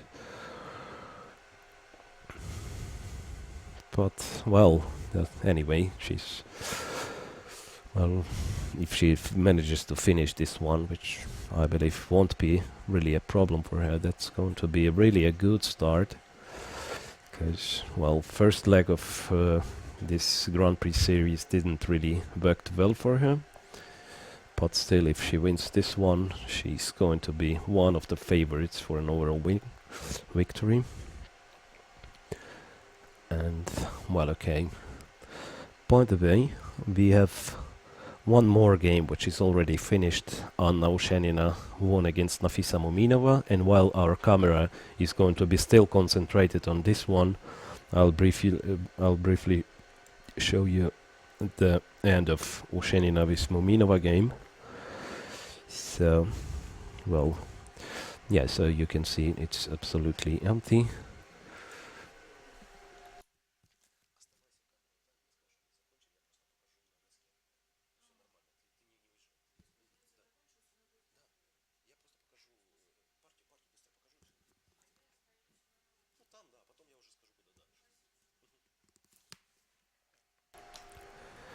So, as I said, another game which is already finished. Osenina with Muminova at the bottom board at your screen. You can see. Well, so just quickly, I'm going to show what's happened. So rook there, rook e3. Well, yes. So Osenina went for this Botvinnik plan, but missed a nice little tactics with knight c5. So knight is coming to d3. So white is practically forced to take. d4 takes. Knight f5, queen c5. So, and at that moment it seemed like black solved all her problems, and especially after rook g3. So it seems like black solved all her problems, and well, that didn't look really dangerous for black. So takes, rook b8, rook c2, g6, knight d6, knight d4. Yeah, until certain point, Muminova played, well, very convincingly. Knight b5, takes, and this, basically this rook endgame should be draw. So check, king g7, rook a8. Well, I'm not sure about g5 here, but possibly it's just alright. Rook a7, king g6, rook a6, king g7 back, king h2. Well, here I would be thinking about, by the way, I would be thinking about g4 or, well, so white just kept waiting. Rook a7, king g6, check, king h3. So once again repeating the moves, and then on move 40 Eugenina decided to go with king h3, takes, check, king goes to g4, rook a3, rook a7. And here, well, I'm not quite sure, but it seems like black has to be able to hold this one. But of course not by means of king g8, which is really looking awful. And after f5, I'm not sure if this position can be saved. So rook a2, and well, I've seen one of the possible options, king g5 to win this game, king g5, and then threatening king f6, but actual champion Eugenina found the other one. So f6, threatening mate in 1, h6, and then nice pawn break, check, and e6, king g6, e7, and pawn cannot be stopped. So what we have now so far, no draws, and both Eugenina and Zhao Xu won with white against Nafisa Muminova and Katerina Lagno respectively, and also Stefanova is better against Kostyniuk. Ho Yifan is practically winning against Kosintseva, so it's going to be a black day for black. So far I can see 4 games which white's going to eventually win. Yeah. So meanwhile, let's go back to Ho Yifan with Kosintseva. It goes exactly like we predicted. Rook d6, bishop g7, king g8, bishop e5. And there might be still some hope. Rook d2. No, but then it's hard to move this a pawn. So rook d2, I mean threatening some bishop c5 at least to create some counterplay. But white can even play bishop f4, bishop e3, and then h4 is marching. Yeah, the situation looks practically hopeless for Tatiana Kosintseva. She's gonna keep fighting, but I'm not sure about any success. Well, so let us switch to some other game. Kostyniuk with Stefanova. We just saw it still. Kostyniuk, who is fighting for a draw, being a pawn down. Let's switch to Muzychuk with Bachimek. Maybe something is clarified there, as they also finished at time trouble stage.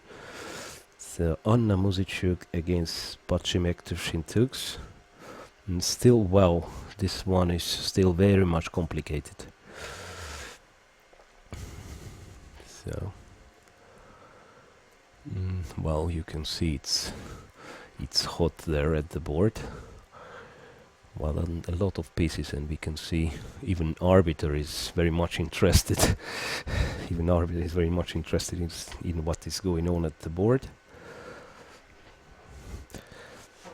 Yeah, so that's perhaps the only position which didn't change much during the time trouble stage. So now it's Anna Muzychuk to move, and okay, she's about to make them, and she prefers to keep the position for just a little bit longer. So rook g3. Rook g3. And well, it makes me wonder if she's got an adequate response to knight c2. Okay, might be like knight c2 is not the end of the world, by the way, for white. I thought white will be persistent not to let this knight go away. But at the same time, maybe white might be just satisfied with that. H takes g6. I guess h takes g6 back. And well, I'm not sure if there are no tactical tracks. Knight g6 doesn't seem to work. Takes, check. So it's double check, so black cannot take on g3. King f8. Then rook f3, but rook takes e7 back, so this one doesn't work. Yes. But after knight c2, h takes, might be knight d5, which is just sufficient for an advantage. Yeah, black is practically forced to change queens, if I'm not mistaken. Yes, okay, queen h4, rook h3 is just an end of the game. So queen f3, and then rook takes f3, and both f7 and b6 are hanging.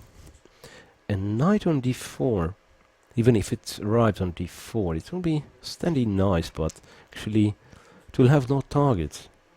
So perhaps, after all, this way is tempting, but maybe not good, this knight c2. So instead of that, black just have to get some patience and to keep standing there. Though I'm not quite sure if it's possible.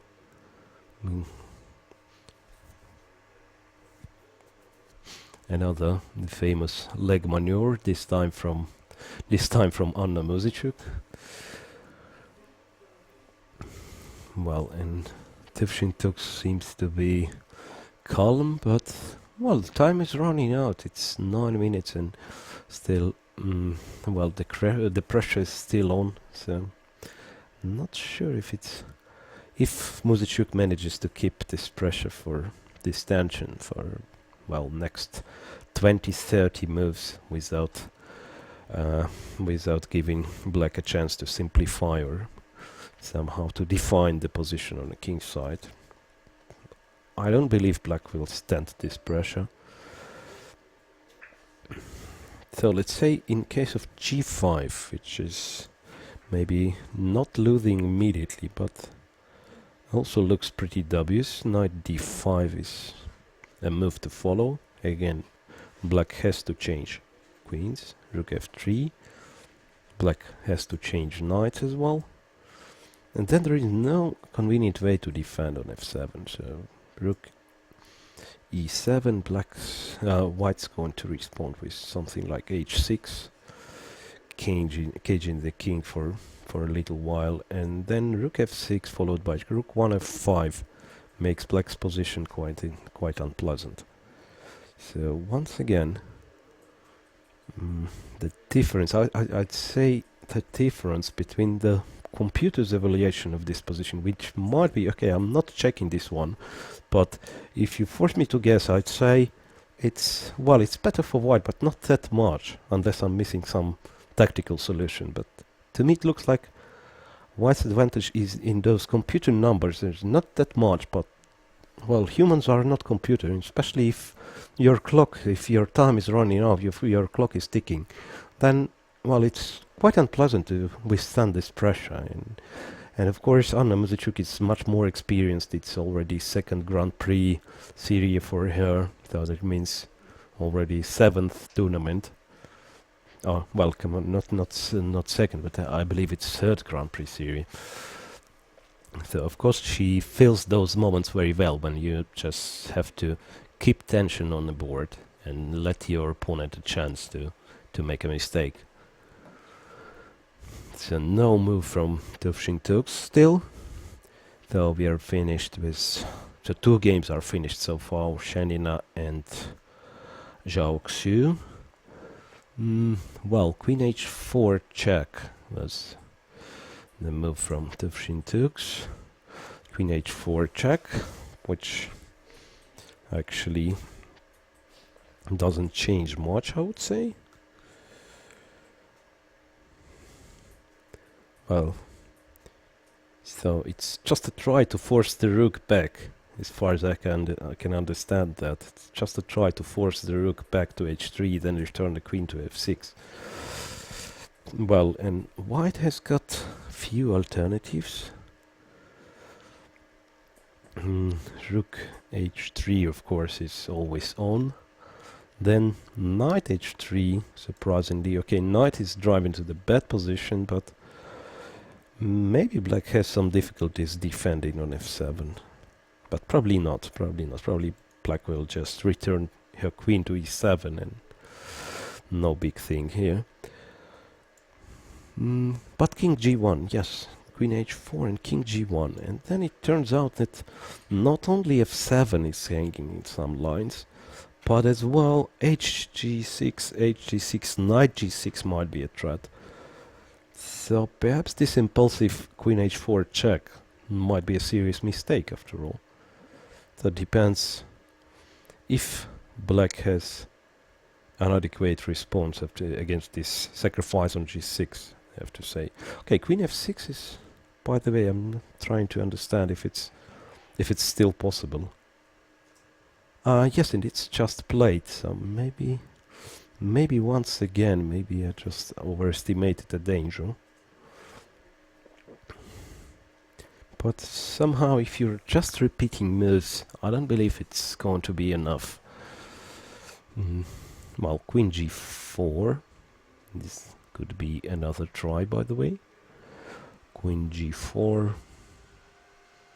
Then threatening to jump this knight somewhere.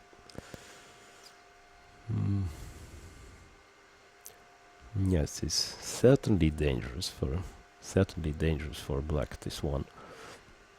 But okay, maybe nothing decisive. Well, let us switch to some other game. Olga Giria against Nana Zagnidze, for instance, which was very sharp during the time trouble, and I believe a lot of turnovers during this game. So switching to Olga Giria with Nana Zagnidze this time, just to see what's going on there. And again, they're very close to a time trouble. The position, well, white seems to be close to winning, I would say. The white king looks exposed, but actually it's the black ones which is in a trouble. Because all the black pieces left the king, and what the maximum black can do is to try to establish the control on long diagonal, but also rook is hanging. Now I don't see, maybe it's just an end of the game immediately. I don't see how to continue for black. The rook is hanging, and if rook is moved, well, it has to be, well, looks like it's going to be forced mate. So I'm not sure if this next move exists for black at all. Well, so king g7 basically is losing after queen e7, so nothing to say. Then rook cannot be defended. Rook has no checks. So if you lift the rook, so, well, okay, rook f6, it's again queen d8, queen e7, so nothing to speak about. Rook a8, let's say, keeping the rook on an 8th rank. It's simply mating too, queen a7 and rook d7. So, again, looks absolutely hopeless. Olga Giria is calm, and I don't see what black is looking for, because this one seems to be, well, I don't see any solution for black. And I believe computer's evaluation here could be up to something like mating few moves. So not only white is winning, but maybe white is just simply mating. So if I step a little bit back, something like that we already saw, and this position of course looks winning, but okay, it's interesting how Olga Giria managed to win it so convincing. And e6, yes, right decision, so no worries about her own king, but instead she's forcing the opening of opponent's king. And okay, maybe black just cannot stand this one, so queen c1, king b4, and this is it. Yeah, black has to take on e6. Otherwise it's just too hopeless, I'd say. Bishop e6. King h7 is not possible, so king h8, then check on d4, and well, queen d7 first, and then queen d6. Yeah, it doesn't seem to be well, I don't see any adequate response for black, so it's gonna bring us another win for white. And let me count a bit. It's Oshchenina, Ho Yifan, who already Oshchenina and Zhao Xu already finished their games winning with white. Then Ho Yifan is very close for a win. Stefanova has an extra pawn. Olga Gira is going to win, I believe, so this game is going to finish in a few moves. Well, white may win today's round up to 6-0, and this is very much surprising. I don't remember. No, really, I don't remember such a result. Yeah, so it looks very interesting. So switching to some other one, because this I don't see much of a point to concentrate on this. It's probably Nana Dzagnidzhe already gave up the idea of finding a defending move, but just sits at the board and regrets some of her previous decisions. So I'd say back to Stefanova with Kostyniuk, which is an interesting one. Still not clear if an extra pawn for Stefanova is going to be enough. Well, it's developed quite a bit, this one. Well, just a moment of resignation we see on our screen. So Olga Gira, and it's of course a huge step for Olga Gira to start tournament like that. At her, as far as I remember, in her first tournament in Grand Prix, she took a last place without winning a single game, and now she already made a huge progress by beating one of the ELO favorites in round 1. So that one is finished, and meanwhile at the bottom of the screen you can see an actual position of Antoaneta Stefanova versus Alexandra Kostyniuk. Not sure, okay, actually the time on the clock.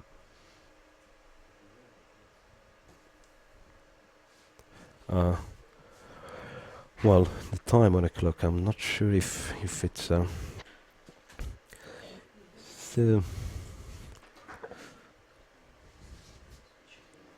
Well, just a second. Yeah, okay, finally we got a view from a tournament hall, so 3 more games are in progress.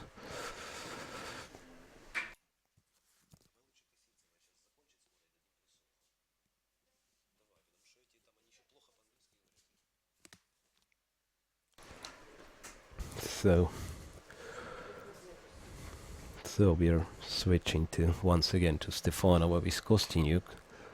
So far, as I said, so 3 games won with white colors. Then Ho Yifan is, well, I can safely say she's winning. She has winning position against against Tatiana Kosintseva. So I'm not sure how it's going to finish, but it's definitely winning position. Here it is actually. So I'm switching to this one. Well, pardon me. So Ho Yifan with Kosintseva. Yes, exactly. We cut the position we discussed, and this is hopeless really. So bishop c7, bishop h4, rook d2. Yeah, a bit of a trick. So just a second. Bishop e5, king g2, bishop f1, h4, rook d2, bishop b6. So rook d2 was a sort of a try to set a one last trap, but maybe still insufficient. But okay, Ho Yifan just doesn't pay attention too much to this a5 pawn. Rook a2, h5, bishop d2, g4 she played. g4, a4, bishop d4. Yes, slowly but surely White is progressing, so next White's move is g4, g5 if black doesn't do anything. Let's say a3.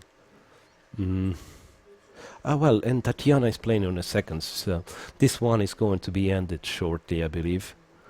And well, I feel like no doubt Ho Yifan, the world champion, is going to finish this game with a victory. So a3, for instance. Oh, yes, a3 has been played. Then g5 seems to win on a spot, because then h6 is deadly threat, so black has to take on g5, and then rook g7 wins the piece. Yes, g5, and that's an end, I believe. That's an end, I believe. So it's going to bring the score. So we're going to bring one more victory to white pieces today. So it's going to be white 4, black 0. Well, and as I said, it's not very typical for this kind of tournaments. And no draws so far.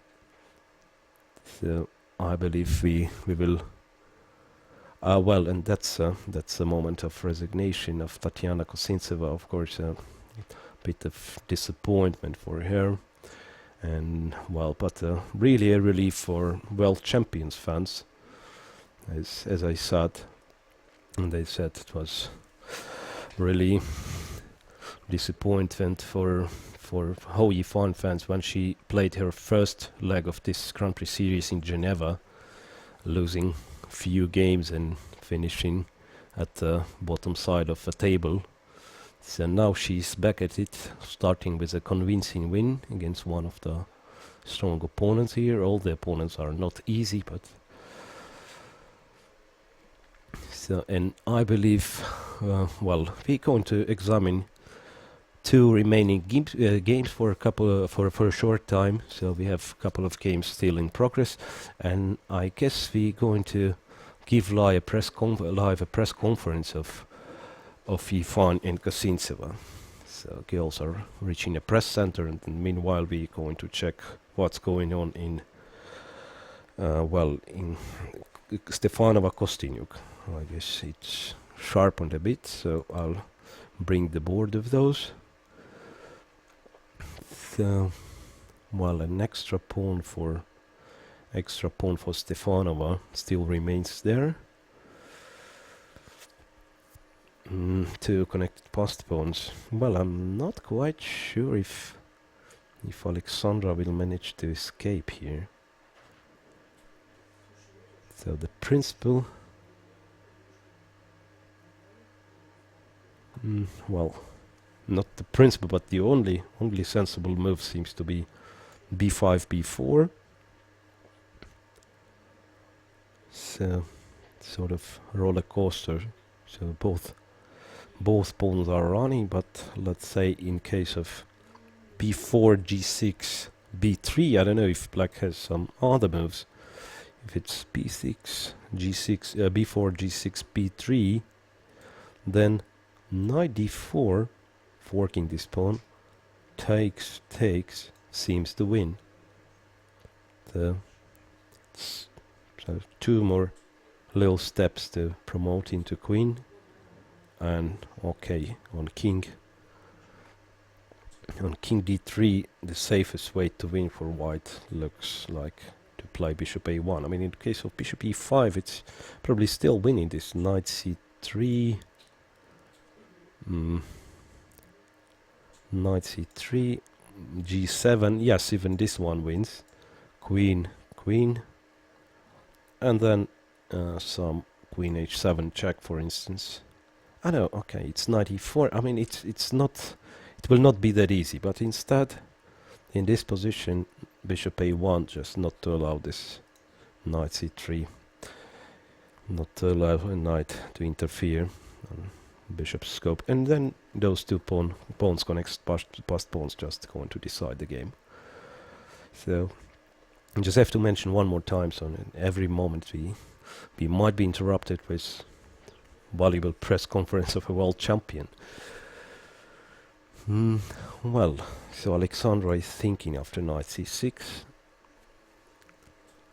Well, once again, girls are getting a little bit short on time, but position is pretty much simplified, and I guess what is going on in this position, Stefanova is very close to win, and Alexandra is just looking for some chance to complicate matters. Well, I mean, still there is a an opportunity to check Stefanova's technique by taking f4 and then giving bishop e3 check, but I believe it's not serious, of course. So bishop e3, I mean, and then giving the bishop for the other pawn. But of course, I believe it's not the case when bishop and knight will not be enough. So knight takes c6, b4. Well, still Alexandra is thinking. So b4, I think, is the only possible try, but g6, and maybe black has to wait one more move by playing something like king d3, I thought, but I'm not sure if white cannot just try to do the same. I mean, bishop a1, and then this pawn looks unstoppable. Well, that could be something, right? Bishop f8, g7, takes, b3. There's some chance, yes, okay, in this case there's some chance, so maybe it's too early to give up, but still looks like white has all the chances. Still looks like white has all the chances to win. And, well, just as a flashlight, I'll check if anything is changed in Muzychuk with Botchimek. Just for a second. No, it's still more or less the same position. So we might be left with those two games for some long while. Might be left with those two games for some long while. Okay, so Alexandra just made her move, king e3. So, and then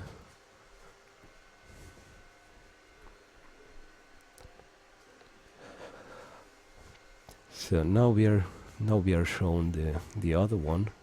So at the upper board, it's a situation in the game of Muzychuk at Botchimek to Shintugs, and I believe, yeah, that the time on the clock, it's also from this game, so this turns to be very exciting, because now they are both in a second time trouble, so no more addition for them. So it's going to be down to seconds. Well, and I have to say, this one looks already very much dangerous for black. Ah, well, it's white to move, so that means... Ah, well, there is queen d4 check, so this is what I missed. I thought white is just winning after taking g6. F g6 I expect to follow it, but then knight h5, but it's a check on d4, and again, Muzychuk takes a practical decision. She plays king h1. Prophylactics against this check on d4, and again with less than 2 minutes on the clock, Botchimek to Shintugs has to decide what to do. Well, it's really tense here, and I don't know if white's going to keep tension like that. I'm not sure if it's possible, not only for Botchimek to Shintugs, but I mean for any human player. I'm not sure if it's possible to keep tension like that. The position is really unpleasant. So this time, well, this knight is not literally restricted on b4, so it can jump like knight c2, knight d4, but simply has no time. And once again, as we told you some 30 moves ago, this knight went to b4, and I told you right there, so I'm afraid this knight's going to be left there forever, and that's exactly what happens in our game. Well, Queen h6. Black still holds for a little bit more, but it turns to be closer and closer, I'd say. So, well, it's really Queen h6. Yes, defense against hg6. Now, in case of hg6, Black's going to take on h3 intermediately. Well, what to do for white? Still, white maybe can try to increase pressure even more by playing Queen h2 and Rook h3, but I'm not quite sure. So, yes, some Mongolian player defends nicely by moving her queen, but I'm afraid it might be still not enough to withstand the pressure.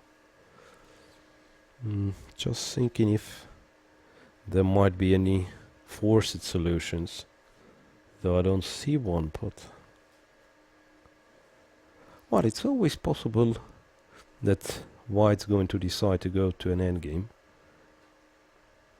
But not sure if it's enough. Yeah, I mean even taking on g6 is not completely equal. So I'd say taking back g6, some h4 for instance, but of course it looks like it gives away a lot. So Queen h6, normally white would prefer to keep pressurizing. White would prefer to keep pressurizing black for a little bit longer. So basically what white can do is try to, to switch her pieces a couple of times. So put the queen on g4, rook on h3, maybe to lift the other rook to f3 as well. Just he has to be a bit careful about this knight not coming back into play. Actually, knight also has to guard d5 square, so this knight on b4 is no worry for white for quite some time. But also, well, that might be the case in one moment. This f7, f5 might be an issue. I don't know. Cannot exactly imagine this moment. But well, somehow if white tries too much, putting the rook on f3, so some f5, then rook goes to e1, and something might be happening there. Well, yeah, it's not easy for white either to progress there. Well, I've just spotted some interesting opportunity for white. I don't know if Muzichuk going to see this. Well, she just played it. Yes, Queen f5. So that was, well, don't know if you're going to believe me or not, but that was my idea, to try to play this one. Especially it's unpleasant in a time trouble. As you can see, seconds are running on Tuvshintuk's clock. Queen f5. Well, it's hard to name the threat white has in this position. Just the threat might be to play king g1, then it's a kind of two-step threat. First to play king g1 and then to take on g6. Well, queen f6 is sort of threat, attacking on d6 as well. So queen g7 seems to be not possible, because well, black played king h8. Okay, king h8, and this means black drops a pawn after this check, if I'm not mistaken. Queen f6 check, and well, when the king is removed, white is taking on d6. So exactly, it happens like that. So she managed to stand the pressure as long as she could, but then, well, in a time trouble, you cannot make all the best moves.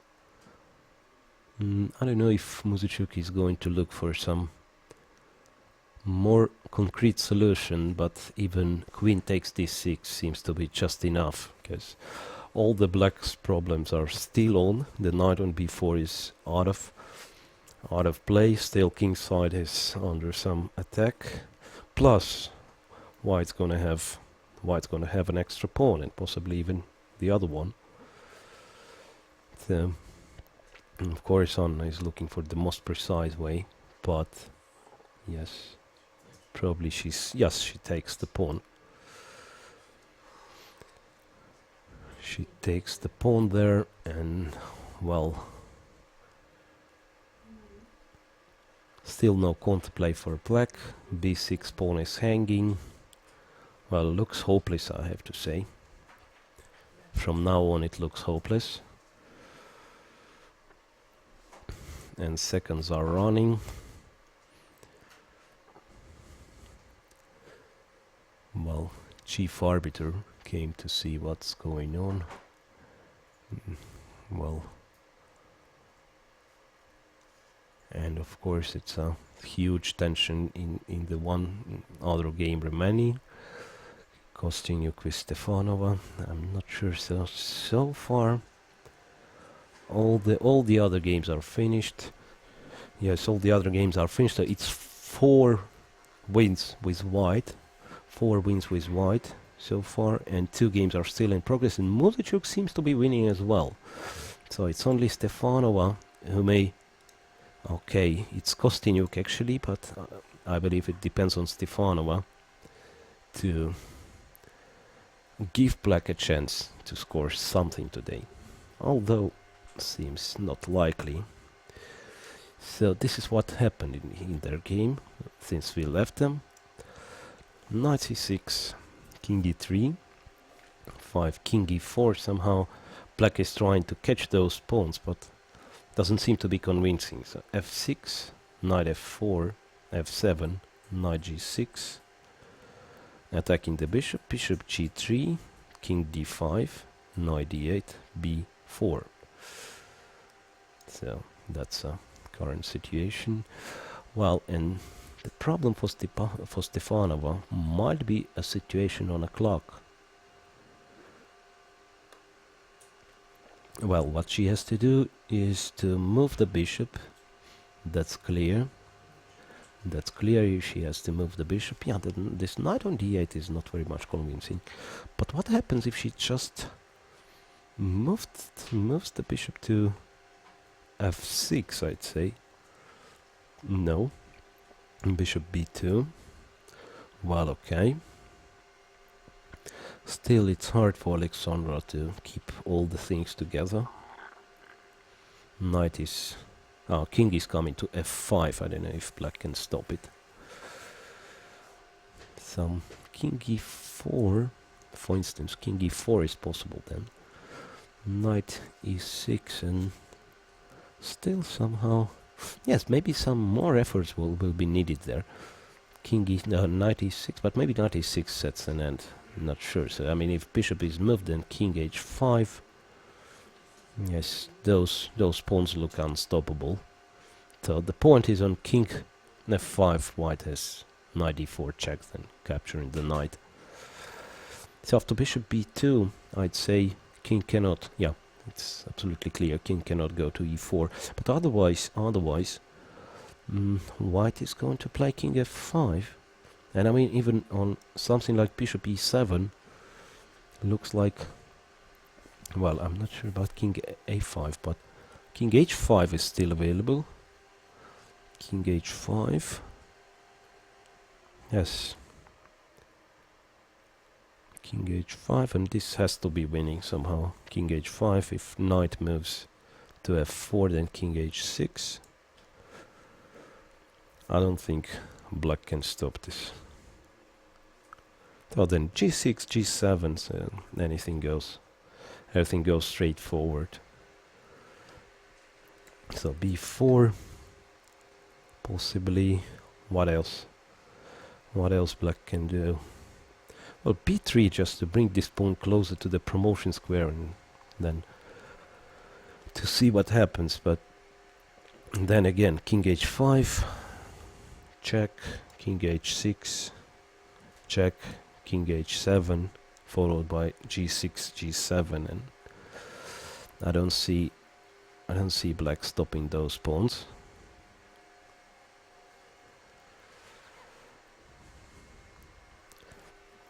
So at the moment, well, 2 games in progress, and both seems to be, well, this one is still, I'm not certain. Somehow I feel like Muzachuk will not let her win slip, but here it's still a bit of a tension. Still a bit of a tension. Yeah, now we can see from a camera view that the display on a clock at the right of our screen, it is not exactly correct. Goes with some delay, and it's not exactly correct here. So bishop e2, b3 has been played. Well, once again, a practical decision. After calculating something, well, Alexandra understood that not a lot of chances, just to push this pawn a bit closer to the promotion square and to see what happens. Well, so now it's up to white to find a decisive solution. Well, so king h5 is which I've offered, or maybe even king f5. It might be stronger.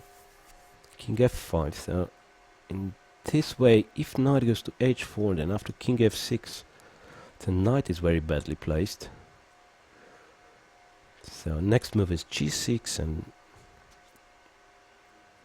what black tried to do is to use this knight's poor position on d8. I mean, could be a desperate chance for black. I mean, black's gonna give one piece for a f pawn, the other one for a g pawn, and then try to run with the king to c2 to win this bishop. But I don't believe it's going to happen. I mean, with a precise play from white's side. And king f5 is just played here. King f5. Well, might be knight f8 actually. The same, I mean, execution of the same idea. Knight f8, g6, taking g6. But still, white has to be able to win this somehow. Yeah, now it looks not a lot of hope for Alexandra Kostyniuk. So knight h4, king f6. Then I'm not sure what to do here. So I would offer to switch once again, so we can see from a camera view Anna Muzachuk is making her next move. Well, with a little bit of, she's a little bit nervous here. Well, Pochimyak Tuvshituks was playing on seconds, so I don't know if Anna made any mistake here. Well, doesn't seem to be that easy. So this is what's going on here. So queen d6, queen e5, and here I'm not quite sure if Muzachuk took the most practical decision, because she took the other one, the other pawn on b6, and then at least white is getting some, black is getting some activity. So g5. Well, g5. Perhaps she was also short on time, Muzachuk. So g5, knight e2, rook e6, queen b7. Wow, queen b7, rook 6 e7, queen b6, rook e6, queen takes a5. So this is how it develops. And they are both now playing on the seconds. And well, it might be something with white queen being so much off the board. And Tuvshintuk's plays rook h6, creating some threats. So I'm not sure if Muzachuk will not regret her decision not to go for an endgame. Well, certainly black is going to have her chance in this game. Black is going to have her chance in this game. So h5 is hanging, and somehow all white pieces are now very badly arranged. So I'm not quite sure if Muzachuk will be happy with what she has done to her position. So the main white task is to return the queen into play, if there is a possibility, of course. Well, queen a7. Yeah, this way f7 pawn is attacked.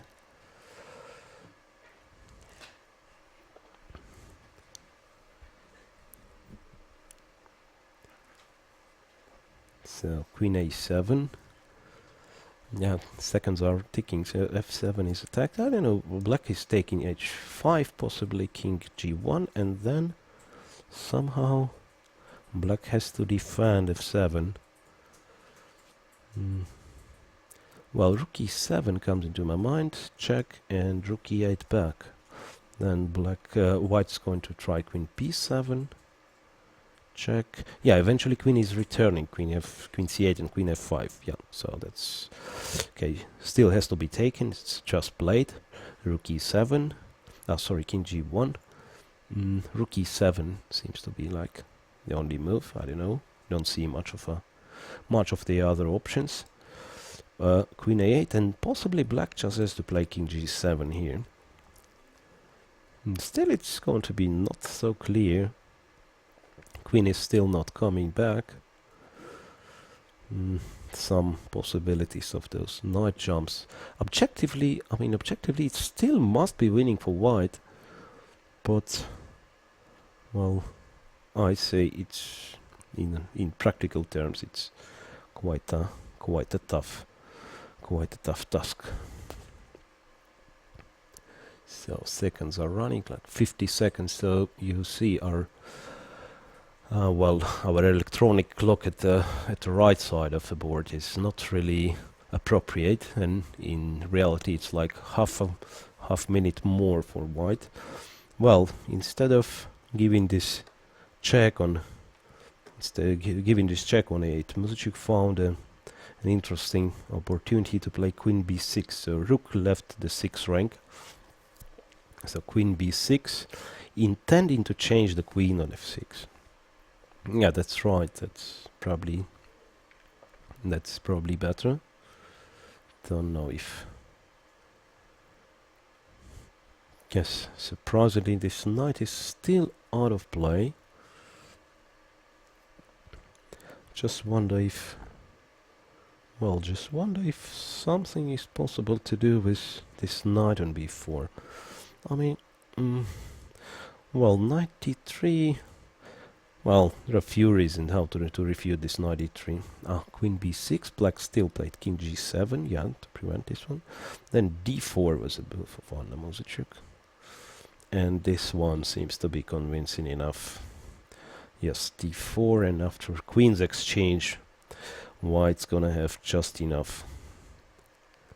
So I can safely say now white is winning, at least objectively, and once again Muzyczuk seems to be very determined to finish this game. Yeah, but at some point, well, her position looked a bit shaky when this queen went to a5.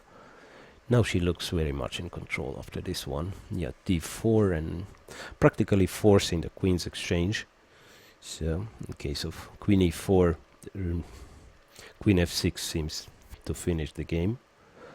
Well, I'm not sure if it's actually needed, because not a lot of threats there. Maybe. Well, okay, not relevant anymore, as black just took on d4. Black just took on d4, and well, I suspect knight d4 actually might be even stronger. Knight d4 might be even stronger. I mean, white wants to bring her knight to f5. This rook cannot be taken because of a fork. Black has not a lot of options to defend there. But I believe Muzyczuk will continue queen d4 just to get rid of those queens, and well, those 3 passed pawns should be just enough to win. No. Oh yes, queen takes d4, exactly as was predicted. Still, I believe computer's choice would have been knight d4, because now it seems like it's white who's attacking. If I'm not mistaken, still this knight is not returning there. Yeah, actually. Yes, and knight f5 seems to be a deadly threat. So d4, cd4, but probably Anna already planned queen takes d4. One move early, so no surprise. As I said, normally with queens being off the board, black's chances to create counterplay are insufficient.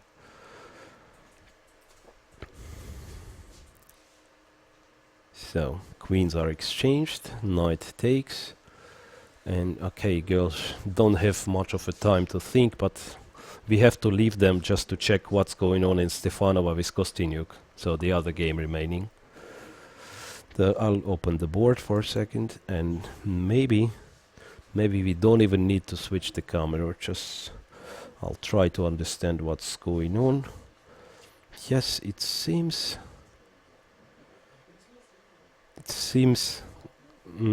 well, it seems Kostyniuk managed to get away with that. Yeah, how that could have happened, I'm not quite sure, but it seems... Well, okay then, back to Muzychuk with Podchimek. So rook takes e4, knight f5, king g6. So let's speak a bit about black's chances to escape. Well, what I can see, this rook on h5 is practically trapped. So something like rook b3. I won't be surprised if... well, rook b3, rook takes c4. Rook c3 with a threat of knight g3 is possible as well. So rook c3, and still this knight is not moving. I'm curious what Anna is going to play. No, knight d6, a different option. Knight d6, so she preferred to take one more pawn. Still not sure, because this knight was looking great on f5. Knight d6, but again, forced operation, and after, say, rook d4, which was just played, okay, white is taking on f7, as far as I understand. Yes, white is probably taking on f7. Yes. g4 seems to be the only move to cut this knight a little bit. Well, and still I find it problematic for black to get any real chance to escape.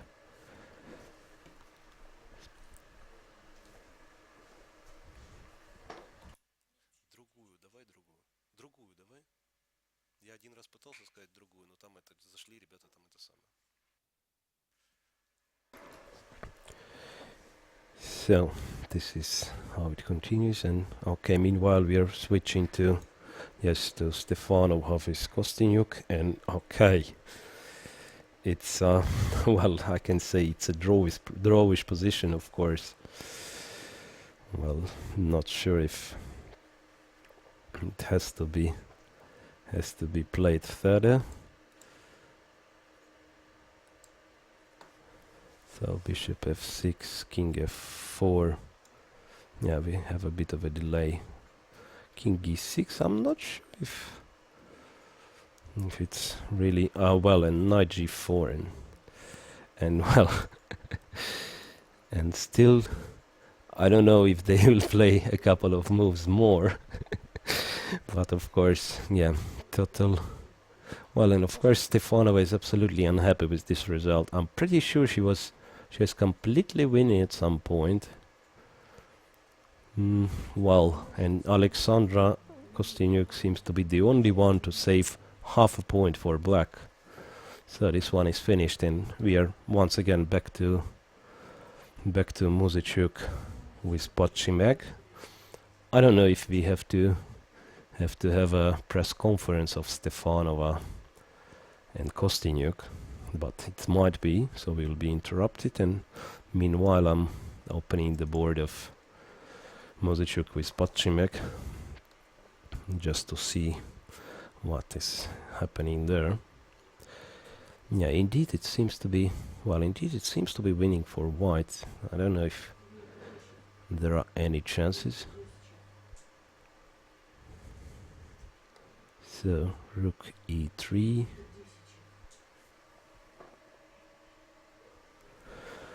Well, rook e3 was the last move, so g4, covering the e5 square against blue white's knight. Rook e3, once again renewing a threat of knight e5, so black cannot take on c4. And also planning to play rook e6. The other option is to play rook e6. And against this rook e6, by the way, to this rook e6, by the way, black has not a lot of defensive options. Perhaps the best possible is to try rook f5, but of course after take, the fight will not normally last for long. Those three passed pawns should be decisive. Well, rook e3, king g7 was played. Well, so they are playing on a second, and that might be the only reason Muzychuk may have some technical difficulties. Otherwise, of course, it looks to be winning. Well, rook e7. Rook e7 is an interesting move. Of course, it creates a lot of threats there, but at the same time, well, I don't know if Muzychuk found anything convincing after, say, g3 at least. Black will try to create some threats. But it has to be something, of course. Well, king f8. 7 king f8, but king f8 runs under some other discovered attacks. King f8. Well,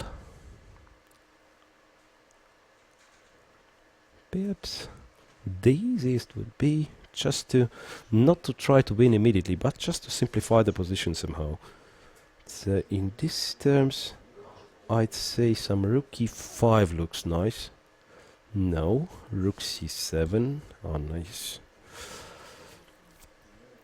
He's very much determined to finish this game as soon as possible. So rook c7. Yes, okay, c4 is defended. Discovered check is still a threat. And at the same time, a pawn is ready to start marching. King e8. Then just, I believe it's a time for white to start marching with the pawn. Well, possibly black is hoping for this line: a5, g3, a6, rook h4. Black seems to be in time. Yes. So, Anna prefers c5, also creating a threat of knight d6. Yes, looks like a finish. So, well, shortly we're going to have a press conference of two ex-world champions, Antonetta Stefanova and Alexandra Kostyniuk. And well, hopefully we're going to be back to this game, but anything can happen. It might be finished at any moment. So as girls are playing on seconds, and well, so knight d5. And now it has to be something forced.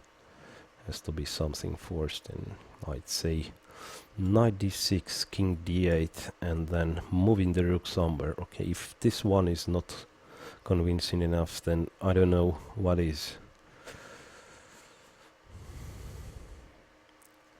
Well, I'd say yes, rook somewhere. I don't know which square exactly. Yes, knight d6 was just played. King d8 is the only move, and then rook g7 or something.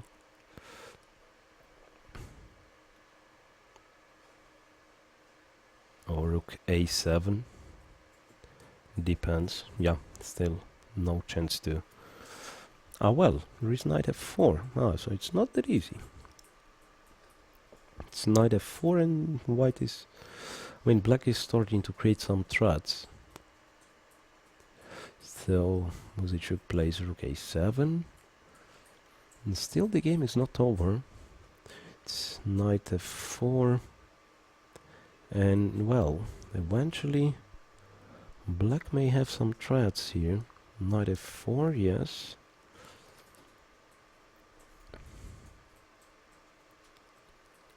Once again, seems like white is not in time to run for a promotional square.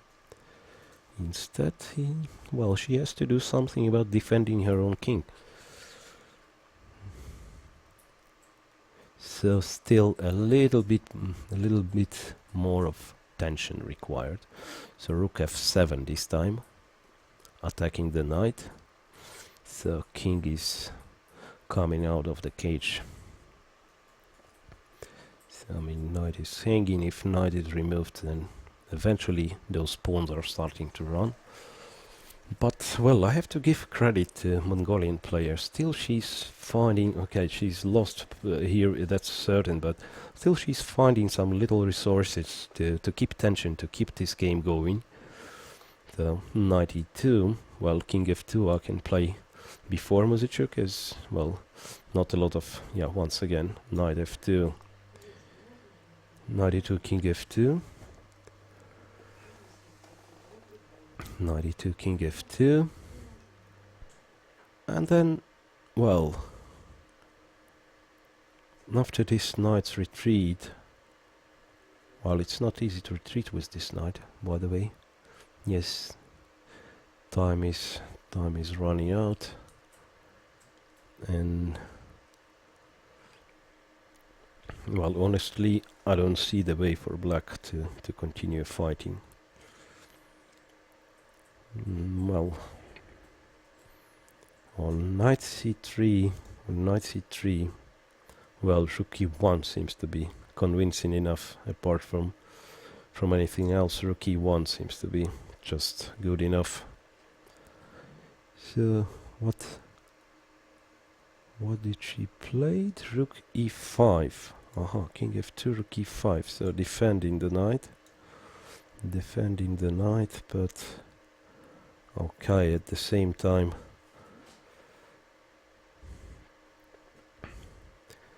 there is no threat, I would say. There is one. So g3 and some rook d3, some difficulties still. So white has to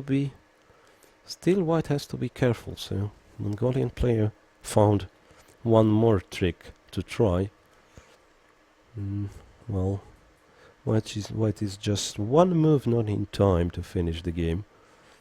So she keeps to create some threats. And, well, for instance, it's not that easy. I mean, for instance, something like this may even lead to white's defeat. g3 and rook f4 bait.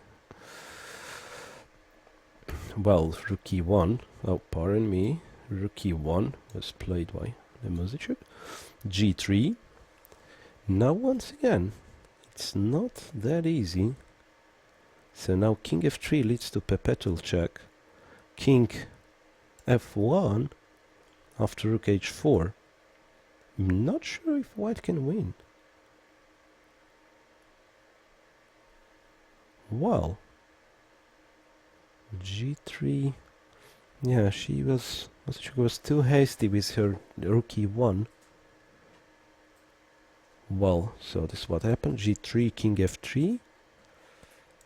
Well, I don't see how she's going to escape from perpetual check after rook d3.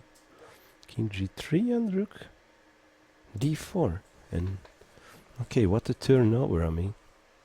What a turnover. Incredible. I mean, she was completely winning here. Yes, rook d3. I don't see anything. King f3, rook d3, rook d4, and it's well, actually, it looks like she's not happy with the draw now. So rook d3, rook d4 is definitely a draw, but it looks like Mongolian player is looking for something more than this. Rook d6. What's rook d6? Well, rook d6. Winning the piece or what? Well, that might be a mistake, I have to tell you. Take knight d4, king g3, rook e1, but okay. You can't really win this one, but you definitely can lose.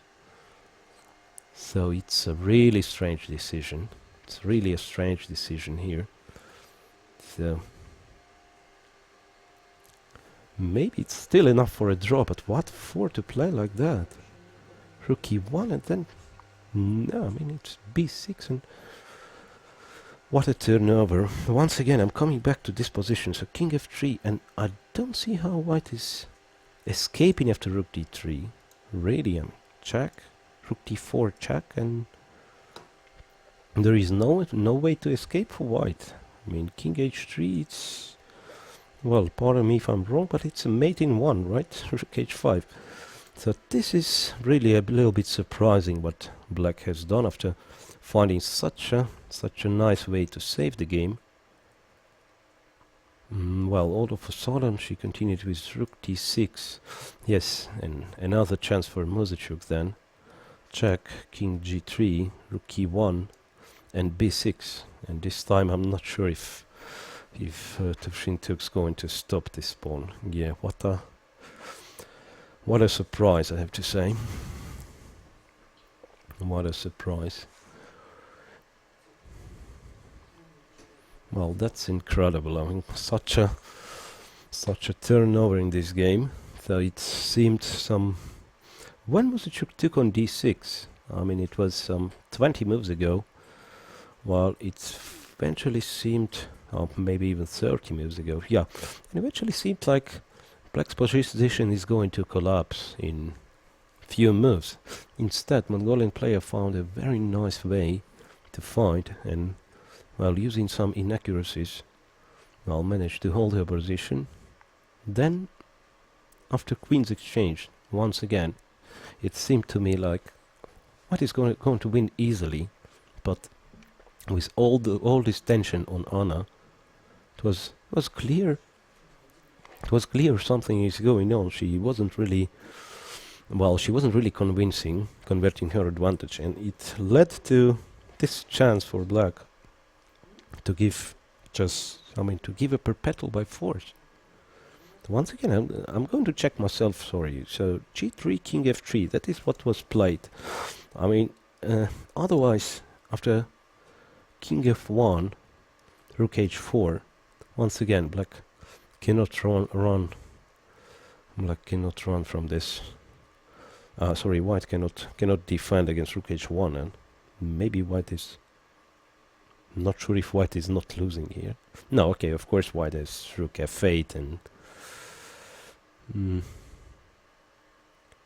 well, I just thought that's interesting. Maybe white was winning there. So just a second. Okay, still, I mean, no. In the present position, I hope we will not miss something spectacular. So rook d8, and king goes there. Rook d8. It's possible to play king c7, it seems so. Then b6, king c6, yes. White can't do anything, so white would be forced to give rook f8, rook f7 to give perpetual there. Well, and now the game is over.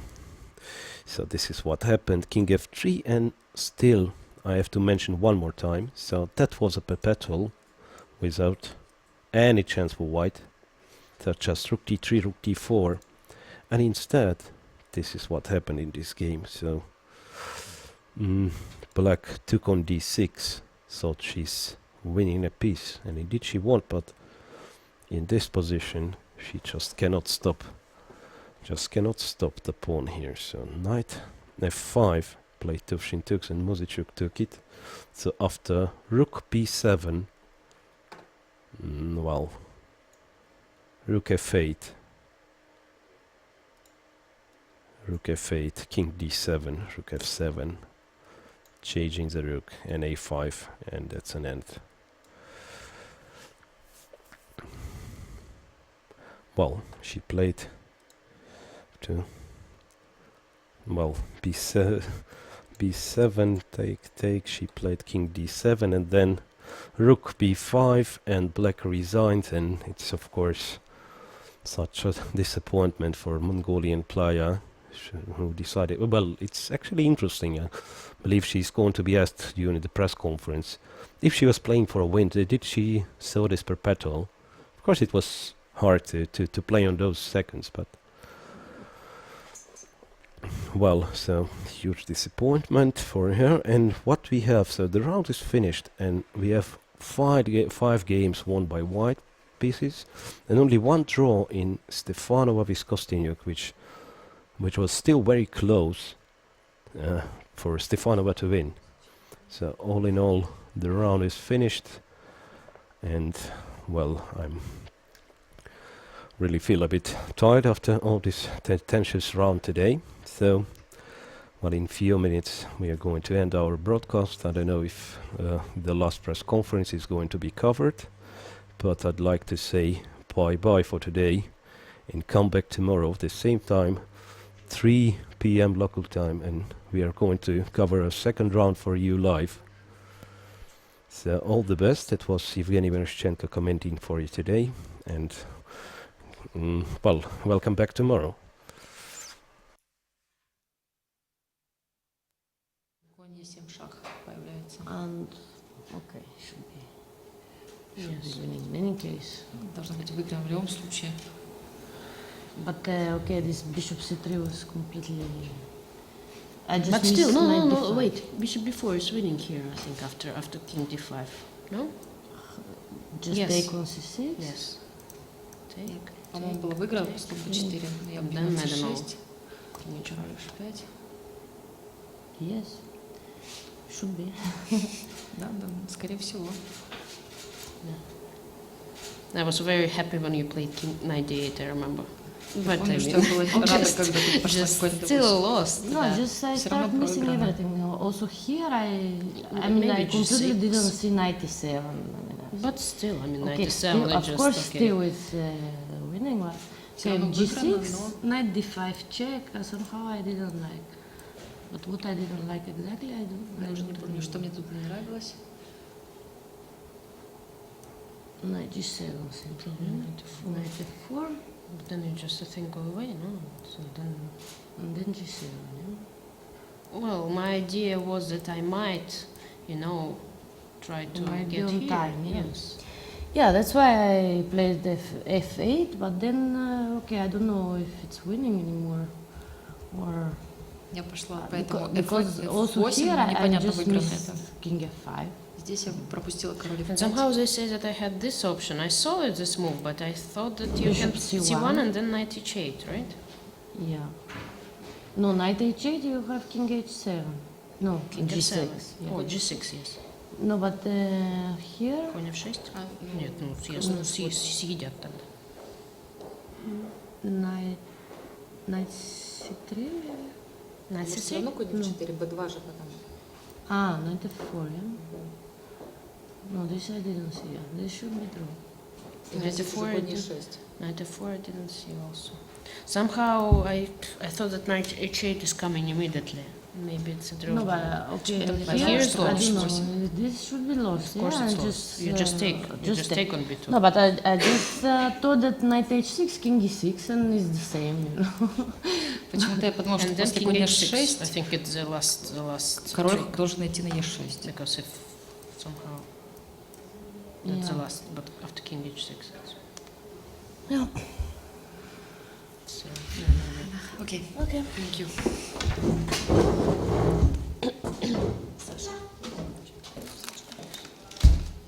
Нашли за партией, за анализом конь f4.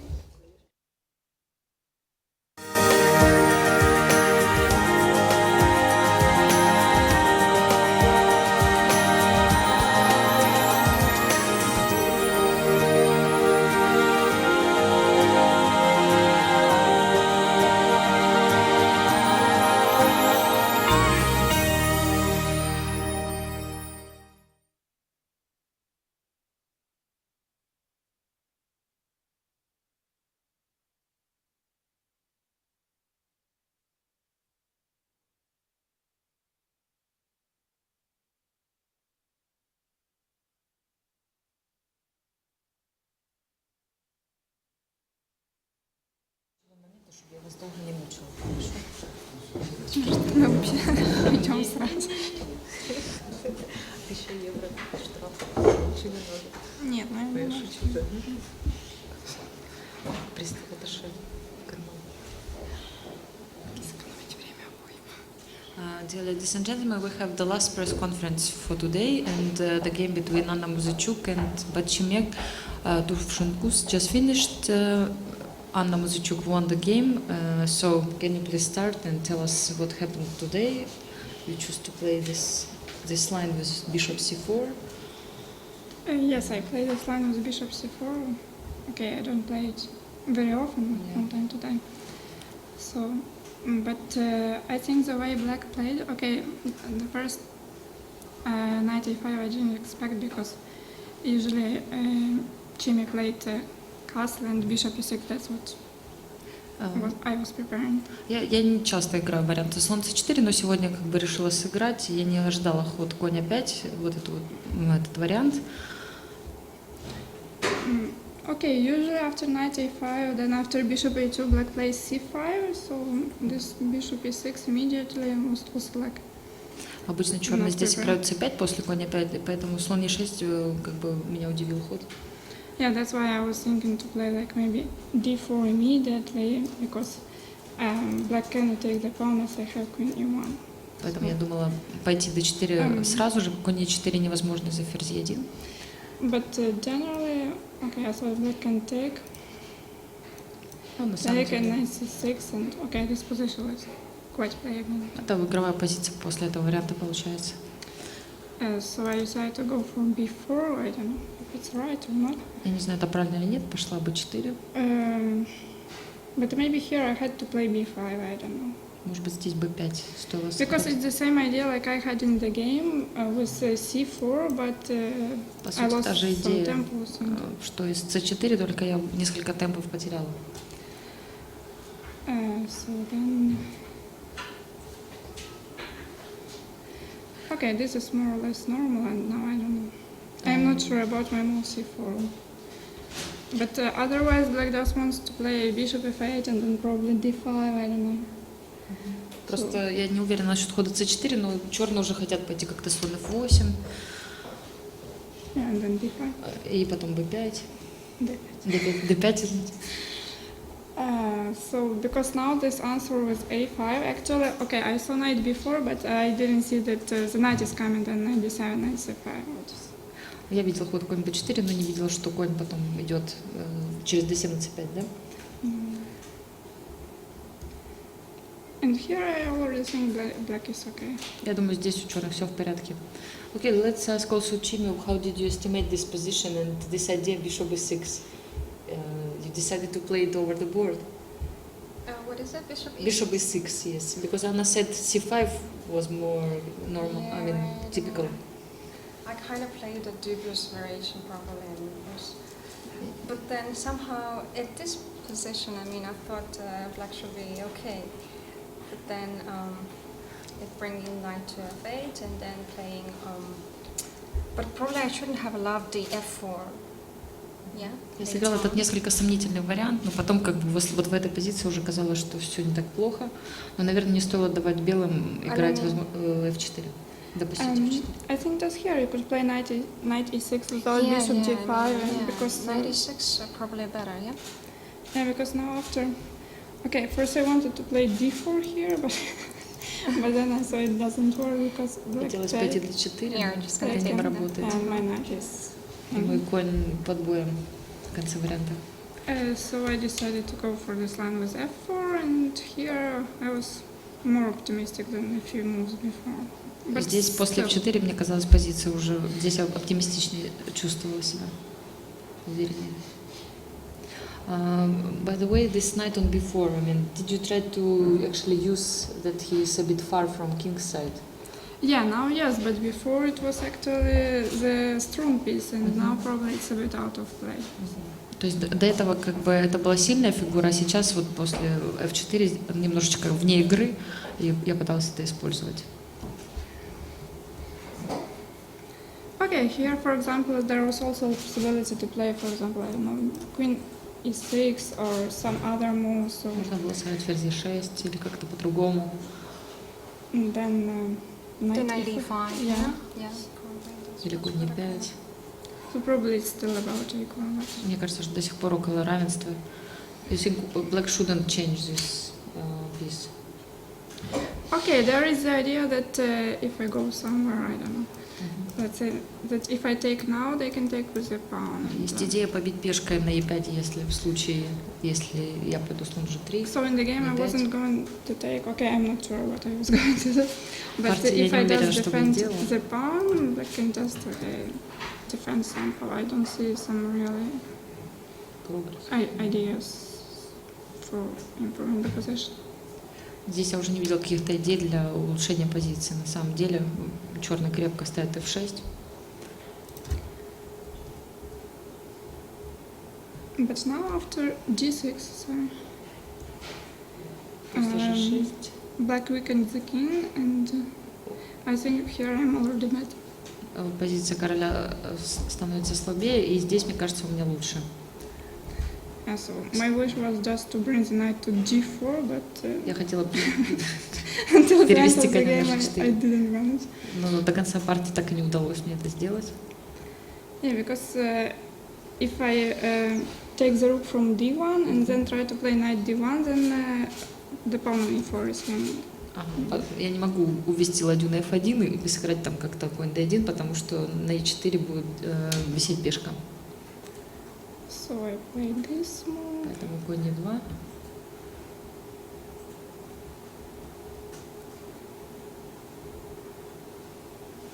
Okay, then I really don't know. Okay, here another possibility was to play knight h3 with the idea knight g5 or knight f2, knight Здесь- g4 still.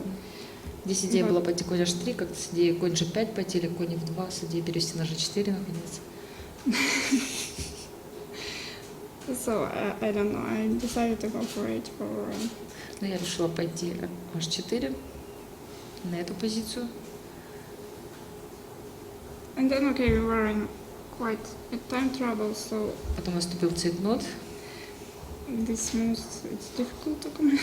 и довольно сложно комментировать следующие ходы.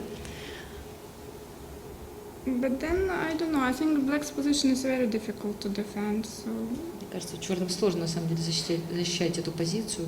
after some time, I just got a much better position.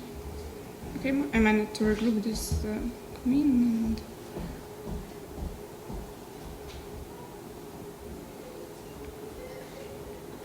I don't know what was better for black. Сложно сказать, что было лучше. And okay, so here I started winning some pawns. И здесь начал выигрывать пешки. Okay, and then it was completely winning, but Потом была абсолютно выиграна позиция. I played so strange that it could be draw or even worse. Мне кажется, что потом отыгрались до ничьи, а может быть даже уже и хуже у меня было. Okay, maybe not. Not really Okay, worse. no, not really worse, but Может, at least не хуже. black could make a draw with perpetual attack. Which position actually you think it's black managed to equalize? Okay, here I Here. could take with the knight, and things could be much easier. But Я могла побить здесь конем, и все было намного легче. okay, but it's still winning, of course. And И здесь, в принципе, выиграно. okay, here I think it's draw. Мне кажется, здесь ничья после ладья d3. Here it is. Ага, король h3 все-таки желательно не играть, да? Вот здесь может быть хуже, да? Здесь, возможно, была ничья. Король h3 невозможно. Jimmy, you missed this chance. Oh my gosh, I can't believe it. I mean, I was, Не могу в это поверить. yeah, I mean, it was completely winning for white, of course, and then Anna started to make some weird moves, and then, okay, well, I saw the other knight d4, so I was, but of course that's losing. I mean, of course, yeah. На самом деле у Ани было настолько долго выиграно, что даже вот здесь вот этот момент как бы был упущен. Yeah, I mean, so there's no way to. Oh, okay. And you saw it during the game already, or you preferred not to think about it? Okay, it was like we had 30 seconds per move, and you don't really have to think too much. В этот момент у нас уже было по 30 секунд на ход, и тут уже сильно долго не подумаешь в этой позиции. А дальше, то есть это вот один момент такой, да, был? There was only one moment like this, and then it's again winning for white. Есть ли вопросы к уставшим игрокам? Здравствуйте. Когда вы делали первые шаги в шахматах, какая книга на шахматную тематику стала для вас шахматной азбукой? Какие книги вы продолжаете читать как на шахматную тематику, так и любых других жанров? И что на вас произвело самое большое впечатление? Ну, какое произведение? When you were making your first moves in chess, which book had the most influence on you, and which books you like to read? Me? Yes. На русском? Как хочешь, можно русском. Ну, на самом деле, моими первыми тренерами были мои родители, поэтому мне трудно сказать, что я читала какую-то книгу, потому что я начала играть в шахматы очень рано, в возрасте 2 лет, и поэтому как бы с самого начала родители учили меня, соответственно, по каким-то книгам, по собственному опыту. Ты еще читать не могла тогда, наверное. Я тоже так думаю. Поэтому я не знаю, какая именно первая книга. Actually, I started to play chess at the age of 2, and my parents were teaching me at this moment, so it's hard to say which first book I have read, and if I actually, that's what my comment was, that if you actually could read at this time. But now Но сейчас я читаю много шахматных книг, то есть трудно какую-то выбрать, это в разных, то есть по дебюту, по Метельшпилю, по Эндшпилю, разные журналы. Nowadays I'm reading a lot of books about openings, endgames, middle games, and some magazines, chess magazines. Chini? What about you? Yeah, I mean, but I also learned when I was almost 5 years old, but unlike Anna, not 2. But yeah, I mean, so at the time, my father taught me how to play chess. So I started with this tactical books, actually, yeah, but and some end games books, but I can't really recall all the authors or names. Так же, как Ганна, я довольно рано начала играть в шахматы. В возрасте 5 лет меня учил мой папа. И тоже действительно сложно вспомнить книги, с которых все начиналось. Но вот книги по тактике я могу вспомнить, и книги по Эндшпилю в этот момент. Вот с них все начиналось. Okay, thank you very much, girls, for your comments and answers. Спасибо.